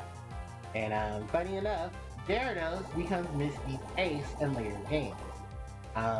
As well as the ace for the evil organization leader in Generation 6, who I can't remember his name off the top. Not Cyrus. Yeah, I can't remember his name, but yeah, he has a Mega Gyarados on. And Gyarados is just a really good water type. It has so many different advantages. While unfortunately being 4 times electricity. After being 4 times weak to electric type, it actually can still cover that weakness by learning moves like Earthquake, covers its highest attack stat, Bulldoze as well, Flamethrower to cover its weakness to ice, or take advantage of grass type weakness. What other things? Thunderbolt to deal with other water types like Thunder Fang, if that's the case. Thunder Fang, Ice Fang, I don't believe the limit Fire Fang. That's there. Hurricane, which I think can also just help out there. Ooh, Worry Seed. This is a new move in Generation 5. Worry Seed is a move that will change the Pokemon's ability to insomnia, meaning that it can't go to sleep. Now we're good. Yeah, we're gonna give up on insomnia. I'm worried too. I really don't have anything really big I need to worry about, and even then, I can just find moves and stuff to cover that anyway. But yeah, Gyarados is a really good Mon, and it's being very much shown throughout the series. Lance has Gyarados on his team, because funny enough, Gyarados was meant to be Dragon, but they decided not to do it. But it's a Dragonic-S Pokemon, meaning it can learn Dragonic moves. Funny enough, I think in its move pool it can learn Dragon Rage, and in later games it teaches Twister, Dragon's Breath, and Outrage.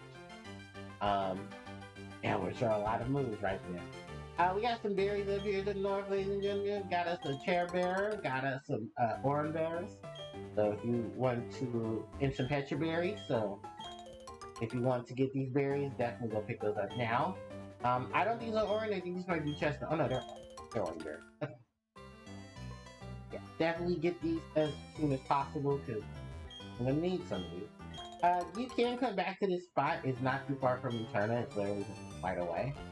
Oh, and there's a Super Potion hanging right here. Okay. Alright. So is there anything else?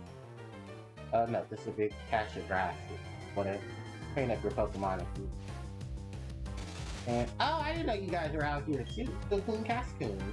So probably a 5% encounter rate on this route. I don't know what the encounter rates are here, but most likely they're probably just the same as the Eternal Forest. Cocoon, Cascoon, probably Bidoof, probably, and some other things there. But, ladies and gentlemen, welcome to Eterna City. Eterna City, history living. Alright, we have made it to the next town with the next gym. I need to pee, so I'm gonna go heal my team, and then I'm gonna be right back. It'll only take me a few minutes, I'm not gonna take a long break. Although some of you probably would enjoy that. I'll be right back. We just a few minutes.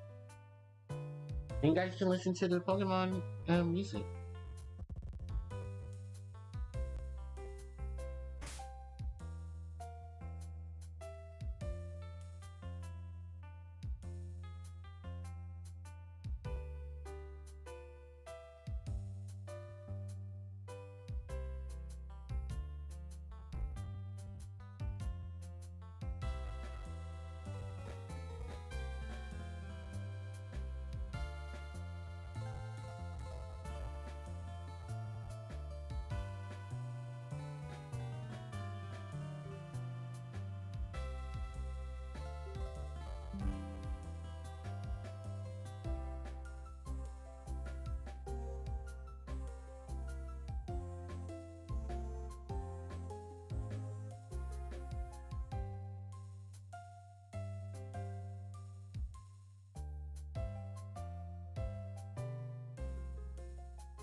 Okay, I am back, and it is almost. Oh my god, it's 9 o'clock. You know what's crazy though? Because right now the sun just started setting. All right, so we are in Eternus City. So for what's coming up next is the Eternus City Gym Battle. I am going to arrange my Pokemon so that, well, we have all this going, and I'm actually going to take the Soothe Bell and give that to Zuzu. So Zuzu can now focus on friendship, while the others are going to be focusing it. Actually, before we go back outside, let's go check Pokemon and have Pachirisu, Ghastly. Why do we have a second beat?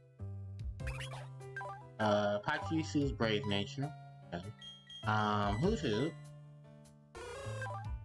Tasty Nature, Insomnia First Ability. Ghastly, Lonely Nature, Levitate First Ability. Silcoon, Hardy Nature, Shed Skin First Ability. And Cascoon, Quiet Nature, Shed Skin First Ability. Alright, that is it for these. Look at it, my Ghastly. Alright, oh, actually, what were their move for?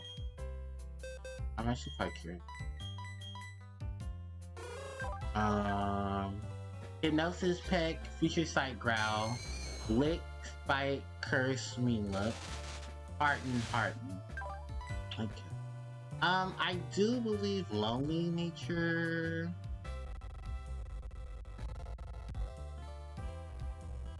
I need that. Oh, I should have kept that open for you.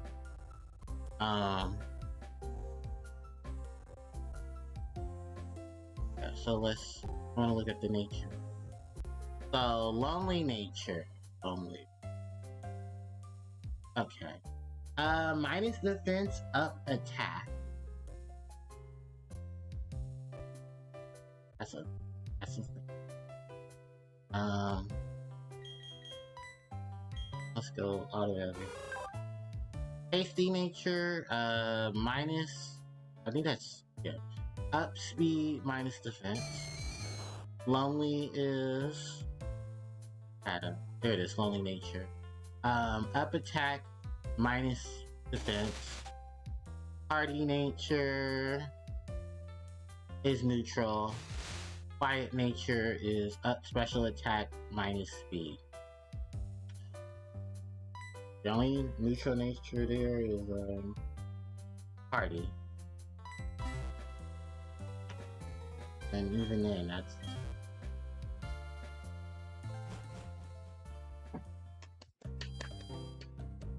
Alright, anyway, welcome to Eternus City. There are a lot of things we can do in Eternus City. First is the Underground Man's house, going down for an adventure. I do believe we need to get our Eternus City badge in order for us to do anything with this side mission. Hi, I am the first to have gone underground and dug tunnels. They call me the Underground Man. Everyone does. I'll make this gift for you if we hold the end of the deal and put it to good use. We have the Explorer's Kit. The Explorer's Kit and our key items. My gift to you is Explorer's Kit. You will immediately take down. You'll need to use it, and you'll be down in the tunnels. The underground is a different world where you can do this and that and other things too.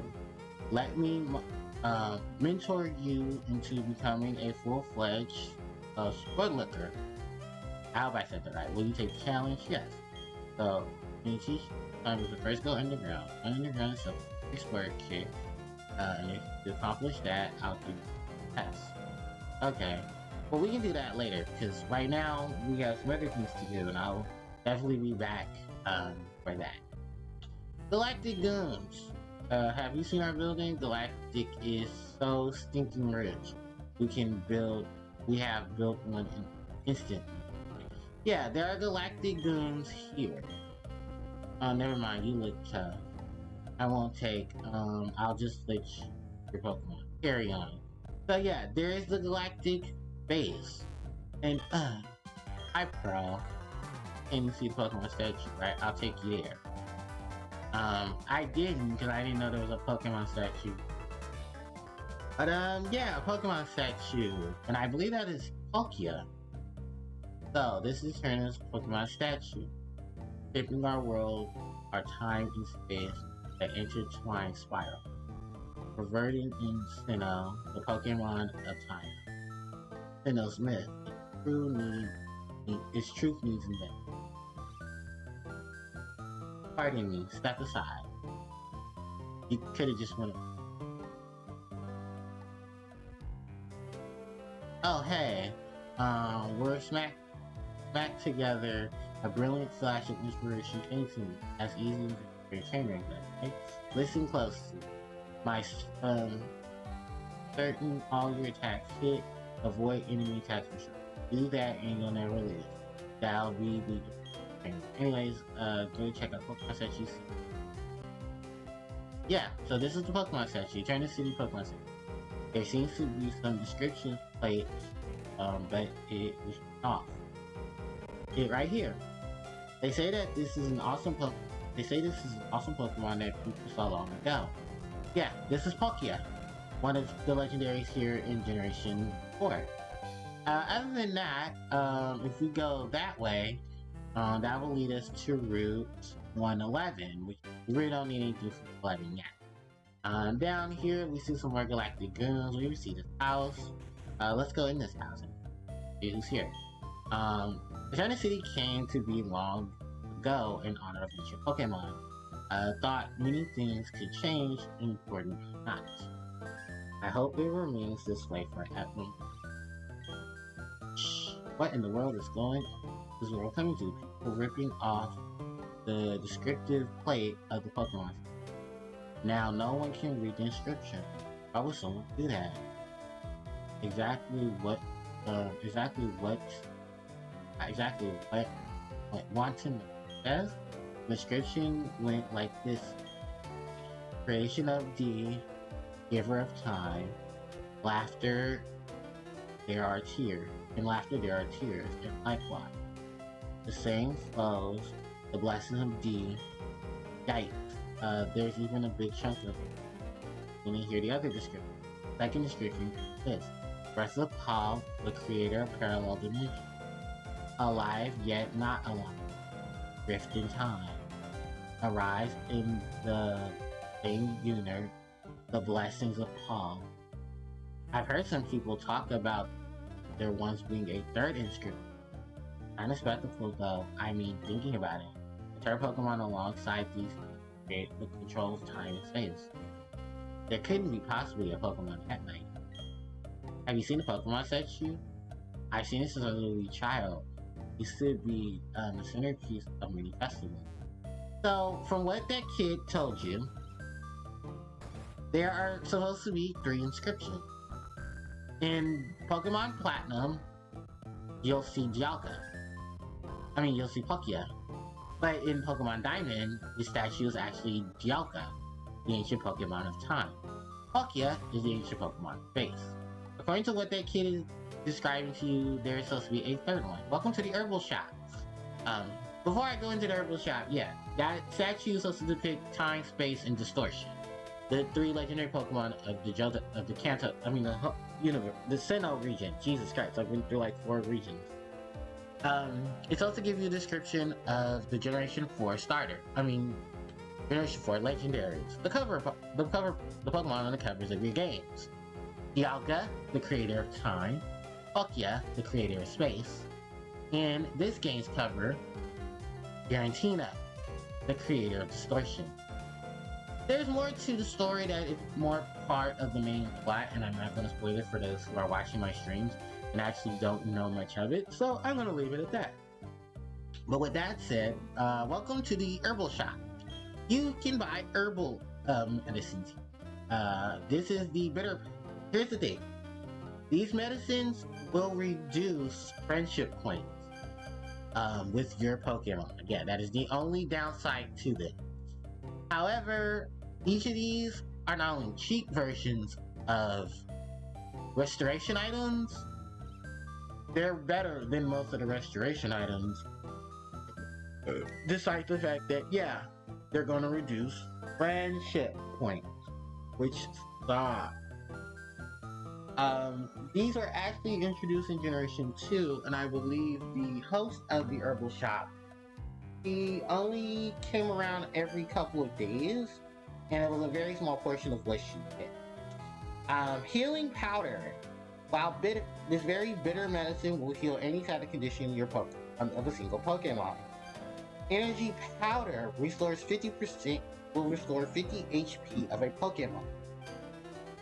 Herbal energy root will restore 200 HP of a Pokemon. Revival herb will revive a fainted Pokemon to full HP.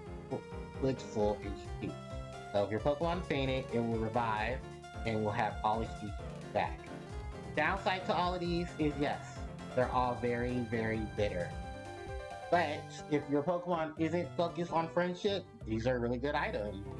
Otherwise, you do a lot of stuff anyway to raise your friendship values. But for someone like me, I'm not trying to do these items right now because Zuzu needs the friendship points. And because of how early I caught Zuzu, I want the friendship points to still go up while I'm also dealing with trying to get things together for Zuzu. So with that said, I would not advise these right now. But I would say if you want to get them, don't care about friendship evolution, by all means, go for it. But these are basically better variants of healing items that you normally would buy if you were getting like your full heals and stuff like that. Because it's basically this healing powder is only 150 less than a full heal. The herb, while this is more expensive than a potion, it's just as equal as I think it's only 100 less than a super potion. The healing root is basically a cheaper version of a max potion, or even at a hyper potion. A hyper potion heals up to 200 HP. This also does up to 200 HP, but it costs 400 less. The revival herb, while yes, it does revive the Pokemon fully, a regular revive only does half. You have to remember, friendship points decrease when you give your Pokemon an herbal medicine. So, yeah, that's literally the only downside. I think if you talk to the NPCs, they'll tell you that too. Herbal meds work most impressively, but your Pokemon won't like them. They're horribly bitter and smelly. Some ought not to invent herbal medicine that aren't bitter. That would be a medical breakthrough. True. Herbal medicines can tend to taste very nasty and very chalky. With that said, we won't be able to... Oh, hi Cynthia. Hi there. Ah, is that a Pokedex? Wow, that brings back some memories. Pardon me, what's your name? Oh, hello there, Hikari. I'll be sure to remember that name. My name is Cynthia. I'm a trainer just like you. I've been studying Pokemon mythology lately, and out of curiosity. Here in Eterna City, there's a statue of an ancient Pokemon. Would you have happened to seen it already? According to the myth, it is an extremely powerful Pokemon. Who knows? You may encounter something like that while you're traveling on your Pokedex. Traveling with your Pokedex. Oh, I know. Try using this, it should be helpful. Cynthia gives us HM01. That is the move Cut. Remember that hidden machine Cut cannot be used in the field. It lets you go to places where previously inaccessible to you. It's important to know that you fill out your Pokedex, right? Luck be you, young trainer. Oh, there's one last thing. Give my regards to Professor Rowan. Yeah, that is our first encounter with Cynthia. For a minute, I thought they were going to play her theme, and oh man, we were going to have some flashbacks. Anyway, let's explore the rest of Eterna City. Right here is the bike shop. Rad Rackshaw Cycle Shop. Get on and ride. If we go inside, we see that the owner is not here. The manager's gone off to the Team Galactic building and hasn't returned. I wonder what's holding him up. So can't get our bike till we can help him out. And fortunately we can't because we gotta use tech. My friend said Team Galactic took his favorite Pokemon away. I don't think he'll tell the truth. I don't think he's telling the truth. Team Galactic is too cool. Looks cool. They wouldn't. They don't look like common thugs. Oh, buddy, you have no idea. Talking to this gentleman here, Eternal City's not like is not anything like it was before, back in the day. Ooh, a lot of things changed, sir. They say this is an old city. It doesn't look like it. Though not with all these tall buildings. True. Since Team Galactic building went up, the city's atmosphere has gone a lot creepier and intense. I don't know what these people are doing in this place. Up to no good, young lady. Return to City's condominiums. The name raider is available. We're actually looking for him because I need to change Wukong's name. I believe he is the name raider. Hello there, I'm the official name raider. Would you like me to name rate your Pokemon's name? I can critique it. So first off is we're gonna rename Wukong. Because I spelled it Wukong and it's actually supposed to be Wu. So W lowercase u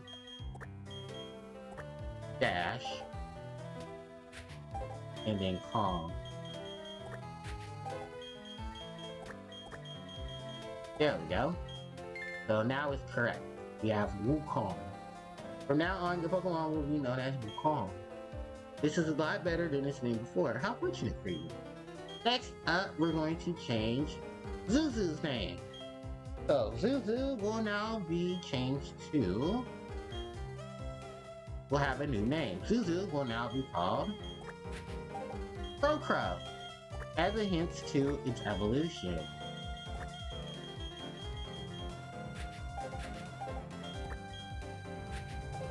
Ironically enough, there aren't any mainstay Pokedex holders that I believe have a Crobat. Only gym leaders in Elite Four. So now we have Crow. Is there anyone else we'd like to? Oh yes. Lexio will get a nickname.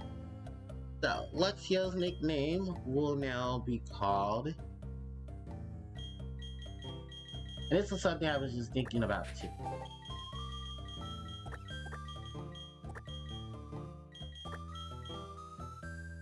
Do we have enough? Oh, yes, we do. And now we have Sabertooth. Now, why am I naming it Sabertooth? No, this has nothing to do with a reference to X-Men. This is actually a reference to Mighty Morphin Power Rangers. Excuse me, do you happen to have a Weasel? Would you want to trade it for my Chatot? I don't have a Weasel, but this is another in-game trade. You can trade that child there for a Weasel or a Chatot. You can catch Chatot later on in the game, at a higher level, but if you wanted a flying type now, with a little less regard, you can just go get a Chatot. Anyway, hi, I am the building superintendent. I maintained a diligent 24-hour watch. That's nice, dude.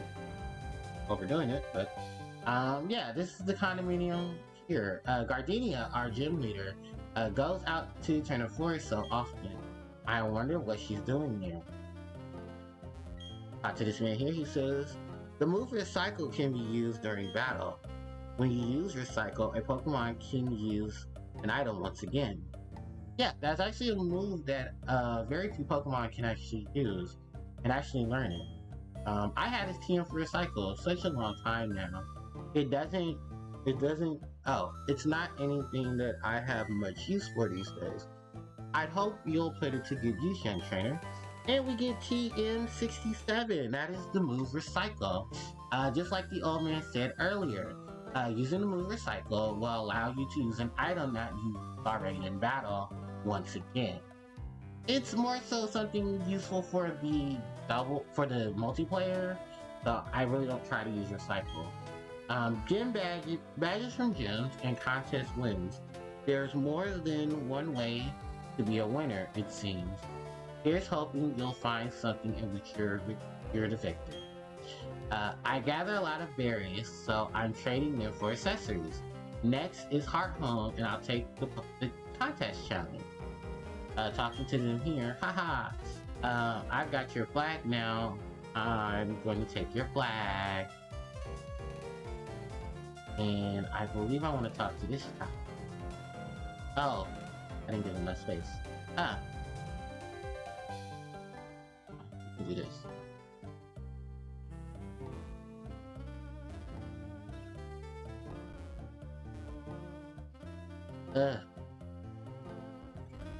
I'm gonna mash A. It's fire now. You can't catch me. I set some traps. Oh, that is a hint to some stuff later on. But yeah. Alright, we are done with the condominium. I guess I didn't do too much of this when I was in, what was it? In Orberg. So, maybe next time when I go. Funny enough, Orberg and, Eterna have basically the same music. If you visit Eterna, you need to get yourself a bite and take a ride down Cycle Road. Going underground with an Explorer Kit class. I believe we go in this house. I believe no one's here. Yeah, no one's here. But they'll be important later on. Gardenia!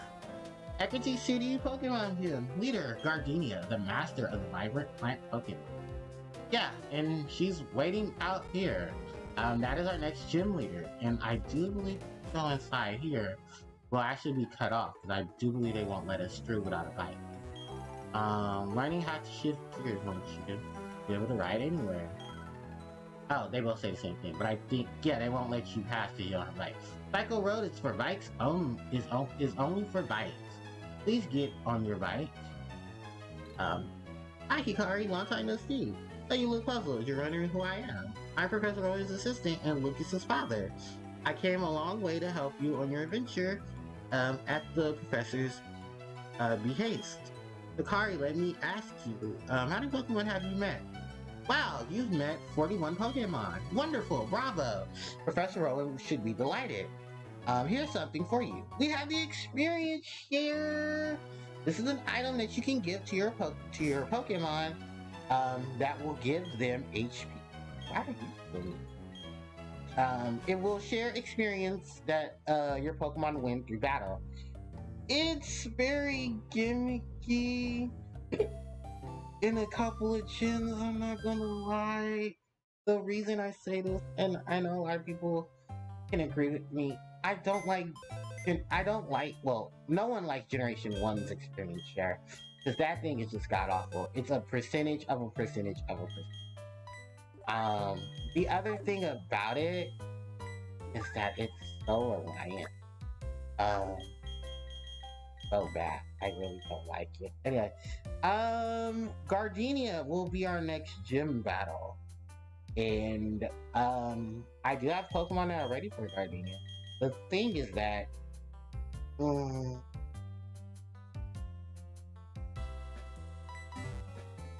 really want to catch another Pokemon, but there's already enough issues as it is.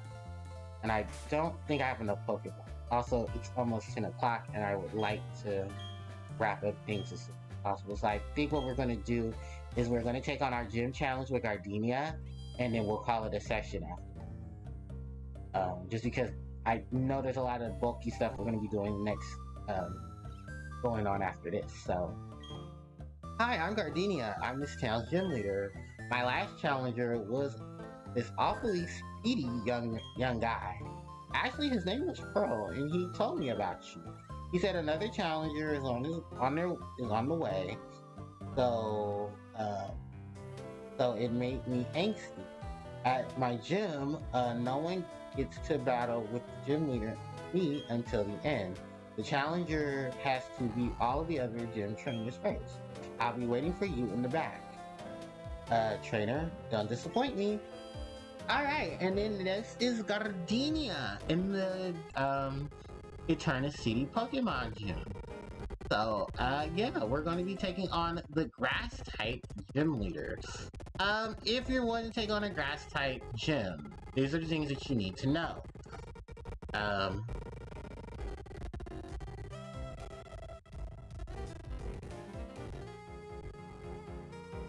I think I spelled her name wrong. No, I didn't. Okay. So, these are the things that you need to know about Gardenia. Gardenia is going to specialize in grass type Pokemon. That is, an assurance. Gardenia's gym battle does change slightly. Oh, yeah, it definitely changes slightly. Between Diamond and Pearl, Diamond Pearl, Platinum, and her gym battle in Brilliant Diamond and Shining Pearl. So, yeah, definitely gonna let you know that. So, oh wow, yeah, there's a lot of things here that change. But don't fret, we should be fine. We definitely should. Also to note, Gardenia's gym is a lot different from what it was in Diamond and Pearl. If you're playing Diamond and Pearl, this is actually a natural maze. And you'd have to walk around trying to find the gym trainers, and they will give you the information to get to Gardenia. Some paths won't open till you actually have beaten the gym trainers. Talk to this gentleman here. He says, "Hey there, how's it going, champ to be?" Actually, that's what I would have said to the boy who. Okay, we don't. Thank you. The gym leader, Gardenia, is a user of grass type Pokemon. It would be obvious, but the grass type Pokemon really hate fire. They also have a huge advantage against flying types too. Oh, wait a second. I should tell you about the gym itself. You can't challenge the gym leader until you beat all the gym trainers. There is a bit of a challenge. It's a bit challenging, but just think. It's all the good training and go for it. So, just like they said, we have to beat the gym trainers first. So Gardenia's gym does still hold the same amount of trainers that it did before. It's just that unfortunately the gym itself has changed dramatically. It is now in the shape of a giant clock, paying homage to time, as it's a reference to both the games, the lore of the games themselves. In addition to that, Gardenia's team has also changed and actually had a glow up instead of a downfall. Isn't that something? But you should be perfectly fine. Most of the Pokemon here in this gym are going to be of the grass type. So you have a fire type, a flying type, or even a decent bug type. You should be perfectly fine. I do have Pro, who's going to be more than enough to help me take on this gym. I have Wukong in the back, and I have Staravia as well, just in case I need some backup. The one thing I can recommend to you is please make sure you bring antidotes, and you bring antidotes and paralysis heals. The reason for that is because, yeah, a lot of the grass types in this gym are going to have moves to put you on the paralysis or to poison you. That is, of course, just the staple of being a grass type Pokemon. Giggle, the clock shall now start turning. And that is a hint to actually the gimmick of the gym. There's the floral clock. While Gardenia specializes in gardening, and she loves grass, Gardenia's gym will have this clock in the middle, and it will rotate to the next trainer. Like Gardenia said, you have to battle all the trainers before you battle her. And it's kind of the same thing there in Generation 4, in Diamond and Pearl. The difference in Diamond and Pearl is that you can see Gardenia here. You ain't seeing Gardenia while you're doing the gym challenge in Diamond and Pearl. So, yeah, she's right over there. But in order to get to her, you actually need to battle the gym trainer. Yeah, there she is, right there in the back. Funny enough, this is still the same outline that they used for her gym in Diamond and Pearl, but you're more so in the maze full of trees and stuff. It was actually quite unique because it was one of the rare occasions where we saw a 3D aspect of it. Aroma Lady, I believe last, and I believe another Aroma Lady. yeah, we're gonna have the 3 trainers so far in the game that specialize in grass type. Ironically enough, not in if you're playing remember in Generation 1, our grass type gym leader was Erica. We didn't have a grass type gym leader literally till Gen 4 because we didn't have one in Gen 5. I mean Gen 3.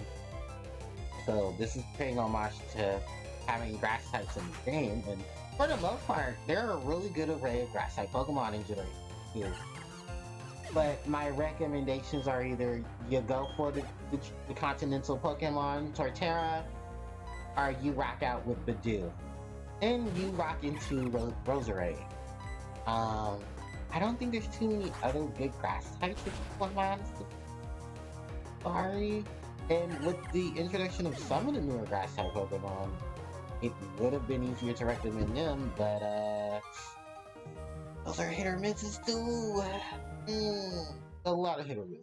Anyway, because we defeated this trainer, the fountains behind her will stop, so you can actually go and get to the Pokemon Center if you want to heal. In addition to that, we'll be able to now go and take on we have a challenge, Northland, but it is possible to walk behind the fountains. So yeah, you can actually walk back here and go to the Pokemon Center. There are no items in the gym, in the gyms, unfortunately. Oh, she's not an aroma lady.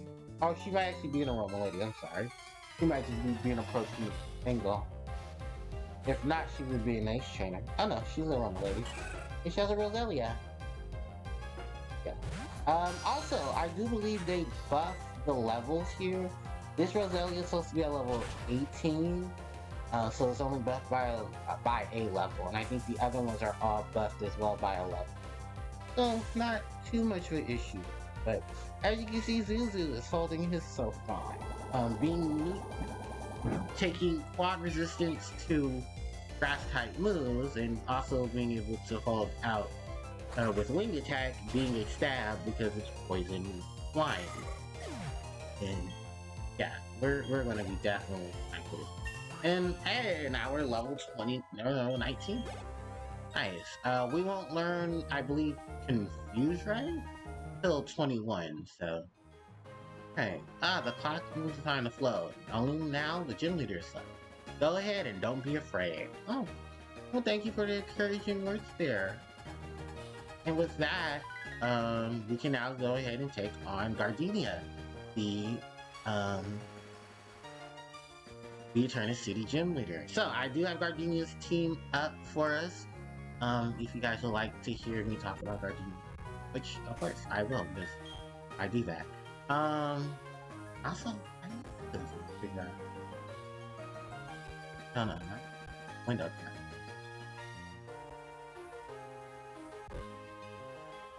Oh, okay. I mean, you can see some of it, but you can't see all of it for some reason. I can try to. There we go. Yeah, that's a little better. Because now you can see the back fully. It says back, but you don't see like, oh. Oh, but you'll still see. Okay.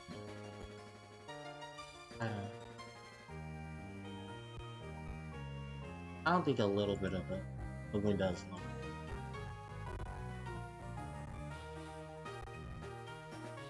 Okay, that's a little. Alright, with that said and done, ladies and gentlemen, I want to use this paralysis heal on Zuzu. On Crocro, I'm sorry, not Zuzu. They're no longer Zuzu, you have now become Crocro. And now Crocro is going to help me take on Gardenia! You kept me waiting. Well, hell, I have to out of the gym train. I'm Eternal City Gym Leader, Gardenia, the Grass Type Master. When I first saw you, I was convinced you'd find your way to me. My hunch right now is on the money, and you have a winning aurora. So anyway, let's have some fun. This will be fun. Let's have our battle. Alright, ladies and gentlemen, it's time for Generation 4's grass-loving queen, Gardenia! Gardenia starts the battle off with Turtwig, level 20, Overgrowth for its ability, with the moves Grass Knot, Razor Leaf, Sunny Day, and Reflect. Yes, this is a team that specializes in Sunny Day. If we were playing Diamond and Pearl, this would be Cherubi. Oh, actually no, she does have Turtwig. Oh, never mind. This is Turtwig, level 19, Overgrowth for its ability, meaning if it's low on HP, its grass-type moves will do more damage. With the moves Grass Knot, Razor Leaf, Reflect, and Withdraw. So this Turtwig specializes, is going to try to set up Reflect to deal with the physical types, and then also try to do Sunny Day, which is a really crazy thing. I actually thought the truth. Okay, so now it's going to set up its Reflect. I should have tried to hit it with two. It's okay. We'll still do some decent damage to it, because we're... If anything, I could use Flamethrower, and we'd still be fine. The thing is here, this Sunny Day is trying to help Gardenia's other two party members set up, while the Reflect is also around. Razor Leaf won't do much, and I think I'm gonna make her waste a super potion on us, just so that she can feel Turtwig. If not, she's probably gonna save it for later. Nope, she's gonna waste it here. Gardenia does have a lot of changes to her team. If I'm not mistaken, Gardenia in Brilliant Diamond and Shining Pearl, oh, she does still have her Turtwig. It's holding a Miracle Seed, level 19, Shell Armor for its ability, with the moves Reflect, Work Up, Grass Knot, and Razor Leaf. The signature move of this gem is, well, Grass Knot, which is a special grass type move that it'll do more damage depending on the HP of the Pokemon using it. So yeah, that is something to worry about. What we're trying to do now is just try to work through this Reflect. Razor Leaf's not going to do much to us because we're quad resistant to Razor Leaf. Even though it's a higher... yes! That Reflect is gone. So now we're going to go back to Wing Attack. And be super effective. Oh, that's dangerous. Anyway, alright. Next, the sunlight is faded. Next is Cherubium. Oh, Cherum. I'm sorry, I said Cherubium. Cherum, level 20. Flower Gift for its ability, meaning that it changes its form while the sun is out. With the moves Leaf Seed, Safeguard, Magical Leaf, and Grass Knot. If we were playing Diamond and Pearl, this would be Cherubi, level 19, Chlorophyll for its ability, meaning that under sun, its speed will increase. With the moves Safeguard, Growth, Leech Seed, and Grass Knot. This is set her up for Safeguard to do some protection, while Leech Seed zaps the strength, and it's gonna most likely hit you with Grass Knot. And Brilliant Diamond and Shining Pearl, Cherubi, level 19, Chlorophyll for its ability with the moves Growth, Safeguard, Dazzling Gleam, and Grass Knot. So yeah, this shouldn't be too much because now that the it's gonna set up the Safeguard so that we can't do any status conditions to any of the party members for the next 5 turns. The Wing Attack will definitely be enough to deal with it. It's probably its only real hitting moves are Magical Leaf, which is a 60 power grass type move that never misses, flies, and then critical hit on the Wing Attack. Let's go. Alright, and that is Cherubium. Oh, so close. Alright, next up is Gardenia's Ace. Roserade, the final evolved form of the Dew. Grass Poison type. I believe Natural Cure for its ability, meaning if it switches out, it heals its status condition. With the holding a Citrus Berry, notes the moves Poison Sting, Stun Spore, Magical Leaf, Grass Knot. If we were playing Diamond and Pearl, level 22, Natural Cure for its ability, Grass Poison type, Natural Cure for its ability, holding a Citrus Berry, Grass Knot, Magical Leaf, Poison Sting, Stun Spore. If we were playing Brilliant Diamond and Shining Pearl, it's level 22, Technician for its ability, meaning that its weaker attacks will do more damage. Grass Poison type, holding a Citrus Berry with the moves Poison Sting, Stun Spore, Grass Knot and Petal Blizzard. Petal Blizzard, I believe, is replacing Magical Leaf as it's the stronger grass type move introduced in Generation, I think Generation 5 or 6, introduced Petal Blizzard. I want to say it's Gen 5. But yeah, so what we're gonna do is, Safeguard is still up. So we're gonna try to hit this thing. Yeah, we dodged the, oh, nice. We did some, oh, we need to heal. We dodged the Stun Spore, for however long that's gonna be. But we, I think because we're quad resistant to grass type moves, it's probably why we resist. So the only real moves that this Pokemon can do to us is, well, Magical Leaf, which we quad resist. Stun Spore and Poison Sting. Poison Sting we resist because we're poison type. And Winged Attack's gonna do max damage because it's weak to grass. Because it's grass type, so it would use Grass Knot, but I'm lighter weight than it, so I'm gonna be veg. I do believe Gardenia's, yeah, the Citrus Berry's gonna kick in and give it back 38. But, oh, it's no longer protected by Safeguard. Are you saying something? I couldn't think. I'm in the corner. Alright, so it's gonna hit us with another Magical Leaf. I'm gonna hit it with a Supersonic. Try to see if I can confuse it. Supersonic method. Well, I still quad resist this Magical Leaf. I'm gonna go ahead and try for another Super. Yeah, okay. Ah, yes. Supersonic hit. That's also why they wanted to put up the Safeguard, because they know that some of your Pokemon may have like a status condition, a status move that would hurt the team. One of the big ones at this point in time is, yeah, Supersonic. I believe the other one is Burn, but that's a rare occasion if Ember and them want to burn. Oh, work through the Magical Leaf. Alright. Yeah, we're gonna take decent damage. Oh, alright, let's go ahead and hit with this Wing Attack. Roserade is confused. Roserade hit itself in confusion. Yes! Wing Attack for game. And that's it. We have defeated Gardenia, the Eterna City Gym Leader. And we leveled up to level 20. Let's go, Crow. Oh, I was hoping it'd be level 20. 2 levels on the Gym Leader. Alright, and with that we have defeated Gardenia, the Eterna City Gym Leader. I might have said it before, but you're really tough. That wasn't hard for you to raise your Pokemon so good. I guess that's a measure of how much you love your Pokemon. In recognition of that, I'm proud to grant you this.